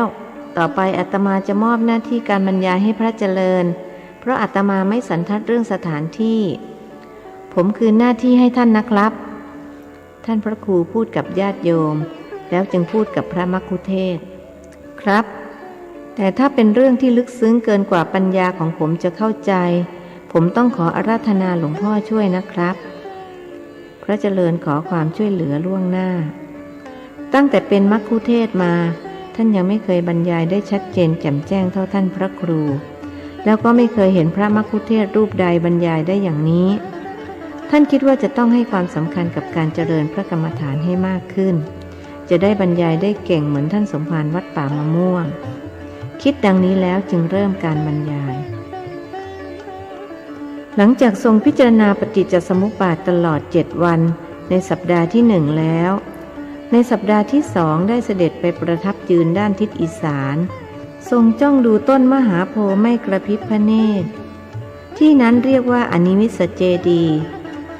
สัปดาห์ที่3ทรงนิรมิตที่จงกรมขึ้นระหว่างกลางแห่งพระมหาโพธิ์และอนิมิสเจดีย์เสด็จจงกรมตลอด7วันที่นั้นเรียกว่ารัตนจงกรมเจดีย์สัปดาห์ที่4ประทับนั่งขัดบัลลังก์พิจารณาพระอภิธรรมปิฎกณเรือนแก้วที่เทวดานิรมิตในทิศพยัพแห่งต้นมหาโพธิ์ที่นั้นเรียกว่ารัตนคระเจดีย์สัปดาห์ที่5ประทับใต้ร่มไม้ไทรชื่ออัชฌปารนิโครธทรงตอบปัญหาของพราหมณ์หุกชาติแสดงสมณะและพราหมณ์ที่แท้พร้อมทั้งธรรมที่ทำให้เป็นสมณะและเป็นพราหมณ์สัปดาห์ที่ขออนุญาตขัดจังหวะครับผมขอความกรุณาช่วยขยายความเรื่องพราหมณ์หุกชาติด้วยครับโยมเสงอยากรู้รายละเอียดนิมนต์หลวงพ่อช่วยอธิบายให้โยมฟังด้วยครับพระมัคคุเทศก์โยนกลองมาที่สมภารวัดป่ามะม่วงท่านพระครูจึงอธิบายว่าพราหมณ์หุกชาติมีนิสัยชอบตวาดข่มขู่ผู้อื่นด้วยวาจาว่าหึได้มาอย่างที่นั้นแล้วทูลถามพระพุทธเจ้าเรื่องพราหมณ์และทำอันทำบุคคลให้เป็นพราหมณ์พระพุทธองค์ตรัสตอบว่าพราหมณ์ผู้ใดที่บาปทำอันลอยเสียแล้วไม่มีกิเลสเป็นเครื่องขู่ผู้อื่นว่าหึเป็นคำหยาบและไม่มีกิเลสอันย้อมจิตให้ติดแน่นดุจน้ำฝาดมีตนสำรวมแล้วถึงที่สุดแห่งเวทแล้วมีพรหมจรรย์ได้อยู่จบแล้วผู้นั้นไม่มีกิเลสเครื่องฟูในโลกแม้น้อยหนึ่งควรกล่าวได้ว่าตนเป็นพราหมณ์โดยธรรมอยู่ในพระไตรปิฎกเล่มที่เท่าไรจ๊ะข้ออะไรแม่ชีป่วนถามขึ้นด้วยหวังจะลองภูมิท่านพระครูถ้าเป็นพระสุตตันตปิฎกอยู่เล่มที่25ข้อ21ถ้าเป็นพระวินัยปิฎกอยู่เล่มที่4ข้อ5สมภารวัดป่ามะม่วงตอบโดยได้รับการช่วยเหลือจากเห็นหนอแม่ชีป่วนไม่รู้ว่าที่ท่านตอบนั้นถูกหรือผิดเพราะไม่เคยอ่านพระไตรปิฎกท่านพระครูรู้จึงย้อนถามว่าที่อาตมาตอบมานี่แม่ชีว่าถูกหรือผิดฉันว่าถูกแต่ถึงจะผิดฉันก็ไม่รู้เพราะฉันไม่เคยอ่านพระไตรปิฎกที่ถามเพราะอยากจะลองภูมิท่านแม่ชีตอบตามตรงคนที่จะลองภูมิคนอื่นตัวเองจะต้องรู้ด้วยไม่เช่นนั้นจะรู้ได้อย่างไรว่าที่เขาตอบมานั้นผิดหรือถูกท่านพระครูถือโอกาสสอนแม่ชีหนูอยากฟังพระมัคคุเทศก์บรรยายต่อค่ะสัปดาห์ที่6พระพุทธเจ้าประทับที่ไหนคะนางสาวสายรักษ์ถามขึ้นพระเจริญจึงตอบว่าสัปดาห์ที่6ประทับใต้ต้นไม้จิกชื่อมุจจลินมีฝนตกมุจจลินทนาคราชมาวงขนดแผ่พังพานปกป้องพระองค์ ทรงเปล่งอุทานแสดงความสุขที่แท้อันเกิดจากการไม่เบียดเบียนเป็นต้นสัปดาห์ที่7ประทับใต้ต้นไม้เกศชื่อราชายตนะพ่อค้า2 คนคือตปุตสะและพัลลิกะซึ่งเดินทางมาจากอุกรชนบทได้เข้ามาถวายข้าวสัตตูก้อนสัตตูผงและได้แสดงตนเป็นปฐมอุบาสกถึงรัตนะ2คือพุทธรัตนะและธรรมรัตนะทำไมไม่ถึงสังฆรัตนะด้วยครับทำไมถึงแค่2อุบาสกหนุ่มที่หมายปองนางสาวสายรักถามบ้างเขาไม่รู้หรอกว่าได้ปล่อยไก่ตัวเบ้อเริ่มออกไปเพราะในเวลานั้นมีสรณะเพียง2สังฆสรณะยังไม่มีพระเจริญตอบแล้วจึงอธิบายต่ออีกว่าเมื่อสิ้นสัปดาห์ที่7จึงเสด็จกลับไปประทับใต้ต้นอัชฌปารนิโครธอีกทรงดำริถึงความลึกซึ้งแห่งธรรมที่พระองค์ตรัสรู้คือปฏิจจสมุปบาทและนิพพานแล้วน้อมพระทัยที่จะไม่แสดงธรรมเป็นเหตุให้สหบดีพรหมมากราบทูลอาราธนาและณที่นี้เช่นกันได้ทรงพระดำริเกี่ยวกับสติปัฏฐาน4ที่เป็นเอกายนมรรคและอินทรีย์5อันมีอมตะธรรมเป็นที่หมายเอกายนมรรคอินทรีย์5และอมตะธรรมคืออะไรคะโยมผ่องใสอยากรู้นิมนต์หลวงพ่อวัดป่ามะม่วงช่วยอธิบายหน่อยครับผมไม่ค่อยสันทัดสักเท่าไหร่พระเจริญนิมนต์พระครูเจริญสมภารวัดป่ามะม่วงจึงอธิบายว่าเอกายนมรรคแปลว่าทางอันเอกหรือทางสายเอกซึ่งหมายถึงข้อปฏิบัติอันประเสริฐที่จะนำผู้ปฏิบัติไปสู่ความบริสุทธิ์หมดจดหมดทุกข์และบรรลุนิพพานได้แก่สติปัฏฐาน4ดังพระพุทธวจนะมาในบาลีว่าเอกายโนอมังภิกขเวมัคโคสัตตานังวิสุทธิยาโสกะปริเทวานังสมติกมายะทุกขโทมนัสสานังอัตถังขมายะยายัสสะอธิขมายะนิพพานัสสะสัจฉิกิริยายะยะทิทังจัตตารโรสติปัฏฐานาจากพระไตรปิฎกเล่มที่10และเล่มที่12แม่ชีป่วนกำลังจะถามว่าข้ออะไรท่านพระครูรู้จึงชิงบอกเสียก่อนว่าถ้าอยากรู้ว่าข้ออะไรให้ไปอ่านเองขืนบอกหมดก็จะไม่อ่านแล้วอินทรีย์5คืออะไรครับโยมผ่องใสถามอีกอินทรีย์แปลว่าความเป็นใหญ่สภาพที่เป็นใหญ่ในกิจของตน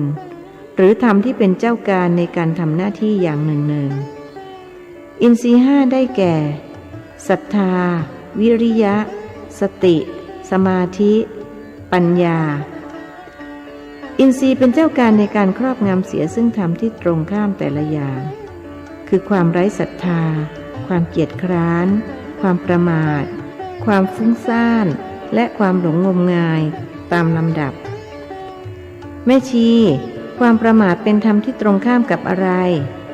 ท่านถามแม่ชีป่วนไม่ทราบค่ะแม่ชีตอบตรงข้ามกับสติค่ะนางสาวสายรักตอบเมื่อเห็นว่าแม่ชีป่วนตอบไม่ได้แม่ชีวัย60จึงคว้างค้อนใส่หญิงสาวอายุคราวลูกความไร้ศรัทธาเป็นธรรมที่ตรงข้ามกับศรัทธาความเกียจคร้านเป็นธรรมที่ตรงข้ามกับวิริยะความฟุ้งซ่านเป็นธรรมที่ตรงข้ามกับสมาธิและความหลงงมงายเป็นธรรมที่ตรงข้ามกับปัญญาครับโยมเสงช่วยตอบส่วนที่เหลือแม่ชีป่วนจึงหันไปคว้างค้อนใส่โยมเสงอีกคนหนึ่งหลวงพ่อคะฉันฟังหลวงพ่อบรรยายรู้สึกว่าปัญญาจะเกิดบ้างแล้วหลวงพ่ออธิบายเอกายนมรรคกับอินทรีย์5ทำให้ฉันหาคำตอบได้ว่าอมตะธรรมคืออะไรโยมผ่องใสพูดด้วยเสียงใสๆอย่างที่ไม่เคยใสมาก่อนโยมหาคำตอบได้ว่าอย่างไรอมตะธรรมคืออะไรท่านพระครูถามคือนิพพานค่ะอมตะธรรมแปลว่าธรรมที่ไม่ตายซึ่งก็คือนิพพานเพราะนิพพานเป็นธรรมที่ไม่ตายค่ะเก่งมากอาตมาขอชมเชยรู้สึกว่ามีแต่โยมที่ถามแสดงว่าพระท่านเข้าใจดีจึงไม่ถาม พระธวัฒน์รีบตอบว่าถึงเข้าใจไม่ดีก็ไม่กล้าถามครับเพราะกลัวจะอายโยมผมรู้สึกว่าโยมที่มาคณะนี้เก่งกันทุกคนเล่นเอาพระอย่างพวกผมต้องอายไปตามๆกันหรือท่านขุนทดกับท่านรสุคนว่าอย่างไรท่านถามเพื่อนบรรพชิตอีก2 รูปผมเห็นด้วยโยมคณะนี้เก่งกันทุกคนอย่างที่ท่านธวัฒน์ว่า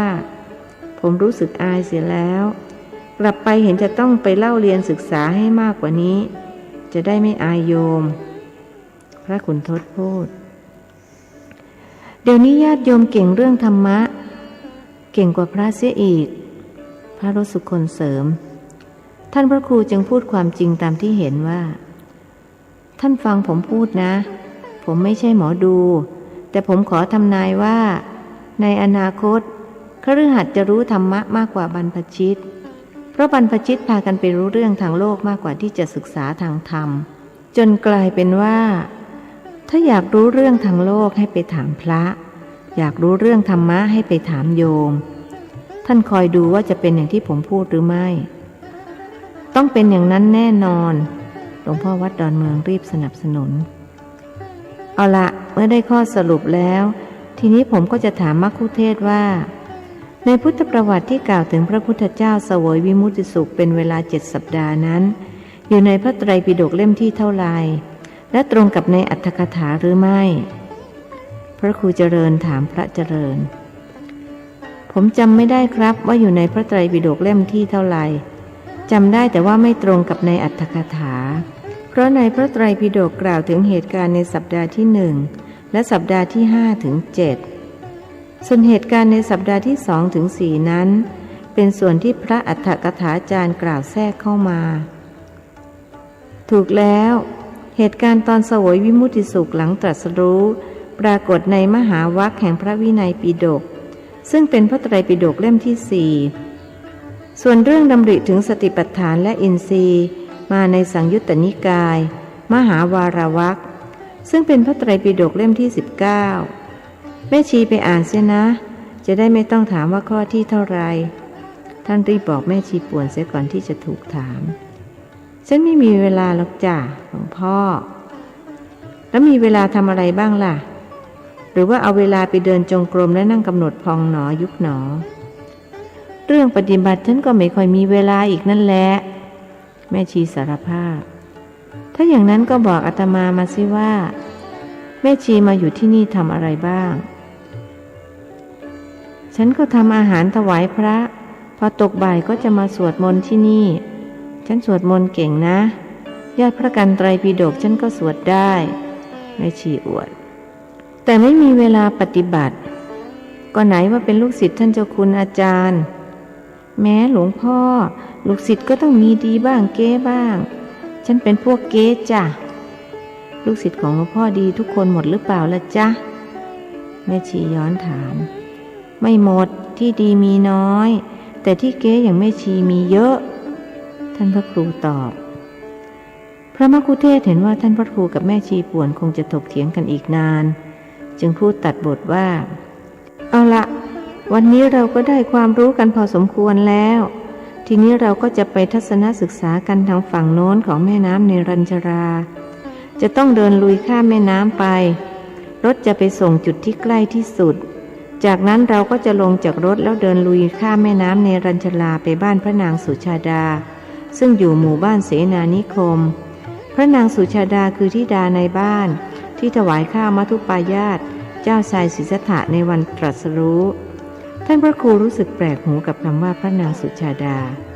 เพราะในพุทธประวัติมีกล่าวถึงนางสุชาดาไม่มีคำว่าพระไปกันเดี๋ยวนี้เลยใช่ไหมคะโยมผ่องใสถามขึ้นเดี๋ยวนี้เลยกราบต้นมหาโพธิ์แล้วไปกราบพระพุทธเมตตาจากนั้นก็เดินไปขึ้นรถบัสอาตมาขอเตือนว่าเมื่อไปถึงชายฝั่งแม่น้ำให้เดินอย่างระมัดระวังประเดี๋ยวจะไปเหยียบกับระเบิดแขกเข้ามีกับระเบิดด้วยหรือครับอุบาสกหนุ่มถามด้วยเกรงจะไม่ปลอดภัยในชีวิตขี้แขกนะคุณไม่ใช่ระเบิดจริงๆหรอกพวกแขกมันมานั่งขี้อยู่ริมแม่น้ำถ้าเดินไม่ดีจะไปเหยียบมันเข้า แม่ชีป่วนอธิบายในฐานะคนในพื้นที่อย่างนั้นหรอกหรือครับผมคิดว่าเป็นระเบิดจริงๆผมมาแสวงบุญนะครับไม่ได้มารบทับจับศึกพูดแบบห่วงอะไรในชีวิตไม่ต้องกลัวหรอกโยมเรามาอยู่ในแดนพุทธภูมิคือในดินแดนของพระพุทธเจ้าพระพุทธานุภาพย่อมคุ้มครองแต่ถ้าเรามีกรรมที่จะต้องตายณที่นี้ก็ถือเสียว่าดีกว่าไปตายที่อื่น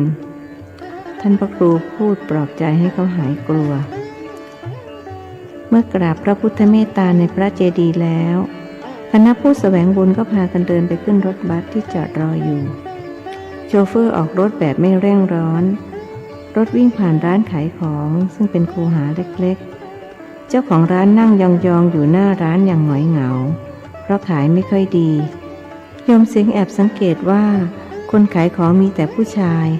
ไม่มีผู้หญิงเลยแม่ชีคะทำไมแขกเขาชอบนั่งทับแตงโมนางสาวสายเยรักถามแม่ชีป่วนหนูรู้ได้อย่างไรแม่ชีถามคำถามที่หญิงสาวถามก็เหมือนกับที่แม่ชีเคยถามพระเมื่อตอนมาอินเดียใหม่ๆก็หนูเห็นลูกกลมๆมันอยู่ตรงหน้าเขาแล้วเขาเอาสลงปิดไว้หญิงสาวอธิบายตามภาพที่เห็นแม่ชีป่วนตอบด้วยเสียงที่ได้ยินกันทั้งรถว่าไม่ใช่แตงโมอะไรหรอกนั่นมันหำแขกพวกแขกหำมันโตเวลานั่งเลยป่องออกมาดูเผินๆเหมือนนั่งทับแตงโมเสียงคนฟังพากันหัวเราะคิกคักทั้งพระทั้งโยมอะไรอีกล่ะแม่ชีไปยุ่งอะไรกับหำแขกพระมกุฏเทศถามยิ้มฉันไม่ได้ยุ่งหนูนี่เขาถามว่าทำไมแขกเขาชอบนั่งทับแตงโมฉันก็เลยต้องอธิบายให้เขาฟังตอนฉันมาเมืองอินเดียใหม่ๆก็สงสัยแบบเดียวกันนี้เคยถามมหาหนุ่มรูปหนึ่งที่เป็นมัคคุเทศก์ท่านก็หน้าแดงเลยแล้วท่านตอบหรือเปล่าท่านไม่ยอมตอบท่านบอกว่าให้ไว้โยมอยู่ไปนานๆก็จะรู้เองทีนี้พอฉันเห็นหำเจ้าทุกโขฉันก็เลยรู้ว่านั่นไม่ใช่แตงโมผู้ชายแขกเมืองนี้มีเวรมีกรรมนะมีกรรมที่หำโตไปไหนก็ต้องแบกหำไปขนาดนั้นเชียวหรือแม่ชีไม่ได้พูดเกินความจริงนะอุบาสกหนุ่มไม่อยากจะเชื่อถ้าพูดเกินความจริงฉันก็มุสานะสิฉันเป็นชีถือศีล8จะมุสาได้อย่างไรนั่นคุณเห็นไหมที่ตากอยู่นั่นน่ะนั่นแหละคือกางเกงในแขกแม่ชีชี้ไปที่ผ้าสามเหลี่ยมมีสายยาวประมาณ1 เมตรมุมละสายแล้วอธิบายว่าพวกแขกมันชอบตากกางเกงในไว้หน้าบ้านไม่รู้มันมีเคล็ดอะไรผมยังนึกไม่ออกเลยว่าผ้าสามเหลี่ยมนั่นจะเป็นกางเกงในได้อย่างไร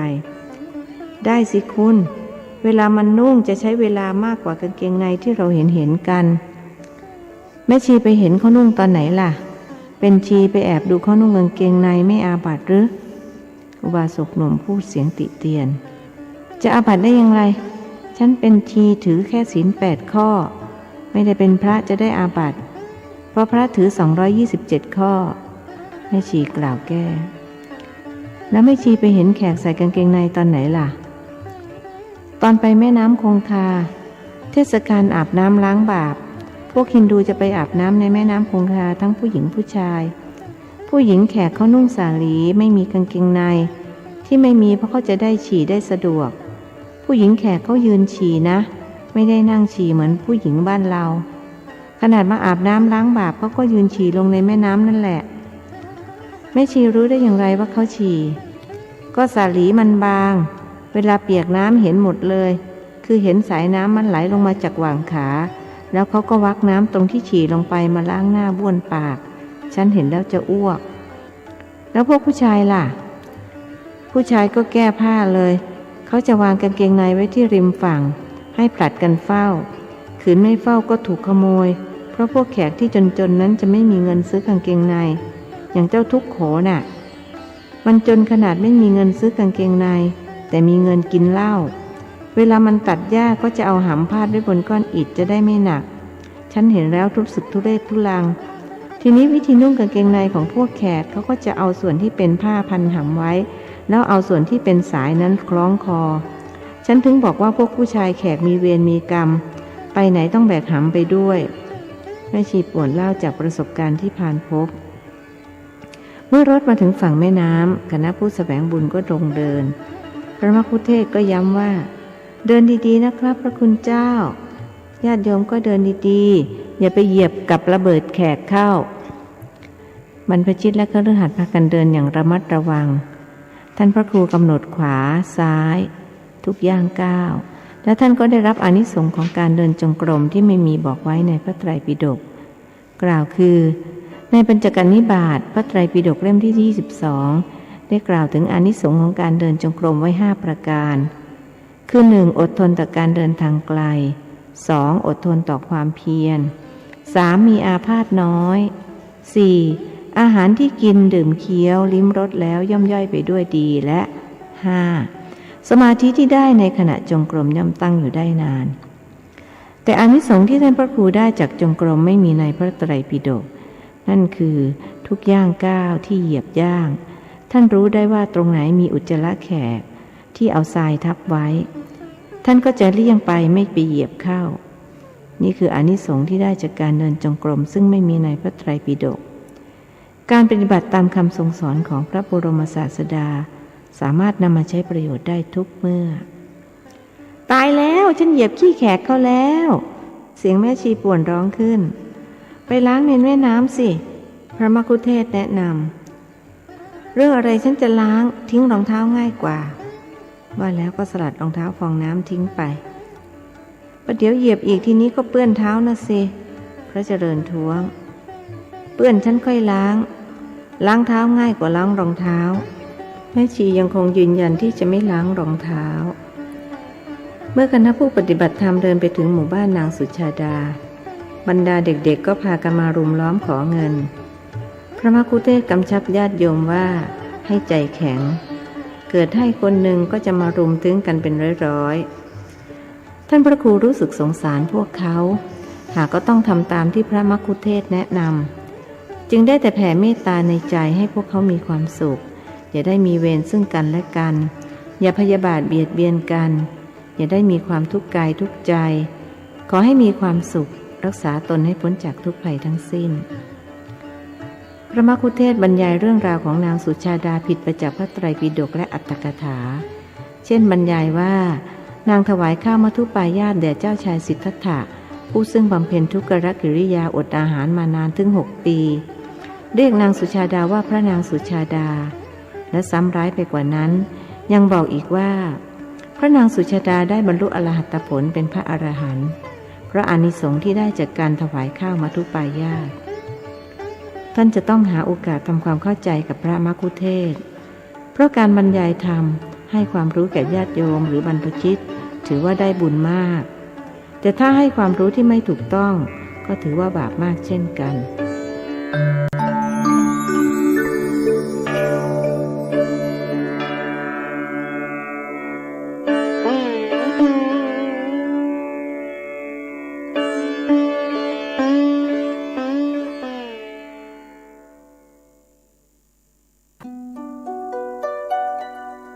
โปรดติดตามในตอนต่อไปสวัสดีครับ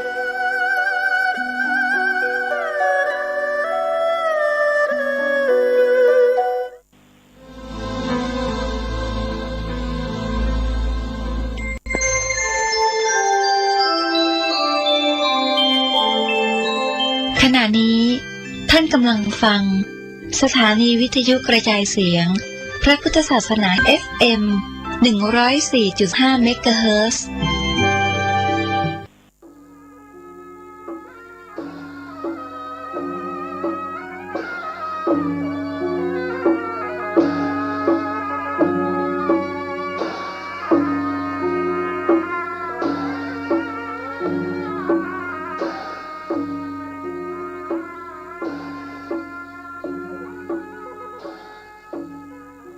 ขอความเจริญในธรรมและความผาสุกทางใจจงได้มาบังเกิดมีแก่ท่านสาธุชนคนดีผู้เจริญในศีลในธรรมทุกท่านพร้อมกันนี้ขอยกมือ10 นิ้วกราบอาราธนาเอาคุณพระพุทธเจ้าคุณพระธรรมพระสงฆ์ คุณพ่อคุณแม่คุณครูบาอาจารย์ผู้ประสิทธิ์ประสาทวิชาความรู้บุญศีลบุญทานสิ่งศักดิ์สิทธิ์ทั้งหลายอันมีพระสยามเทวาธิราชพระบรมธาตุดอยสุเทพและครูบาเจ้าศรีวิจัยเป็นต้นขอได้โปรดมาอภิบาลปกปักรักษาพระสงฆ์พระเจ้าพระเนนเถนน้อยและท่านผู้รับฟังรายการทุกคนทุกท่านเพื่อปากันมีความสุขกายสุขใจเหมือนกันทุกตนทุกองค์ทุกผู้ทุกคนตลอดกาลนานมาแถมแล้วเนอเสียงก้องเสียงกองเสียงมองต่ำเข้าเสียงตุเจ้าเทศนาธรรมมาเยี่ยมมาใจท่านสาธุชนคนดีตั้งหลายถึงบ้านถึงจองเพื่อเอาธรรมะแบบรากหญ้าแบบธรรมดามาฮือพ่อแม่พี่น้องตั้งหลายฟังก่อนที่จะได้ฟังนี้ขอเชิญชวนมวลพุทธบริษัททั้งหลายไหว้พระเหมือนกับนักมวยไหว้ครูระลึกถึงครูบาอาจารย์ก่อนผู้ที่ไปแสวงหาสัจธรรมสี่อสงไขยปลายแสนมหากัปและ10ชาติปางสุดท้ายได้เกิดมาเป็นพญาเวสสันตละตาลเข้าของทรัพย์สมบัติสละบัลลังก์ไปบวชเป็นพระฤาษีตาลเมียตาลลูกบำเพ็ญขนาดหนักจนได้ตรัสรู้เฮาไหว้ครูบาอาจารย์เนี่ยก่อนเนออาลังหังสัมมาสัมพุทโธภควาพุทธังภควันตังอภิวาเทมิกราบสวากขาโตภควตาธัมโมธัมมังนัมสสามิกราบสุปฏิปันโนภควโตสาวกสังโฆสังฆังนัมมามิกราบหันทัพไมยังพุทธัสสะภควโตบุพาภะคณะมะกะลังกะโลมาเสนะโมตัสสะภะคะวะโตอะระหะโตสัมมาสัมพุทธัสสะนะโมตัสสะภะคะวะโตอะระหะโตสัมมาสัมพุทธัสสะนะโมตัสสะภะคะวะโตอะระหะโตสัมมาสัมพุทธัสสะพุทธังสรณังกัจฉามิธัมมังสรณังกัจฉามิสังฆังสรณังกัจฉามิตุติยัมปิพุทธังสรณังกัจฉามิตุติยัมปิธัมมังสรณังกัจฉามิตุติยัมปิสังฆังสรณังกัจฉามิ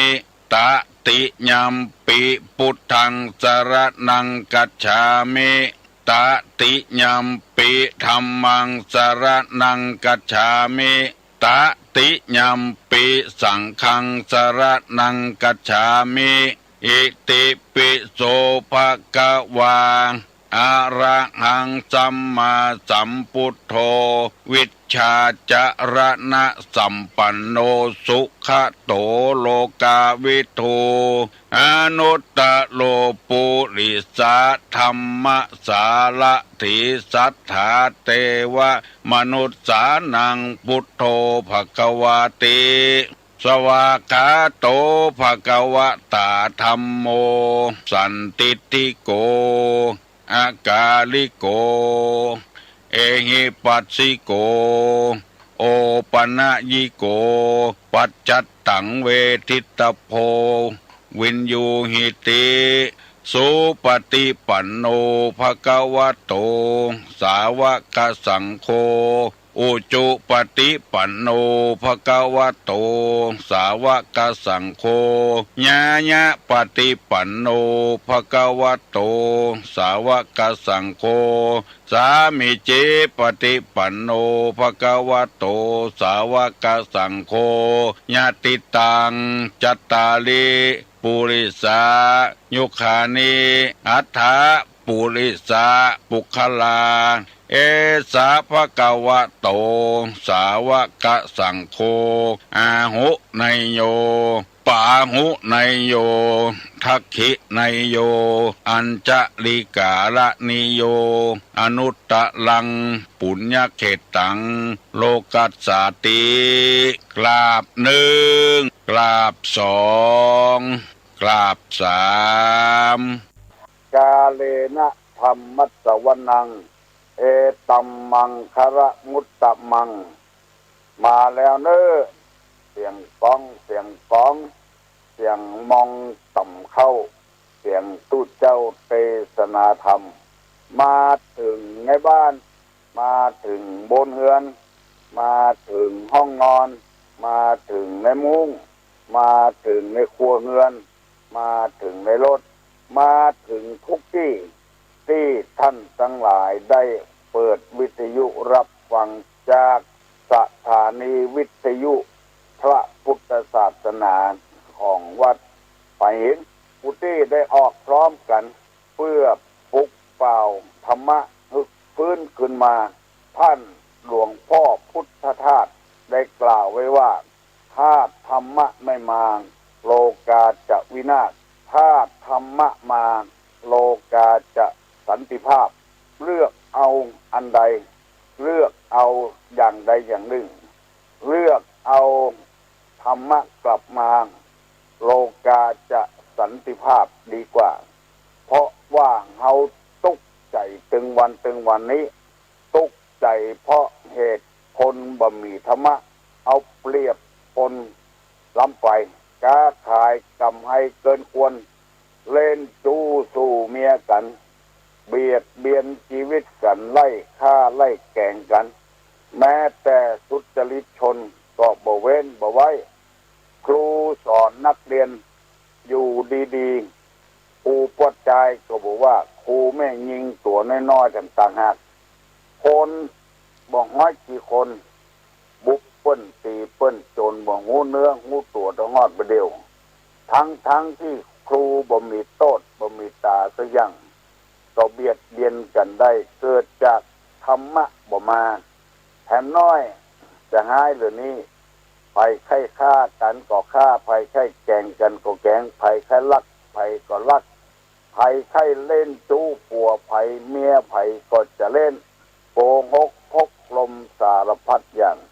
ปอกกานายขายมีเล่ห์มีเหลี่ยมกว่ากันลาบลาจะขายของตัวเก่าไปทับถมคนอื่นคนที่ฉลาดต้องเลือกสินค้า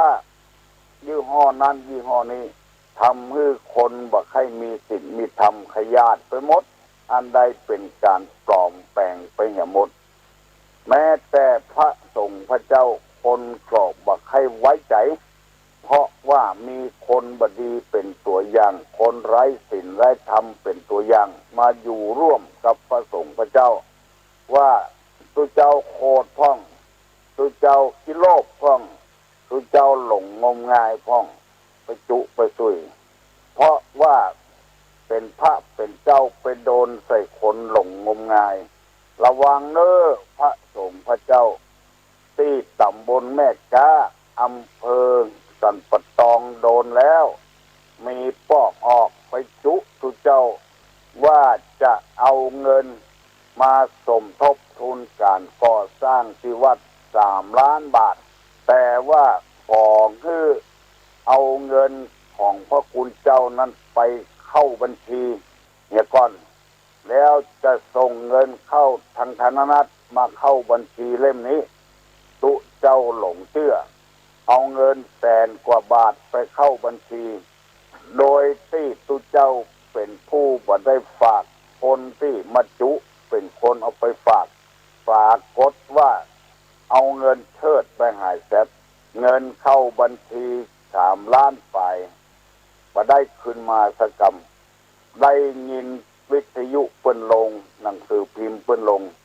กาว่าอาจจะคาดเคลื่อนไปพ้องก็ได้เพราะว่าข่าวก็คือข่าวนั่นเองแต่พ้องบัดแต่พ้องแต่ในก็โดนไปแล้วว่าเป็นตัวเป็นตนตู้เจ้าชื่ออะไรหยังวัดอะไรหยัง อยู่ในอำเภอสันปะตองตำบลแม่จ้าโดนไปแล้วเพราะคนบดีอยู่กับบ้านเฮาเมืองเฮาเดือดร้อนเพราะคนชั่วเพราะคนขาดศีลขาดธรรมเพราะฉะนั้นขอเชิญธรรมะขึ้นมาโลกาจะได้อยู่อย่างสันติภาพถ้าธรรมะบ่มาโลกาจะวินาศพอออกไม่ออกปิดปานาอาศรัทธานักศีลนักบุญทั้งหลายเขาเอาธรรมะมาใส่ใจนักแล้วมันจะดีขึ้นคือเป็นคนโสวัจจสตาหมายความว่าเป็นคนว่าง่ายสอนง่ายเปิ้นขอความร่วมมืออันใดก็ความร่วมมือโดยเปิ้นเป็นผู้ประกอบคุณธรรมเรียกว่าโสวัจจสตาความเป็นคนว่าง่ายสอนง่าย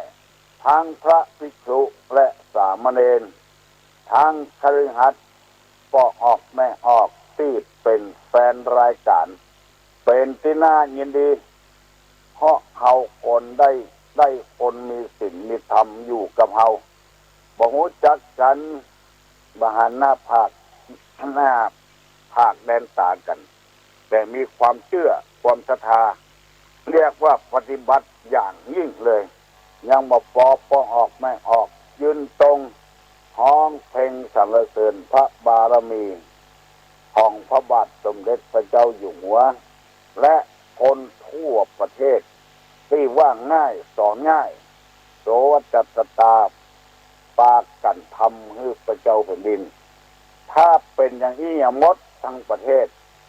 ทำมาโลกาจะเจริญรุ่งเรืองโลกาจะบุวินาศเพราะอู้กันแล้วบ่ได้ปฏิบัติตามนั้นธรรมะจึงบ่มาโลกาจะวินาศฟังไปเถอะบอกออกแม่ออกธรรมะคนที่ทำไอ้หยัง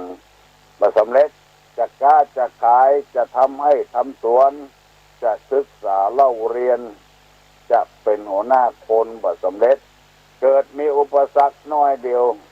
ก็ละไปเนี่ยแล้วเพราะเหตุว่ามีสิ่งรบกวนที่เฮาฮ้องกันว่ามีนิวรณ์ห้าเป็นธรรมเครื่องกั้นจิตเบิ่งนื้อบรรลุความดี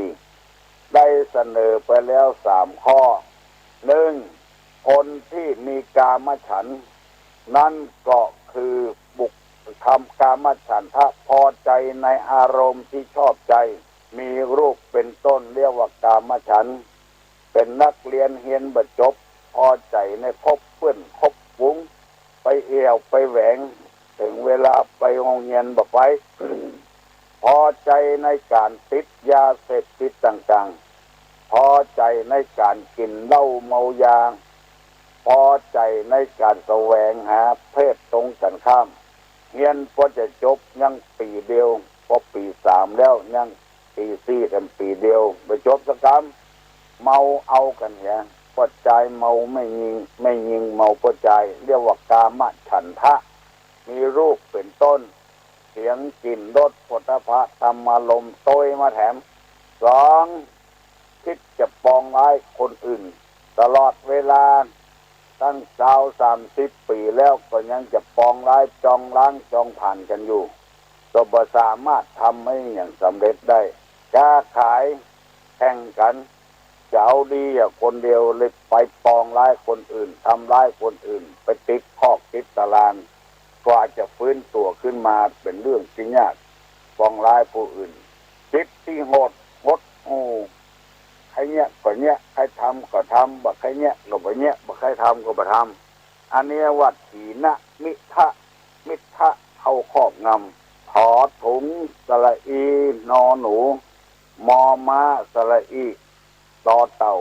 ถินะทอทงถินะมิทะเข้าครอบงำข้อที่ข้อ3ข้อนี้ได้อธิบายไปแล้วพี่น้องทั้งหลายได้ฟังแล้วอย่าไปนึกทำตึงหมดนี่ครอบงำจิตใจแล้วข้อที่4ว่าจิตฟุ้งซ่านจิตรำคาญจิตแตกจิตฟุ้งจิตไปอยู่กับเนื้อกับตัวเรียกอุทธุจจะปุจจะอสโลอุปุทธุจจะทอทงสโลอุ จอจานกอสระอุกอไก่สระอุกุกุจจะกอไก่สระอุและจอจาน2 ตัวอุทุจจะกุกุจจะแปลว่าความลังเลไม่ตกลงได้ทำอันยังจดจ่อกำลังทำอยู่งั้นกำลังจะงอกเงยมางั้นละไปเนี่ยไปเปลี่ยนอันอื่นเนี่ยอยู่กับลูกกับเมียดีๆกำลังจะดีขึ้นมาคนอื่นมาจอบเอาไปเนี่ยไปเล่นเมียเปิ้นเนี่ยไปเล่นผัวเปิ้นเนี่ยครอบครัวก็เลยแตกระแหงแบนแบ้อันนี้เรียกว่าอุทุจจะกุกุจจะหมายความว่าทำอันใดบ่สำเร็จพอจะสำเร็จแล้วไปเปลี่ยนอันอื่นแถมแก้ของอยู่หันดีๆย่างไปเป็นเจ้าให้เจ้าสวนเป็นเจ้าให้เจ้าสวนนานได้ใช้เงินปีในออกเรื่องไปเป็นปกกาในขายยุบยับลงหมดอันนี้เปิ้นฮ้องว่าจิตฟุ้งซ่านจิตรำคาญจิตแตกจิตฟุ้งจิตไปอยู่กับเนื้อกับตัวพยายามหาวิธีโดยธรรมะมีความอดทนอดกลั้นพระสงฆ์พระเจ้ามีความรู้อยู่ได้บ่เหมือนศึกหาลาเพศไปเนี่ยจะได้หน้าที่จะช่วยกันสืบต่ออายุพระพุทธศาสนาเพราะจิตฟุ้งซ่านจิตไปอยู่กับเนื้อกับตัวจิตแตกใจแตกเฮียนพอจะจบแล้วไปโดนใส่อย่างอื่นแตกฟุ้งไปฟุ้งซ่านและรำคาญใจแตกใจปึ้งทำอันใดบ่สำเร็จสักกรรมเมามัวเมาไปใจแตกใจฟุ้งอันนี้มีธรรมะเป็นข้อห้ามคือมีความอดทนอดกลั้นเอาไว้ทำอันใดบ่สำเร็จดูเจ้าบางตนออกอากาศศรัทธากำลังจะม่วนใจย่างไปเหี่ยเพราะเหตุว่าบ่ได้สตางค์บ่มีไปจ้างออกฟรีตู้ประเทศที่อื่นบ่ได้สตางค์ตัวจิตฟุ้งซ่านบ่นึกว่าจะมีเมตตาธรรมออกเผยแพร่ศีลธรรมกรรมฐานให้ชาวบ้านชาวจองบ่ได้ขึ้นไปอย่างนั้นอันใดบ่ได้เงินได้ทองดาวอันใดได้เงินได้ทองเอาเพิ่นนิมนต์ไปประชุมเพื่อปรึกษาหารือกิจการคณะสงฆ์ใช้ตัวแทนไปตัวบ่ไปเพราะบ่ได้เงินจิตใจฟุ้งซ่านและรำคาญไปที่ได้เงินบุญอันที่ฟรีๆนั้นบ่ไปบ่ว่าเจ้าบ้านบ่ว่าเจ้าเมืองไปประชุมบ่สำเร็จสักเรื่องเพราะจิตคนฟุ้งซ่านกินเหล้าแล้วไปประชุมบ่ฮู้เรื่องบ่ฮู้ราวบ่จำสักอย่างเพิ่นบอกว่าข้อนี้เป็นจะได้พ้องเพิ่นไปประชาพิจารณ์ให้ชาวบ้านชาวจองร่วมกันพิจารณ์เอาพิจารณาขัดแย้งลูกเดียวเพิ่นจะเอาอย่างมาขัดแย้งลูกเดียวแล้วผลที่ประโยชน์ที่ได้ก็บ่มีแล้วบ่ได้สักอย่างเพราะคนมันจิตแตกจิตฟุ้งใจแตกใจฟุ้งหันคนใดเป็นคนบ่มีศีลบ่มีธรรมไปหมดข้อนี้สำคัญนักแก่เนิ่นฝากฝังพี่น้องห้องหิ่งทั้งหลายที่สนใจในธรรมมีวิธีที่จะกั้นมันได้นั่นก็คือพิจารณาให้มีเหตุมีผลเนี่ยก่อนบ่ให้จิตแตกจิตฟุ้งผัวเมียบางคู่อยู่กับกันพอจะเจริญรุ่งเรืองจิตแตกใจแตกเลยบ่สำเร็จสักกรรมเป็นนักเรียนเรียนหนังสือพ่อแม่ส่งเสียมาเงินขึ้นเสี่ยงขึ้นจัดนักแล้วพอเข้ามัธยมะแล้วเข้าส่วนกลางแล้วจะจบอย่างนั้นแล้วใจลังเลใจแตกใจฟุ้งอุทุจจะกุกุจจะใจแตกใจฟุ้งไปเหี่ยบัดตั้งอกตั้งใจดีบัดใจบ่เข้าหาธรรมะเข้าไปหาที่อื่นก็เลยทำให้งานบ่สำเร็จอันนี้เป็นคุณธรรมที่อยู่ในหลักของพระพุทธศาสนาพอใจรักใคร่ในอารมณ์ที่ชอบใจเรียกว่ากามฉันท์ปองร้ายผู้อื่นเรียกว่าพยาบาทจิตหดห จิตหูเคิบเพิ่มเลือดถิ่นมิทะจิตฟุ้งซ่านและรำคาญเรียกปุถุจะปุกุจะ วันนี้จะฮื้อมันจบเสียวันนี้ข้อที่ห้าเรียกว่าลังเลไม่ตกลงได้เรียกวิจิกิจฉาอันนี้เป็นข้อที่ห้าสงสัยยังลังเลอยู่เกิดนักไปอยู่ประสำเร็จง่ายๆในทางพระพุทธศาสนาก็มีตัวอย่างเนื้อหันแล้วพระโมคคัลลานะกับสารีบุตรชวนบริวารไปบวชกับพระพุทธเจ้าบริวารได้สำเร็จเป็นพระอรหันต์หมดพระพระสารีบุตรกับโมคคัลลานะนั้นยังบ่สำเร็จเป็นพระอรหันต์เพราะลังเลไม่ตกลงง่ายๆเพราะตัวเองมีสติปัญญานักโมคคัลลานะนี่ได้7 วันได้8 วันถึงสำเร็จเป็นพระอรหันต์พระสารีบุตรมีปัญญานักลังเลว่าเป็นคำสอนที่แท้กาบแท้กาได้15 วันถึงสำเร็จเป็นพระอรหันต์ไปสำเร็จเพราะว่าอาทิตตะปริยาอคิเวสนโคตพราหมณ์ชื่อว่าอาทิตตะอคิเวสนโคตเข้าไปหาพระพุทธเจ้าที่เขาคิดจะกูดอันมีที่ใกล้ๆเมืองอันมีที่จิ่มใกล้เมืองราชคืออยู่บนดอยเขาคิดจะกูดถ้ำนี้เป็นถ้ำที่พระพุทธเจ้าประทับอยู่พราหมณ์คนนี้เข้าไปหาพระพุทธเจ้าว่าพระพุทธเจ้าตรัสรู้เป็นพระอรหันต์มันไม่เชื่อพ่อแม่มีบุญคุณก็ไม่เชื่อดินน้ำไฟลมมีคุณตัวเองก็ไม่เชื่ออาทิตตะอคิเวสนโคตไปหาพระพุทธเจ้าพระพุทธเจ้าก็ว่าโอ้พราหมณ์เอ๋ยอันว่าบ่เชื่อนะเป็นไปบ่ได้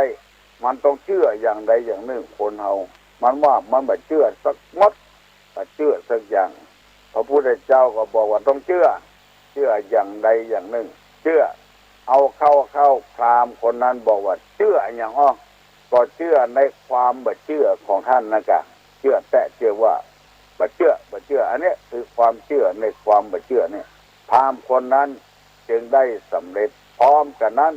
พระสารีบุตรก็ได้เป็นพระอรหันต์เวลานั้นเพราะว่ามีปัญญานักลงไปลังเลไม่ตกลงได้เรียกว่าวิจิกิจฉาทีฆะนักขะอคิเวสนโคตที่ทำสุกลขาตามเขากิจกูฏเมืองราชกหานครคนทำอะไรอย่างงัวลังเลอยู่มาสำเร็จผลแม่นกาบ่แม่นกามาสำเร็จผลต้องไปให้ถึงจุดหมายปลายทางอย่างที่ตุลุงนำมาเสนอว่ากบ2 ตัวอยู่คนละจังหวัดตัวนี้ก็ค่ายหันปุ้นตัวปุ้นก็ค่ายหันนี้ที่ยกตัวอย่างว่ากบโตเกียวกับกบโอซาก้ากบ2 ตัวนั้นขึ้นอยู่บนดอยปะกันบนดอยต่างก็อธิบายให้กันว่าโตเกียวนั้นบ่มีหยังโอซาก้าก็บ่มีหยังไปตึกบนดอยสงสัยละลังเลไม่ตกลงได้เรียกว่าวิจิกิจฉาเกิดขึ้นแล้วเลย2 ตัวปากันลุกยืนขึ้นเอาติ่นตะกันไว้กบโอซาก้าก็ว่าโตเกียวเหมือนโอซาก้ากบโตเกียวก็ว่าโอซาก้าเหมือนโตเกียวเลยบอกไปสกรรมปิกบ้านไผ่บ้านมันในที่สุดกบ2 ตัวบ่ได้หันเปิ้นเมืองเปิ้นสกรรมบ่สำเร็จสกรรมเพราะความลังเลเพราะอะไรอย่างเพราะตากบนี้มันไม่ใช่มีตั้งหน้าอย่างตาคนมันมีตั้งง่อนพุ่นเวลามันลุกยืนขึ้นนี่มันหันเมืองตัวเก่าบ่หันเมืองเปิ้นสกรรมหันเมืองตัวเก่าว่าโอซาก้าก็เหมือนโตเกียวก็เหมือนโอซาก้าคนกึดนักโบราณเพิ่นว่าบ่าวกึดนักเป็นบ่าวเท่าสาวกึดนักก็เป็นสาวเท่าบ่ได้ผัวซะเตื้อผัวทุกข์ผัวยากผัวได้ผัวขี้เหล้าขี้ยาผัวได้ผัวนักเลงเล่นพายเล่นการพนันนี่มาทุกอกทุกใจเอามาเป็นทำพันมาทันเป็นเชื้อลูกเต้าก็จะติดเชื้อป่ออยู่ไปอย่างอันกุมเท่าจะตายเลยเป็นสาวเท่าไปเหี้ยพอใจก็จะเอาเมียก็ผัวเมียขี้จมขี้แซน กินง่ายใจโอยผัวไปใจง่ายเอาได้ไปกี่เดือนกี่ปีจะไปเป็นจู้เป็นเจิงกับคนใจอื่นแล้วก็กินง่ายใจโอยเป็นคนที่ค้านเนี่ยไอ้ยังบ่สำเร็จสักเรื่องจะซักผ้าก็แก้ผ้าไว้2-3 วันจะล้างถ้วยก็เอาถ้วยแก้ไว้ผัวไปโดนแต่ไม่ยิงอย่างที่ค้านเอามาทำพันลูกก็จะเกิดเป็นอีแต่เมาะเลยบ่ได้เอาเลยเป็นเบาเท่าไปเห็นตัวเจ้าคึดนักเอาไปเอามาก็เป็นตุลุงอยู่วัดกระหอดประเดียวคึดนักอันนี้คือความลังเลเนี่ยอย่างบ่สำเร็จจะเรียนหนังสือก็บ่สำเร็จจะค้าขายรายล่องต้องบ้านเตียวเมืองก็บ่สำเร็จเป็นครูบาอาจารย์ก็บ่สำเร็จสอนหนังสืออย่างนั้นอยู่ดีแต่เพิ่นชวนไปที่อื่นลาครูเนี่ยบ่สำเร็จอย่างทั้งอย่างอันนี้วันนี้ตู้ลุงได้นำเอานิวรณ์5มาเสนอเงื่อพี่น้องทั้งหลายได้หลายวันแล้ววันนี้จบกันเนี่ยก่อนยกมือไหว้เน้อตู้ลุงจะปั่นปอนแล้วเน้อสัพพิติโยวิวัจจันตุสัพพะโรโควินัสสตุมาเตภวะตวนตะลาโยสุขีติคายุโกภวะอภิวาธนะสีริสานิจังมุตตาปัจจายโน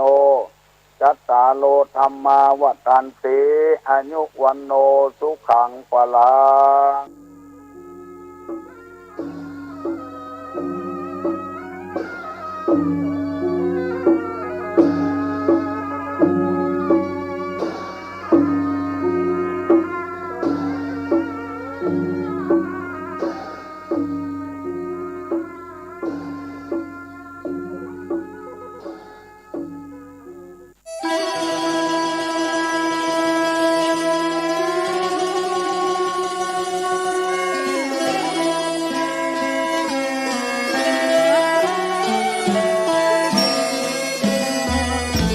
เนื่องในมหามงคลวโรกาสแห่งเทศกาลเข้าพรรษาประจำปีพุทธศักราช 2565 อันเป็นปีมหาปีติยินดียิ่งของมหาชนชาวล้านนาและชาวไทยผู้มีจิตเลื่อมใสเปี่ยมล้นด้วยพลวะศรัทธาในบวรพระพุทธศาสนาอีกทั้งเป็นปีที่เวียนรอบมาบรรจบครบ144 ปีชาตการแห่งพระครูบาสลีวิจัยพระตนบุญตนยิ่งใหญ่ในเมตตาธรรมวัดพระสิงห์วรมหาวิหารตำบลพระสิงห์อำเภอเมืองจังหวัดเชียงใหม่ขอน้อมเจริญพรสาธุชนนักศีลนักบุญพุทธบริษัททุกท่านร่วมพิธีเจริญพระพุทธมนต์ทำวัดเย็นเจริญเมตตาภาวนาตามแนวสติปัฏฐาน4สวดพระคาถาปารมี10 ทัศตามฮีทอยแห่งพระครูบาสลีวิจัยและสดับรับฟังพระเทศนาธรรมโวหารจากองค์พระมหาเถระผู้แตกฉานในอัตถธรรมขององค์สมเด็จพระบรมศาสดาสัมมาสัมพุทธเจ้าในทุกๆวันอาทิตย์ตั้งแต่เวลา 17 นาฬิกาหรือ 5 โมงเย็นเป็นต้นไปโดยจะเริ่มงานพิธีมหามงคลนี้ในวันอาทิตย์ที่ 4 กันยายน พุทธศักราช 2565 เป็นวาระการครั้งที่ 1 ไปตราบกระทั่งถึงวันอาทิตย์ที่ 6 พฤศจิกายน พุทธศักราช 2565 ก่อนวันป่าเวณียี่เป็งลอยกระทงเชียงใหม่รวมได้วาระมหามงคล10 วาระ10 มหาปารมี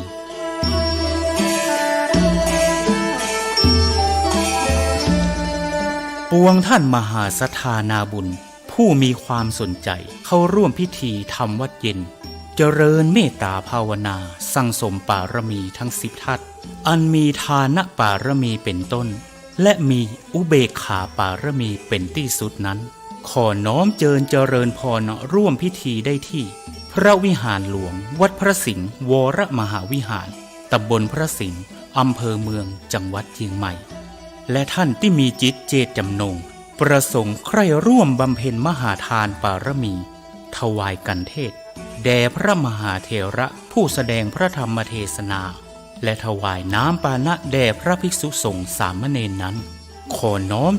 ร่วมทำบุญ หรือแจ้งความประสงค์ของท่านได้ที่พระเดชพระคุณหลวงพ่อพระเทพสิงหวราจารย์เจ้าอาวาสวัดพระสิงห์วรมหาวิหารโทรศัพท์0818838752หรือที่ท่านพระครูปริยัติกิจจาภิวัตรผู้ช่วยเจ้าอาวาสวัดพระสิงห์วรมหาวิหารโทรศัพท์0892642485ได้ตั้งแต่วันนี้เป็นต้นไป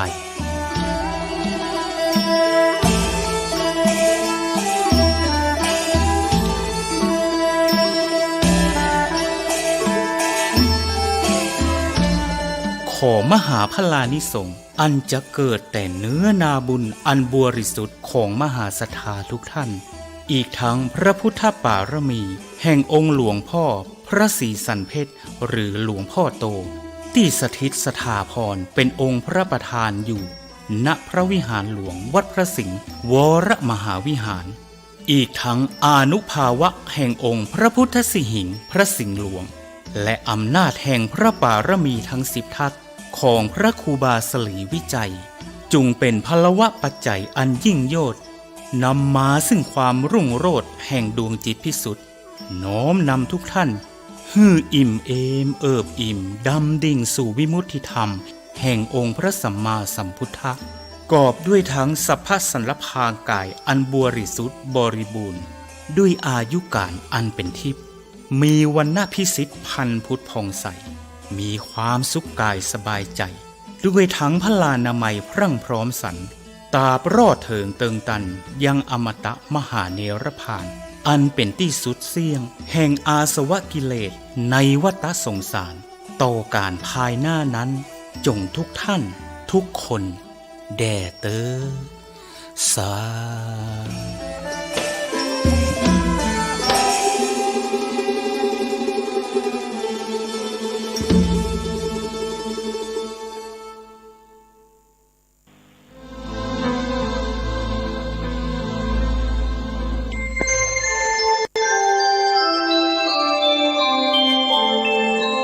ขณะนี้ท่านกำลังฟังสถานีวิทยุกระจายเสียงพระพุทธศาสนา FM 104.5 เมกะเฮิรตซ์มาวันนี้อารมณ์นั่นจิตนั่นก็คลายไปแล้วสภาวะเดียวกันเวลาเดียวกันประเด็นนี้เฮาม่วนในธรรมเฮามีความสุขญาติโยมลองกึดพอภาคใต้พายุไต้ฝุ่นกำลังจะเข้าบ้านเขาจะม่วนอย่างเฮานี่มันเมียเวลาเดียวกัน4 โมงเหมือนกันประเด็นนี้ข่าวเปิ้นว่าพายุจะขึ้นเวยเหลือที่คาดหมายไว้ว่า1 ชั่วโมง3 โมงเดี๋ยว4 โมงก็ลุ่มบากะคนที่เปิ้นบอกขึ้นนี่ก็บัดนี้หักบ้านขออยู่หั่นน่ะเนี่ยวันเดียวกันเวลาเดียวกันเนาะพ่อแม่ศรัทธาญาติโยมเนาะพ่อแม่ศรัทธาญาติโยมทั้งหลายเป็นบุญแต่เฮาทั้งหลายบ่ต้องไปอุ้มลูกจูงหลานอพยพหนีบ้านหนีจองบ่ต้องไปห่วงกับแผ่นดินไหวภูเขาไฟระเบิดดีที่สุดแล้วเด้อญาติโยมนะการเวลาก็หมุนเวียนเปลี่ยนไปเนี่ยตราบใดที่เฮายังมีลมหายใจยังมีชีวิตอยู่ก็ตั้งมั่นอยู่ในคุณงามความดีนะวันเวลาผ่านไปที่เฮาฉลองปีใหม่กันเนี่ยมันก็ปาเอาความแข็งแรงของร่างกายเฮาหายไปด้วยวันเวลาที่ผ่านไปก็เอาความสดชื่นของผิวพรรณที่มันเต่งมันตึงของเฮาไปด้วยบ่เท่าแต่นั่นก็เอาสติเอาความจำของเฮาไปด้วยถ้าเฮายังบ่ได้สร้างบารมีชีวิตเฮาก็แก่ฟรีๆเฒ่าไปฟรีๆอยู่เฒ่าไปบ่ได้ส่วนผู้ที่มีสติตั้งมั่นอยู่เปิ้นบ่ลืมคิงเปิ้นฮู้คิงเปิ้นบ่ลาสาเปิ้นบ่ประมาทเปิ้นก็ใจปัญญาของเปิ้นพิจารณาว่าเวลาที่เหลืออยู่บนโลกนี้บ่เมินแล้วเ ปิ้นก็เห่งขวนขวายสร้างบารมีทำความดีฮือนักทำความบริสุทธิ์ให้เกิดขึ้นเพราะชีวิตอันใดเล่าจะเต้าประเสริฐกับการได้เกิดมาเป็นมนุษย์จะประเสริฐเท่ากับการเกิดมาเป็นคนนี่บ่มีแถมแล้วเฮามาเพื่อจะเติมส่วนที่ขาดไปที่เฮาได้ทำมาจากก่อนเฮาต้องเตือนตัวเองอยู่ตลอดเวลาพ่อแม่ศรัทธาญาติโยม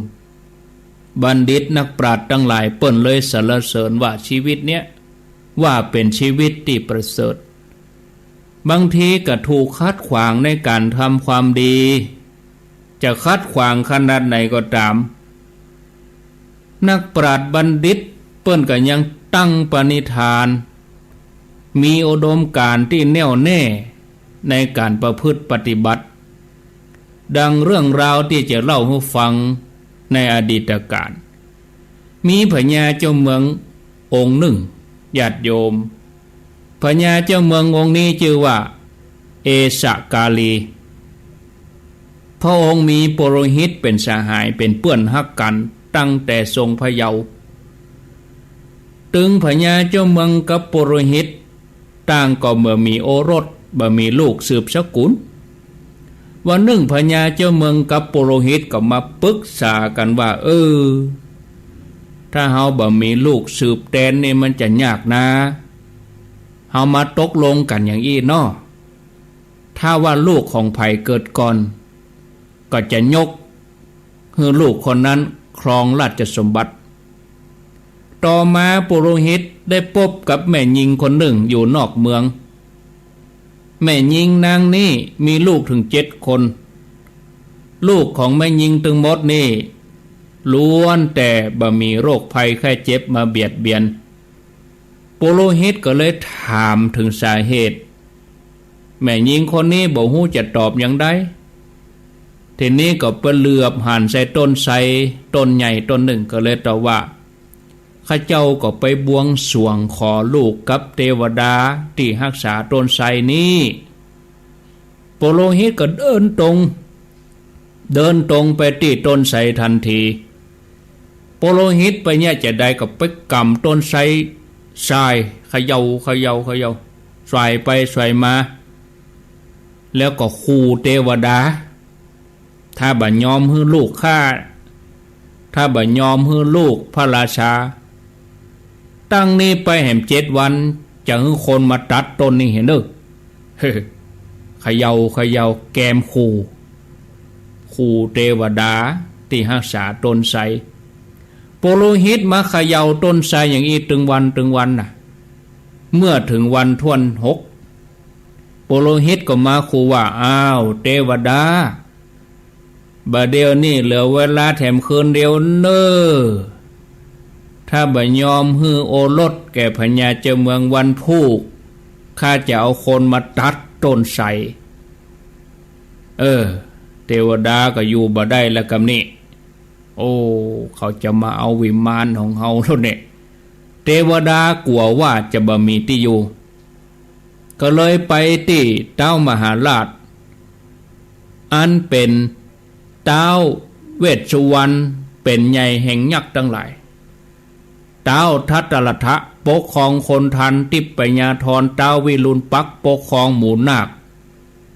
วิรุณหกปกครองหมู่คุดขอร้องให้เต้าทั้ง4มาช่วยข้ากำเตอปุโรหิตมาเขย่าต้นไทรแล้วจะมาตัดต้นไทรบ่ได้นี่ขอเต้าทั้ง4เนี่ยขอให้เต้าทั้ง4มาช่วยข้ากำเต้าทั้ง4ปฏิเสธเพราะบ่สามารถช่วยได้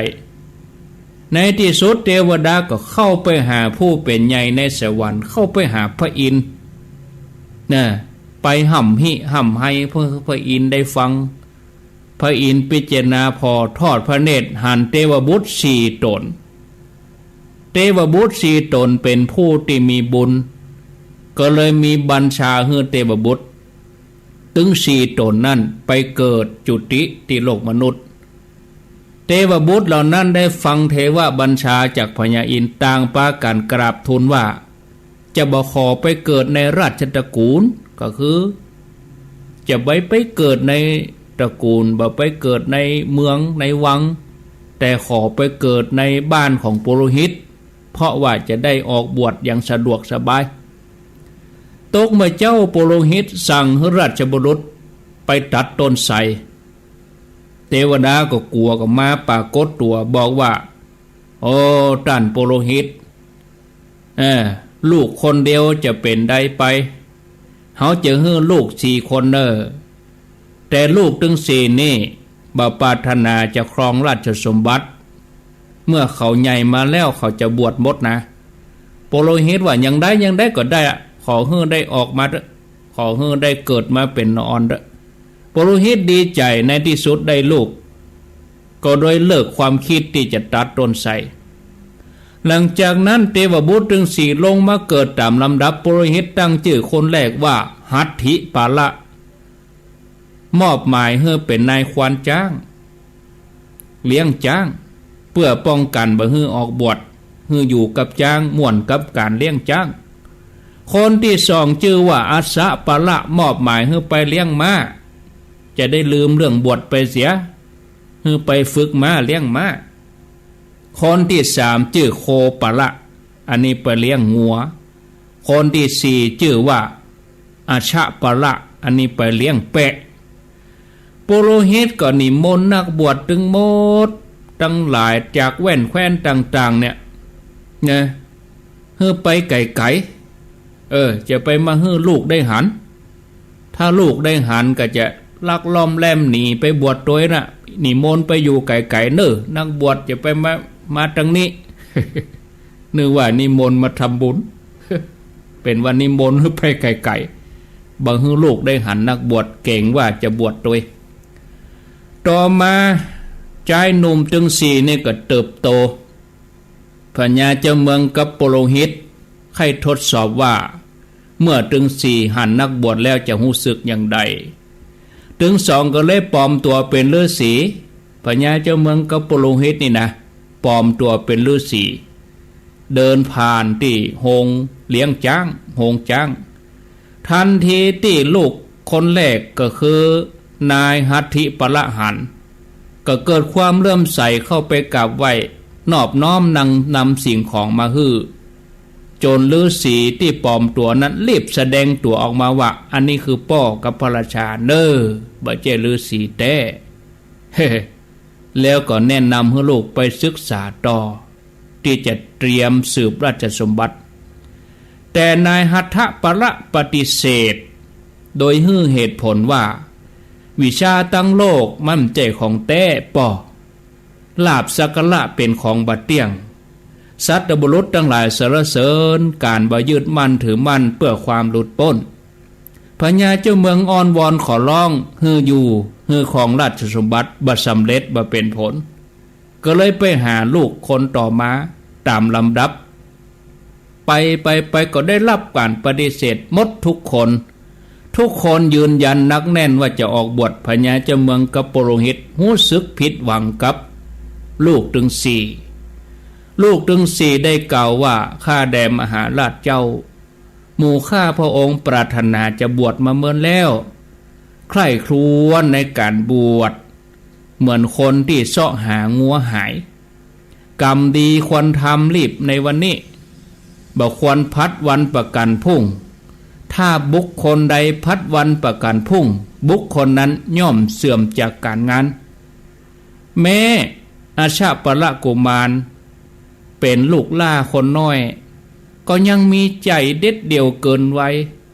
ได้กล่าวเตือนพญาเจ้าเมืองและก็ปุโรหิตผู้เป็นป่อว่าธรรมดาสัตว์ทั้งหลายย่อมตายในวัยเด็กก็มี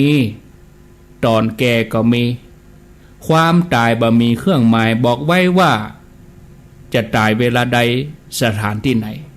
เพราะฉะนั้นข้าพระองค์จะบวชอย่างเดียวเถอะ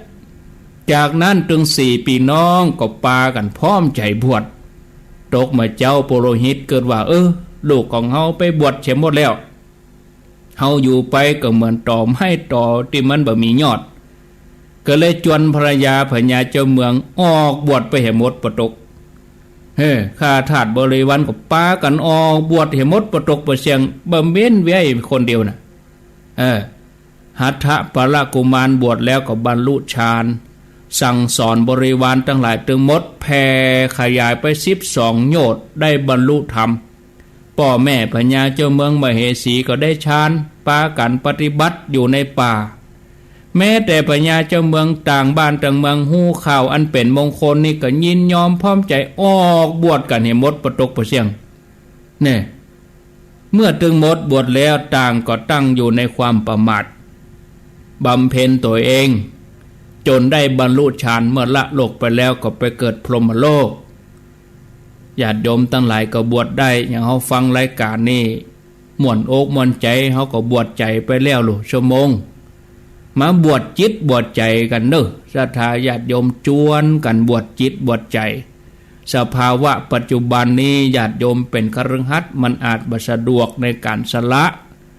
เป็นคฤหัสถ์ฆราวาสทำมาหากินเลี้ยงปากเลี้ยงท้องมีครอบครัวลูกหลานเขาก็มาบวชจิตบวชใจวันใดได้เปิดวิทยุฟังวันนี้เขาเข้าใจเขาซึ้งใจก็เหมือนเขาบวชไปแล้ว1 ชั่วโมงมาบวชจิตบวชใจกันนี่นักปราชญ์บัณฑิตในการก่อนล้วนแต่เป็นผู้ประมาทในชีวิตเพราะเปิ้นหันคุณค่าของการเวลาที่ผ่านไปเวลาที่มีอยู่อย่างจำกัดจะต้องขจายขวนขวายในการสร้างบุญสร้างบารมีต่างปากันประพฤติปฏิบัติเพื่อทำความดีให้เกิดขึ้นโดยที่บ่ยอมให้สิ่งใดมาเป็นอุปสรรคในการสร้างความดี